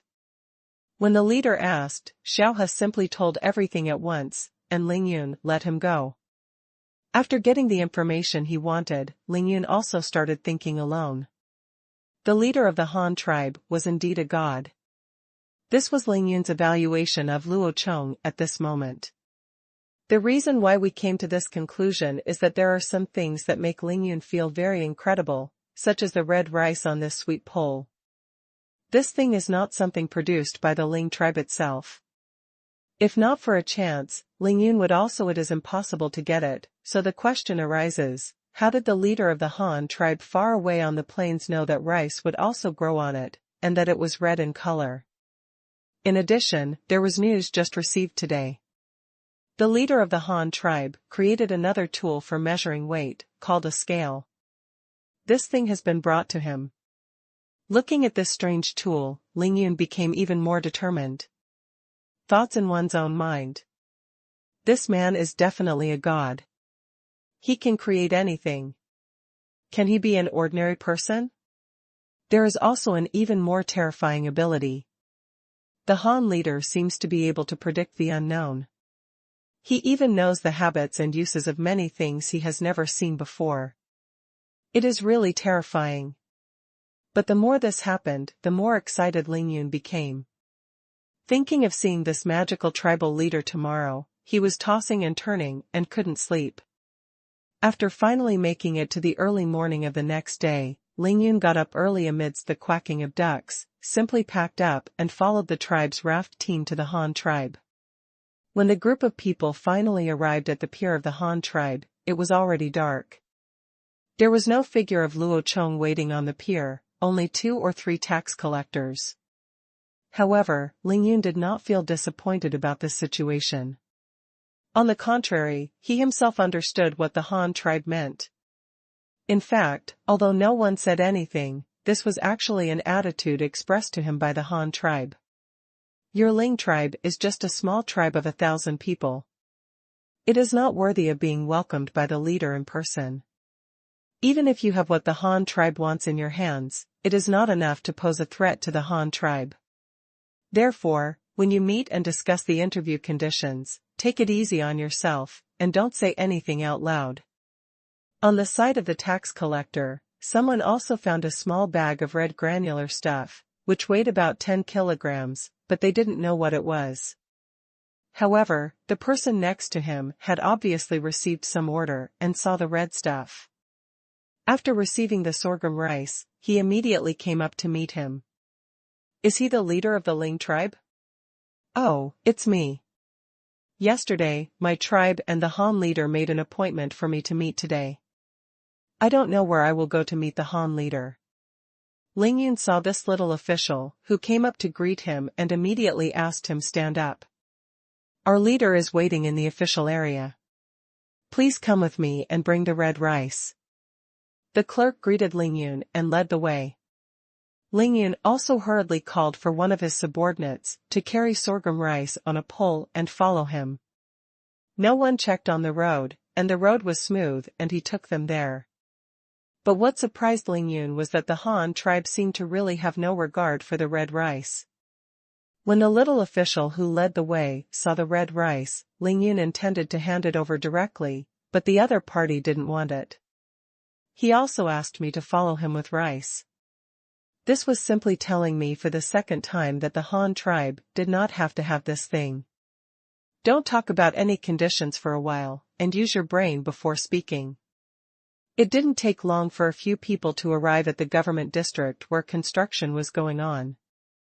They walked through a messy construction site, and the clerk who led the way led Ling Yun to a separate courtyard. Then the clerk immediately came forward to negotiate with the concierge at the door. These two are from the Ling tribe.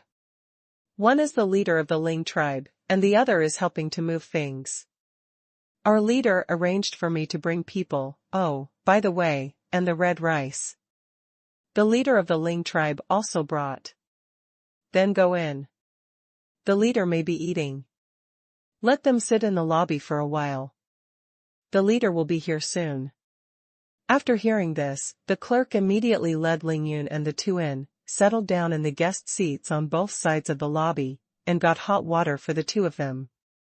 Then he asked people to wait while he informed the leader that he would arrive later. This wait lasted almost an hour. Luo Chong was not eating at all. He had clearly just gotten up, then washed and dressed, then waited for someone to make a fire to cook, and then drank 2 bowls of porridge to fill his stomach. After feeling tired, he was led down to the lobby by the clerk. Today Dashu did not work as a follower for Luo Chong, but was sent to guide the construction of the shipyard. The person who followed him as a follower was the same clerk who led the way in the morning. Entering the lobby of the sheriff's mansion, the two people in the guest seats had already lost their patience in waiting. When they saw Luo Chong, the rightful owner, had arrived, they secretly suppressed their restless mood. Ling Yun quickly stood up and bowed to Luo Chong to say hello. His followers also bowed their hands in a decent manner, but they did not do it in a standard way and looked very funny. Okay, no gift. You have been waiting for so long. I won't talk nonsense. Our Han tribe needs a lot of red rice as seeds. It is best to be able to plant it. You should understand this, otherwise you will think of using this in exchange for benefits. Tell me, what do you want? Luo Chong waved his hand, grabbed a handful of shelled sorghum rice from the bag in the middle of the room, and then sat down to study it, preparing to hear what conditions the Ling tribe would negotiate with him. Hui Han leader, Ling Yun has no intention of using this red rice to blackmail the Han tribe. He just wants to take this opportunity to meet the Han leader in person. Since you are always not here, I have no choice but to use this method. I would like to offer this bag of red rice to the leader of the Han dynasty as a gift. Ling Yun watched Luo Chong sit down, and after listening to what he said, he immediately got up and came to the hall, bowed to Luo Chong again and said, Luo Chong was stunned for a moment. What the hell? Regardless of the conditions, more than 10 kilograms of seeds were given to me for free, just to see myself in person? It seems that this guy is very good at being a good person and he wants a lot. Ha ha ha ha, Ling Yun, right? You are smart and a quick-thinking guy. I like this gift very much and accepted it. But you just said you used this method to lure me here, because you just wanted to see me in person. Now that you have come and met me, you might as well just say it if you have anything to say. I am a little curious now. What do you want to say? When Luo Chong thought of this, he laughed heartily and accepted Ling Yun's gift. However, he also became interested in this guy accordingly. He didn't know what he had in mind or what conspiracy he had in coming to see him. Copy it first and modify it later. If you don't have enough time, don't panic. Ha ha ha ha, Ling Yun, right? You are smart and a quick-thinking guy. I like this gift very much and accepted it. But you just said you used this method to lure me here, because you just wanted to see me in person. Now that you have come and met me, you might as well just say it if you have anything to say. I am a little curious now. What do you want to say? When Luo Chong thought of this, he laughed heartily and accepted Ling Yun's gift. However, he also became interested in this guy accordingly. He didn't know what he had in mind or what conspiracy he had in coming to see him. Ha ha ha ha, Ling Yun, right? You are smart and a quick-thinking guy. I like this gift very much and accepted it. But you just said you used this method to lure me here, because you just wanted to see me in person. Now that you have come and met me, you might as well just say it if you have anything to say. I am a little curious now. What do you want to say? When Luo Chong thought of this, he laughed heartily and accepted Ling Yun's gift. However, he also became interested in this guy accordingly. He didn't know what he had in mind or what conspiracy he had in coming to see him. Ha ha ha ha, Ling Yun, right? You are smart and a quick-thinking guy. I like this gift very much and accepted it.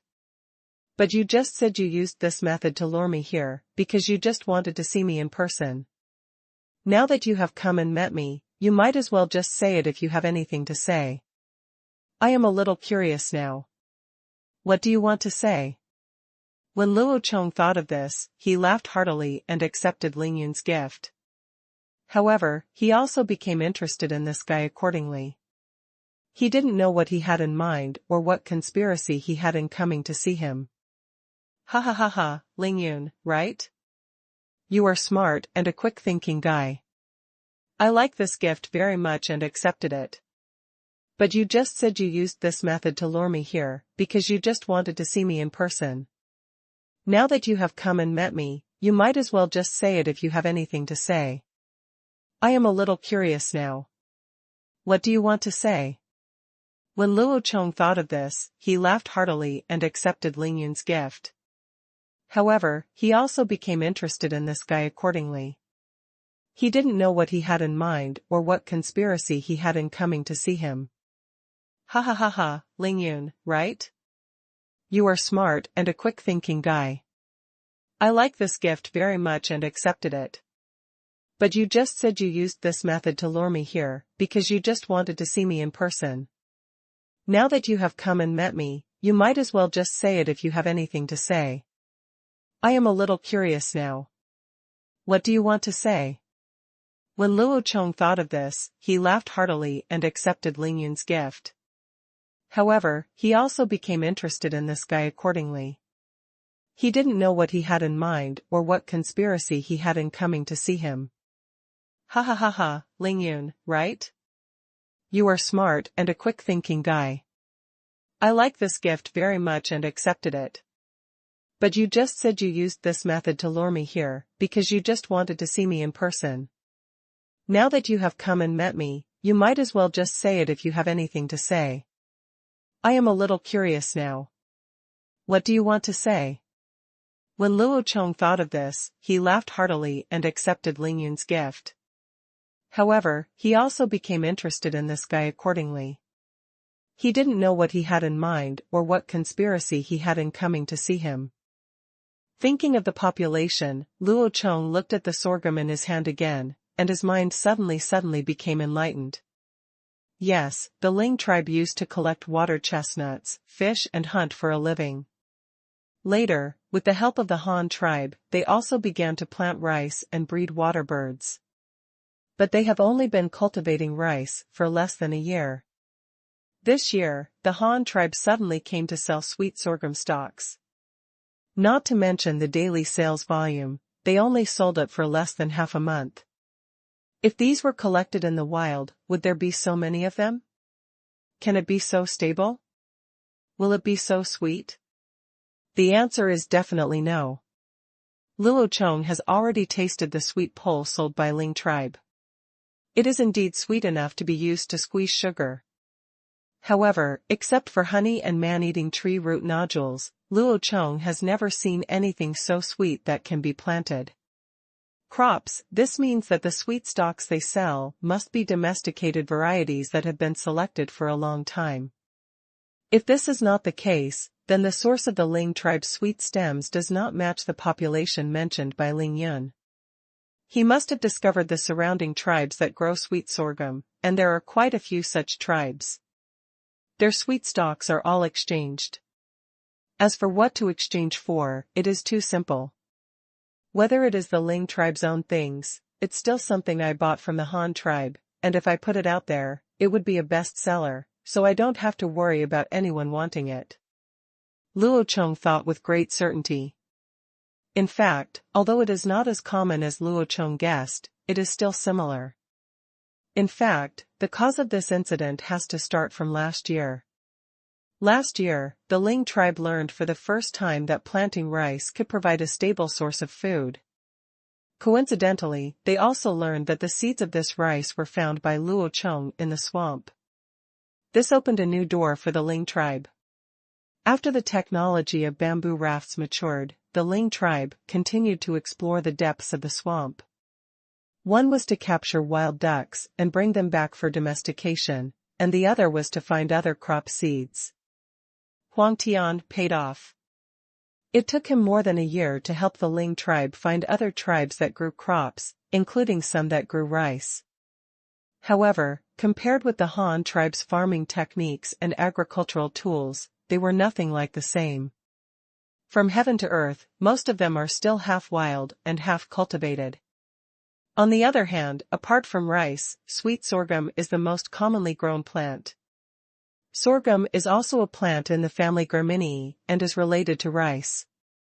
It is not surprising that both crops appear in swamps at the same time. At first, those who planted sorghum only knew that the seeds on it were edible and could be planted and harvested repeatedly. Of course, they also knew that the sorghum stalks had a sweet taste, but not as sweet as now. But this is all because the sorghum grown in the swamp has too much water. Since it was brought back to dry shores for planting by the humans who discovered it, it has received more sunlight and lost a lot of water. As a result, the sorghum grown has, on the contrary, the stalks became sweeter, which led to the sweet stalks that are now popular among Han tribes. After Ling Yun's tribesmen discovered this situation, he personally visited the tribes on the shore several times and took some porcelain and white salt cloth from the Han tribe as gifts. Ling Yun became prosperous among those tribes and went on to leave. He was treated as a guest wherever he went. Later, Ling Yun also shared with them the planting technology from the Han tribe, which made several tribes excited for a while, and was even willing to give out sorghum seeds in exchange. When he was a guest of these tribes, Ling Yun also tasted the sweet sticks brought by the other tribes. It was just that the stuff was sweet enough, but they did not have the technology to extract sugar and could not preserve the sweetness. There were only a few of his own tribe. There is no way to eat them all, and there is no way to preserve them, so in the end we can only watch those sweet sticks rot. Ling Yun felt pain in his eyes, but he didn't know how to retain the sweetness. You must know that sweetness in nature is hard-won. Originally, this matter just passed away, but in the early summer of this year, the Han tribe suddenly instituted a private ownership and currency transaction system, making the original exchange of things more convenient. As long as you have money, you can exchange for everything. Correspondingly, various other things can also be converted into money. After spending a week to figure out what a good thing money is, Ling Yun immediately discovered a business opportunity. The sweet stalks grown by the tribes near the lake could only rot because they could not be preserved and consumed by their own people. However, the Han tribe had a large population and had enough throughput, and it was a sweet thing. In this desert, in an age of scarcity, you don't have to worry about not being wanted, you just worry about not having enough to eat. Ever since, a plan to purchase sweet poles in large quantities and then resell them to the Han tribe emerged in Ling Yun's mind. When it came time to implement the plan, it was even smoother than expected. There were a lot of sweet poles in the lakeside tribe. I usually couldn't eat them all and just watched them rot. Now that some people are willing to exchange things, there is no reason not to exchange them. Isn't that a fool? In this way, the Ling tribe easily exchanged all their sweet poles with a little white salt, porcelain bowls, cloth, iron pots and other items at a very low price, and also asked the other party to cut them into lengths, bundle them, and help them moving to a raft saves even the most time and money-consuming labor. After these sweet sticks were transported to the Han tribe, they could almost be described as an instant hit. The price was not expensive, almost the same as a meal. A sweet stick only cost 5 cents, and everyone could afford it.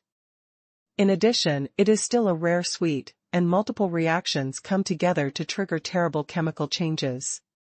The Ling tribe sweet poles were sold out on the first day of sale. On the second day, there was a rare sight of long queues for shopping. On the third day, there was already a fight over the purchase of the sweet poles. By this time, the officials of Luoyang County have also started to intervene. If this matter hadn't been taken care of early, maybe those people would have rushed to the shore to buy. But making money is making money.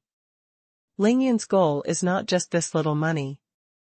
What he wants is a transcendent status and power among the Han tribe. These sweet poles are just for him to test the Han tribe's attitude. It's just a means to attract the leader Luo Chong. After thinking about this, Luo Chong actually believed what Ling Yun said. The island in the middle of the lake is real, the population is real, and the large number of sweet poles is also real. This guy, Ling Yun, is really possible to do what he said.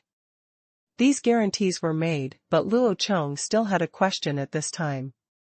Since you have the ability to recruit so many people and help the Han tribe occupy such a large area, why do you want to join the Han tribe? If you can collect those people yourself and lead a tribe, being the leader of a large tribe is no better than being a county guard in the Han tribe. Want to be strong? When Luo Chong asked such a question, he naturally wanted to see if Ling Yun had ambitions. Of course, he must have ambitions, otherwise he would not have asked Luo Chong for the position of county guard before officially joining. But what Luo Chong wants to know more is whether this guy has the ambition to stand on his own feet. Being ambitious is not scary. People who are too easily satisfied are unmotivated, live in peace and contentment, and do not want to make progress. But their ambitions are too big and endanger the unity of the tribe. But it won't work. However, after hearing Luo Chong's question, Ling Yun also smiled helplessly and then explained. No, what the leader said is too high for me. What I just said is that if the leader allows me to be a county guard of the Han tribe, I can be sure to do this. Without the strong support of the Han tribe, I alone, a member of the Ling tribe with over 1,000 people, simply cannot do this. First, we don't have the Han tribe's boats, so what we can transport on bamboo rafts alone is limited. Second, we don't have as many products and technologies as the Han tribe. Thirdly, even if I could abandon this small island in the lake and live on the land on the other side of the swamp, gathering tens of thousands of people along the coast, it would not take long for them to disperse again and go their separate ways. Oh? Why do you think so? Isn't there more power with more people? Luo Chong continued to induce Ling Yun to jump into the pit, while also observing his reaction. No, I heard people say that the Han tribe only has a population of tens of thousands now, and it is not easy for the leaders to manage them. They need to be relocated to different places. If I build such a large tribe not far away, the leader absolutely not agree to that. If the leader does not agree, even if the Han tribes are not allowed to attack us, and they only need to stop trading with us, then I will gather so many people, but there will be no cattle, no iron farm tools, no cars and boats, no cloth and animal skins, no salt. Then these people who have finally gathered together will eventually fall apart because of conflicts of one kind or another. Because they gather together, they will live less comfortably than before. There will be a shortage of food, clothing, and transportation. These few things alone are enough to make them miserable. The tribe was in chaos. At that time, maybe those original small leaders will kill me and replace me. Finally, after a great chaos, the population and territory will be redivided by the powerful tribes, and my Ling tribe will eventually disappear in the chaos. TSK, this guy is really talented. Luo Chong couldn't help but complain in his heart. From Ling Yun's answer, it can be seen that he did have the idea of proclaiming himself king, but considering the sanctions that the Han tribe might impose on them, and the series of consequences that would result, he knew that this matter without the intimidation of the Han tribe's strength, and the infusion of materials and technology from the Han tribe, even if he could barely gather the population in one place, it would only cause greater chaos, and eventually lead to disintegration. This person has far-reaching knowledge, clear thinking and logic, and a keen observation of the current situation. As far as the current Han tribe is concerned, he is all the most outstanding frontline talents. Even if Luo Chong currently has several, the county guard may not be as good as this guy. With his talent, being a county guard is more than enough. However, such people have great ambitions. The ruler must dare to use them and have the ability to control them. However, Luo Chong is relatively confident in himself and is not afraid of this guy's rebellion. In terms of knowledge, Luo Chong is more knowledgeable than him. For thousands of years, Luo Chong has gone through 9 years of compulsory education. In terms of reputation among the tribe, he is deeply rooted in the hearts of the people. With such a comparison in mind, Luo Chong agreed without fear. If done correctly this time, it may be a development opportunity for the Han tribe. With a population of 50,000, it is larger than the current total population of the Han tribe. Once these people move out, it will be no problem to establish 3 more counties. Thinking of this, Luo Chong couldn't sit still anymore, got up and walked down the hall to pull Ling Yun up. I agree with you to bring the tribe to join, and I can also agree to give you the position of county guard. However, there is no free post of county guard in the Han tribe now. You can only be the county guard of the new county, and everything in the new county will be required. You take charge of the construction. As for the issue of recruiting people and settling new tribesmen, we need to discuss it in detail. There is also the location of the new county. The new county must not be placed in a swamp, because the place is too limited and not suitable for long-term living and living. Development is not good for future expansion. Let's talk about location selection later. There is also the issue of your names. Linshu from Luoyang County and Shuda from Ruyang County. I gave them both surnames. Since you also want to be the county guard, I will give you a name too. Your own name is Ling Yun, which is a good name, but the Han tribe already has the surname Ling, a grassland man named Ling Fang. You are not from the same family, so it is better not to use the same word for the time being. Well, why not take your surname Yun, and if you have great ambitions, just call it Yunji. This surname Yun is still the only one in the Han tribe. It is only owned by your blood relatives. From now on, you will be the first-generation great ancestor of the Yun family. Thanks to the leader for the name. Yunji will definitely work hard for the leader in the future and add a new county to the Han tribe as soon as possible. Copied by Bao Quanqin and revised later, there are still a few hundred words left. I agree with you to bring the tribe to join, and I can also agree to give you the position of county guard. However, there is no free post of county guard in the Han tribe now. You can only be the county guard of the new county, and everything in the new county will be required. You take charge of the construction. As for the issue of recruiting people and settling new tribesmen, we need to discuss it in detail. There is also the location of the new county. The new county must not be placed in a swamp, because the place is too limited and not suitable for long-term living and living. Development is not good for future expansion. Let's talk about location selection later. There is also the issue of your names. Linshu from Luoyang County and Shuda from Ruyang County. I gave them both surnames.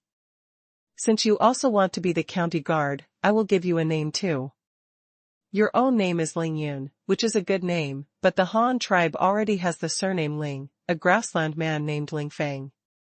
You are not from the same family, so it is better not to use the same word for the time being. Well, why not take your surname Yun, and if you have great ambitions, just call it Yunji. This surname Yun is still the only one in the Han tribe. It is only owned by your blood relatives. From now on, you will be the first-generation great ancestor of the Yun family. Thanks to the leader for the name. Yunji will definitely work hard for the leader in the future and add a new county to the Han tribe as soon as possible. Just call him Yunji. This surname Yun is still the only one in the Han tribe. It is only owned by your blood relatives. From now on, you will be the first-generation great ancestor of the Yun family. Thanks to the leader for the name. Yunji will definitely work hard for the leader in the future and add a new county to the Han tribe as soon as possible. Yes, I know there is a way to extract the sweet water inside and make it into something like salt. It's just not as white as salt, but it is sweet. Our Han tribe calls this kind of sugar sugar. Luo, he took a sip of tea and gave a brief introduction. Oh? Our Han tribe already has this kind of thing called candy? Then why have I never seen it sold in the market? This time Yunji was even more surprised. He didn't expect that the Han tribe had produced such a magical thing. Could it be that this thing is similar to salt? Yes, but very few and not pure. In the early years, I saw reddish-brown sugar at the spring meeting in the West Valley. It looked like dried blood. It was a tribe called Zhu. It was planted with it is made from grapes, but it has many impurities and is not as sweet stems. So I never took this seriously. It wasn't until I ate the sweet sticks you got this time that I had the idea of making sugar in large quantities. Luo Chong explained again. The method of making sugar is not very magical. Just squeeze out the sweet water, heat it until it becomes sticky, and then dry it naturally. The principle is just that. Even in this world, Luo Chong is not the first person to make sugar. As a person, this time he just used a more scientific method to improve this step. Really, that's great. As long as the leader has a way to make that thing called sugar, I will transport all the sweet sticks over here. But, leader, do you need to prepare something for making sugar? We have time this season. In fact, Yunji's question was already a cliché, but he was really too curious about the method of making sugar, so he couldn't help but ask. Luo Chong thought for a while, and there was nothing he couldn't say. After all, there is really nothing technically. Others can learn it just by talking about it, but just because you know it doesn't mean you can do it. If you really want to control something that you can just say, make salt. It's easier, isn't it? Still in the hands of the public now? This is sugar making. You have seen the sweet stick before. It is actually put in the mouth and chewed with sweet water. The remaining dregs still have to be spit out. Therefore, the sweetness inside is actually in the juice. Then, let's just use a tool to squeeze out the juice first. Then, it's still juice like this. How do you make it the same as salt? Yunji became even more curious. Then pour the juice into a large pot and stir while heating until it boils into caramel color and becomes sticky like glue. At this time, you can start the pot. If you want to make pieces of hard candy, just scoop it out and put it into a pre-made mold. After cooling naturally, you will get amber-colored, translucent hard candy pieces. If you want to make small grains of sand like salt, pour the boiled sugar liquid onto a copper-covered table, and then use a shovel to turn it over. During this process, the sugar fonding action cannot be stopped. Yes, when the sugar slowly cools, it will turn into brown sugar as fine as flour. As for turning brown sugar into white sugar, I'm not sure about this, but the process should be to pour the brown sugar into water and dissolve it.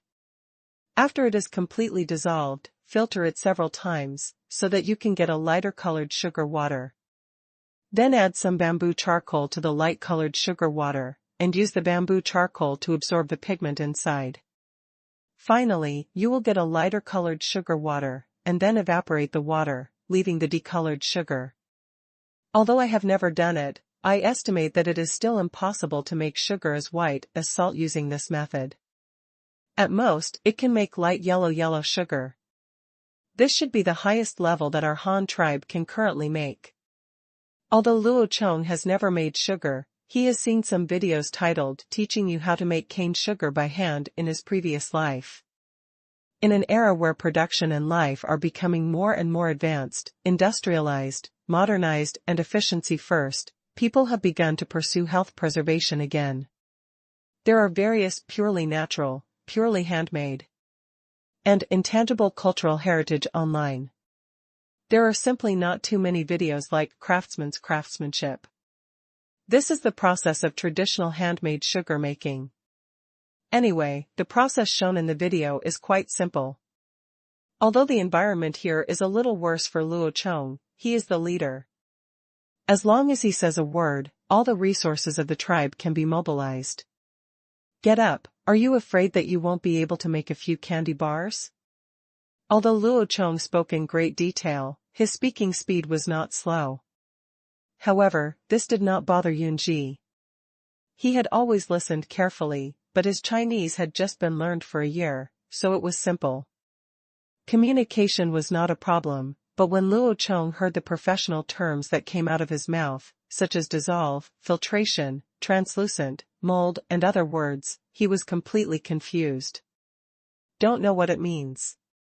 In fact, not to mention him, only the elders of the Han tribe and the group of women who cooked salt could understand these technical words. Other types of work really couldn't come into contact with these words. But in this situation, Luo Chong has already said what needs to be said, and Yunji cannot continue to ask questions. It would seem too deliberate. People who don't know may think he has some ideas. As a smart person, Yunji is very sensible. Didn't ask again. In the following time, Luo Chong first assigned several short-term tasks to Yunji. The first was to purchase sweet stalks and sorghum seeds in large quantities. Sweet stalks would continue to be sold, but in the future, they would be sold to their own people. This was an internal, it is a commercial behavior, so for the time being, the Ling tribe will have to pay more taxes, especially for high-profit items such as desserts. With the excess, you can first experiment with several sugar pressing technologies on a small scale to see if it works and what professional equipment needs to be developed. Then, after your tribe starts growing sorghum, you can start mass production. Another thing is to draw a map of the entire swamp, mark out the more than 20 islands in the middle of the lake that Yunji mentioned, and conduct another lake cleaning operation to move out all the tribal people in days. Those larger islands in the middle of the lake, Luo Chong, also have other uses. As for the tribes and populations along the coast around days, they cannot be disturbed for the time being, because Luo Chong has not yet decided where to establish the new county. First of all, it cannot be too far away, otherwise it will be out of the control of the Han tribe. Then there is the issue of development direction. Judging from the current situation of the Han tribe, the overall sphere of influence of the Han tribe is a belt-shaped range from west to east. There are mountains in the west, forests in the middle, plains and swamps in the east, and 2 rivers in the middle. Then to the east, there is a large swamp, which cannot be developed on a large scale. To the west, it is mostly mountainous. There are no major roads or rivers for transportation. The cost of governance is too high, so we can only go to the north and south. Direction development. The sphere of influence in the south has not yet been determined clearly, and Luo Chong also plans to hand over the territory in the south to Luoyang County for development. After all, it is relatively close here. On the contrary, the territory in the north is rich in resources, but it has not been actually occupied. Before, it was because there were no people, but now that Yunji promised a population of 50,000, it was necessary for the Han tribe to step in north. To the north of Hanyang County, beyond Bomagwan, there is a hilly grassland, and then a day or two further north is a forest area and gradually rising mountains. Although the hilly grassland sandwiched in between is not very big, but it's definitely long enough. The overall terrain of this area is higher in the west and lower in the east. The farthest distance explored to the west is the original settlement of the Jinang tribe. The terrain there is relatively high and the terrain is open. It was also the place where the Jinang tribe originally herded saiga antelopes. To the east, the terrain becomes lower and lower, gradually transitioning to the plains, and the easternmost end point is the edge of the Days area. This entire narrow strip is full of hilly grassland landforms, which is very suitable for breeding. If it is completely occupied, this area can be used as a military and horse breeding base for the Han tribe, and can also be used to breed cattle, sheep, alpacas, and donkeys in large numbers. Waiting for livestock. In the area in the middle close to the 2 rivers, cities can be built to relocate residents and farming can be developed along the rivers. Of course, this is not the key. The important point is that in this annihilation battle of Baima Pass, the cavalry discovered a forest within 2 days northwest of Baima Pass for the first time. There were not many other trees in this forest, but the eucalyptus tree dominated the area. Luo Chong knows the eucalyptus tree not because its bark is a traditional Chinese medicine. In fact, Luo Chong is still not very clear about the medical effects of the bark of the eucalyptus tree. The reason why he knows this tree species is that it is Eucalyptus ulmoides. Another characteristic of Eucalyptus ulmoides is actually a kind of gum tree. Its bark, roots, leaves, peels, and seeds, no matter which part it is, can be broken off by hand, and white mesh-like threads can be pulled out from the middle. The thing is actually a high molecular polymer, also commonly known as rubber, or plastic. The reason why I say this is because there is a big difference between eucalyptus gum and traditional rubber tree rubber. Rubber trees produce glue. After the glue is collected and processed, rubber products can be obtained. However, eucalyptus gum cannot produce liquid rubber. All its gum is stored in various organs. Another characteristic of eucalyptus gum is that it will change its physical form due to temperature changes. Luo Chong knows this mainly because eucalyptus gum is a raw material for special rubber, and many products are used in military industry and high-tech. He has always been concerned about the military, and China's project to develop eucalyptus gum was still in the early days of the founding of the People's Republic of China. Experts proposed to the Prime Minister, based on China's actual situation. Luo Chong also has a deep memory of such a major event. Eucalyptus gum is generally made by first crushing bark, leaves, peels, and seeds, then dissolving and filtering, and then reacting with lye to extract a cotton-like flock. The final product is kneaded into a ball, which looks like something spit out after chewing. Almost like chewing gum. After the eucalyptus gum is air-dried at room temperature, it will become very hard. If it is pressed into a product, it will become a very hard state after molding. For example, if it is molded into a cup, it will become very hard after molding. It turns into a plastic cup and makes a clanging sound when knocked, but if you soak this cup made of eucalyptus gum in hot water above 60 degrees for a few seconds, it will immediately turn into elastic rubber. You can pinch it however you want, just like the inner tube of a tire.